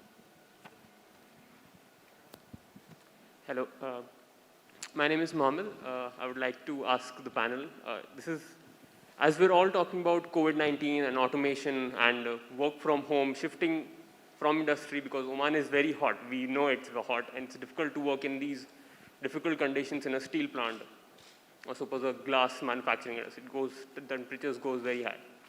So when the new people that are coming in, and they're supposed to not work on the shop floor, and they have to work away from the industry. So what is the learning curve for these young people? Is work from home better than on-the-job training? And how do you provide on-the-job training to the youngsters who are not going to the job, to the factories? Please. Anybody wants to answer? Okay, if I have understood your question, you're talking about the difference between work from home and on-the-site job. Blissfully, in our sector, in 2 years, not even 1 hour we have worked from home. But definitely our associates who were into trading of the tiles and also selling the tiles, they were having showroom. And because of lockdown and all, they were closed for a pretty long time. So you cannot do the business sitting at home, but we deduced a different methodology in terms of capturing customer demand by creating e-catalog, also whatever the stocks they are carrying, and trying to go digital in terms of whatever the products are available with them. And whatever customer requirements were coming, the movement of goods were ensured, because I think there were no restriction for the small, transportation within the city or the vilayats. So this is one. Secondly, work from home definitely can go on for few of the sectors, and it is like it has given an insight to IT sector and all to close down their offices and save the cost, continue with work from home, because productivity has gone up. People have been working, at a different hours, and they have been adapting themselves. But for few sectors, this is not going to be really the new normal, because as soon as you are away, you have to be in the plant which are manufacturing. You cannot tell your workers to be away. So anything happens, we have to be there 24/7 in the shift and all. So I think sector-wise, the situation differs. That is my submission here. I would like to add one thing here, that after 1.5 years of pandemic, I think 100% couples don't want to work from home. Definitely, that's why I wanted to ask. So we have concluded that work from home is not the way forward. But we're talking about Industry 4.0, where all these sensors come in and we're having everything on our phones, and we're not at the position. So is Industry 4.0 really needed then? See, Industry 4.2, what you're talking of, automation and everything, is still being there. It's not somebody sitting at home like they mentioned, that the CEO can sit at home, look at his phone and run the industry. No. Industry, businesses, economy is interaction with human beings. Right. Any intelligence comes, but if there is no interaction, the business doesn't happen. So let's not think about a business environment where everybody is sitting at home and getting business. No, that's not possible. Human intervention is economy. So I don't think so that's going to happen. Thank you so much. Actually, this work from home, like manufacturing sector, it is difficult, but certain activities can be done. Like in our sector, like steel sector, many things we have started doing it from work from home, like HR initiatives. Maybe 50–60% of those people, they can operate from their home. Our financial guys, purchase, marketing, say 60% people were doing it from their home. And in fact, the productivity has gone up. So in fact, in my previous organization, we can divert some of these resources, human resources, to some other functions. When we saw that their productivity has gone up when they were working from the home. So maybe that spare fellows, we have diverted it to our new expansion project somewhere else. And another thing with Industry 4.0, like in a steel plant, there was some productivity per man. But now, the scale, it has gone exponentially high. Earlier, there is a term called heat size. Earlier, the heat size used to be 30–40 tons.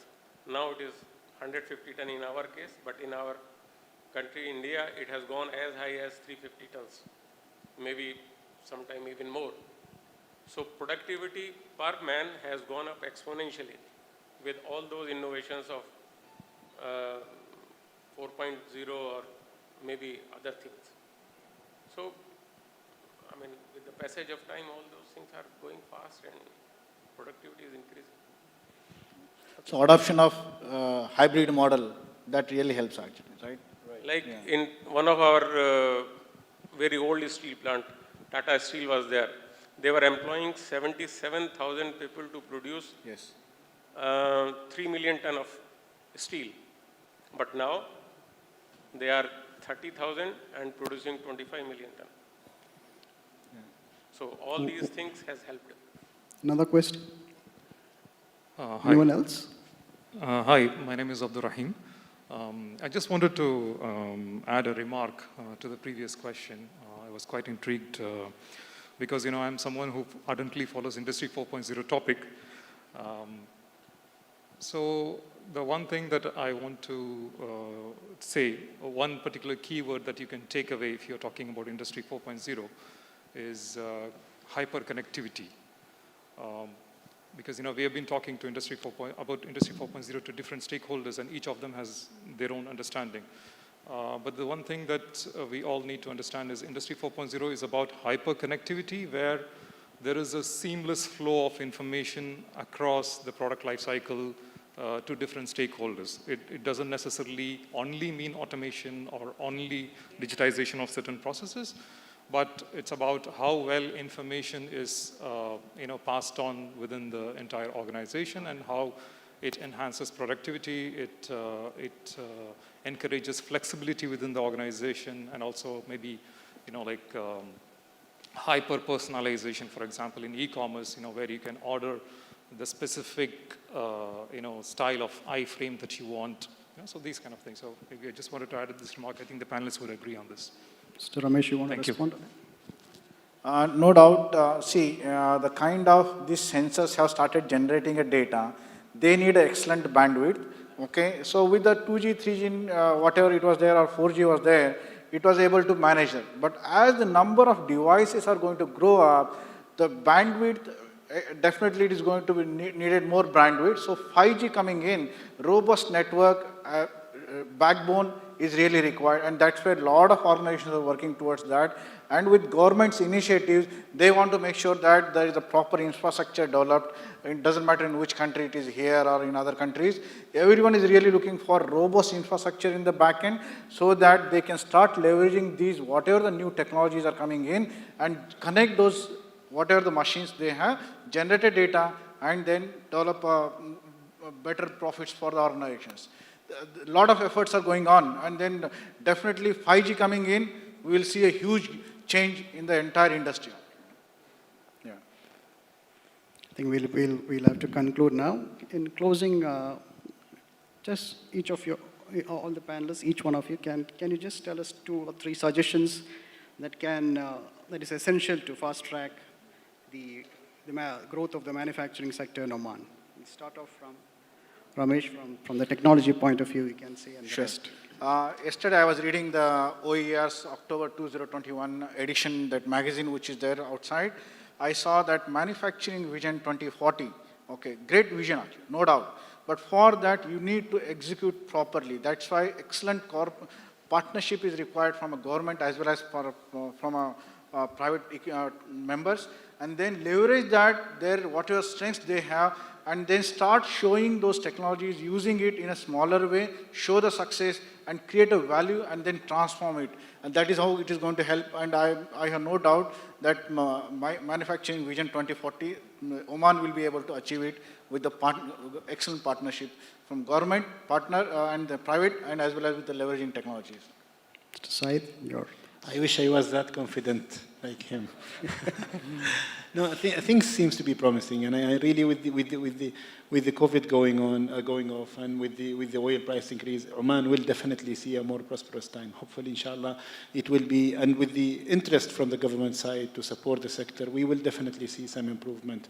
I really hope that the improvement is not just marginal. I really hope that we can deliver at least some of the visions that we are looking for in 2040. The association is always there for all the manufacturers in the country. We are usually more needed in difficult times rather than prosperity. So I'm going to take a very long leave now. Mr. Rajiv? Yeah, I think growth-wise, we definitely, you guys must be knowing that Almaha is going for making its production capacity 4 times by acquiring a plant within Oman. And while the growth is definitely there in the market, demand is there, the region is growing, and Oman is strategically placed in geographically so that you can cater to most of the countries. I think to put a growth on the top gear, we need to really remove the barriers which is there between different departments and make the things go smooth.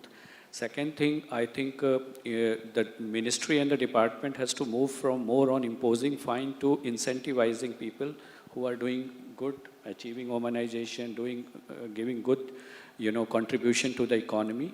And also, I would like to say that going forward, again and again, there has to be a concrete plan of training the people who can take on technical jobs or difficult jobs which are confined only for outsourcing the people in various sectors.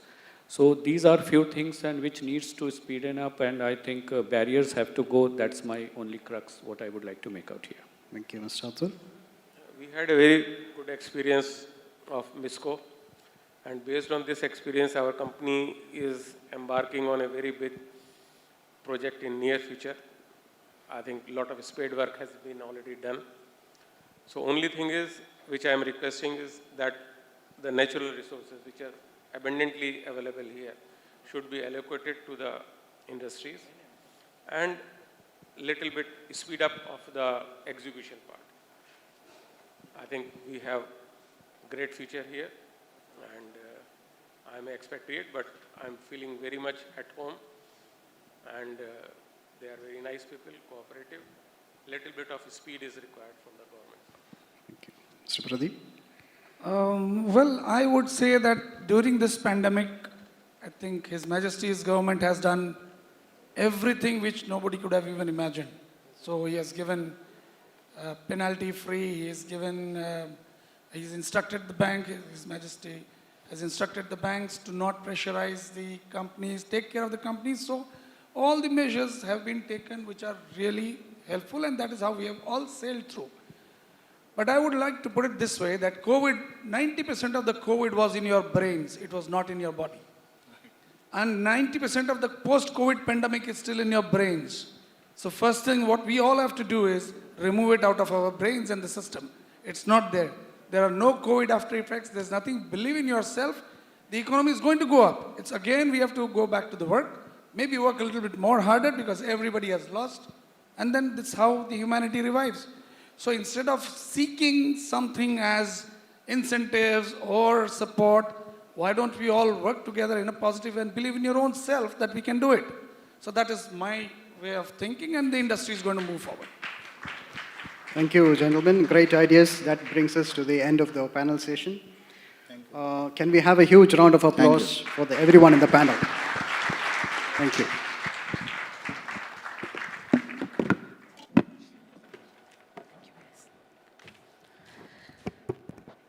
Thank you to our panelists and Mr. John for that engaging panel discussion. One more time, round of applause for them, please. Now, before we break for lunch, I'd like to make an important announcement that post-lunch, we will be conducting the workshop on profit leadership. Attendees are requested to assemble in this room for the workshop. And on behalf of OER, I would like to express our gratitude to our endorsing partners, Oman Chamber of Commerce and Industry, Madayin and Mizha Marketing and Business Development, Credit Oman, Oman Manufacturers Association. A big thanks to all our sponsors, our strategic partners, Shell Oman Marketing Company, Octal, Raisut Cement, our official commercial vehicle partners, Ford Trucks from MHD, our associate partners, Oman Cable, Sahara Aluminium, Al Taman Indicel Ferrochrome, Voltamp, Minara from Arij Vegetable Oils and Derivatives, Al Maha Ceramics, and Misco. Our knowledge partners, SSA International, media partners, Al-Shabiba and Times of Oman, our Arabic media partners, Alam Al-Iqtisad, Wal-A'mal Magazine, and our online media partners, OERLive.com. A big thank you to each and every one of them. Last but not least, we would like to thank our speakers, panelists, and moderators, and we'd like to thank everyone who turned up to participate in today's event. We look forward to welcoming you again at the OER Manufacturing Summit 2022, and we request you to join us for lunch. Good afternoon, and we hope you have an enjoyable day ahead.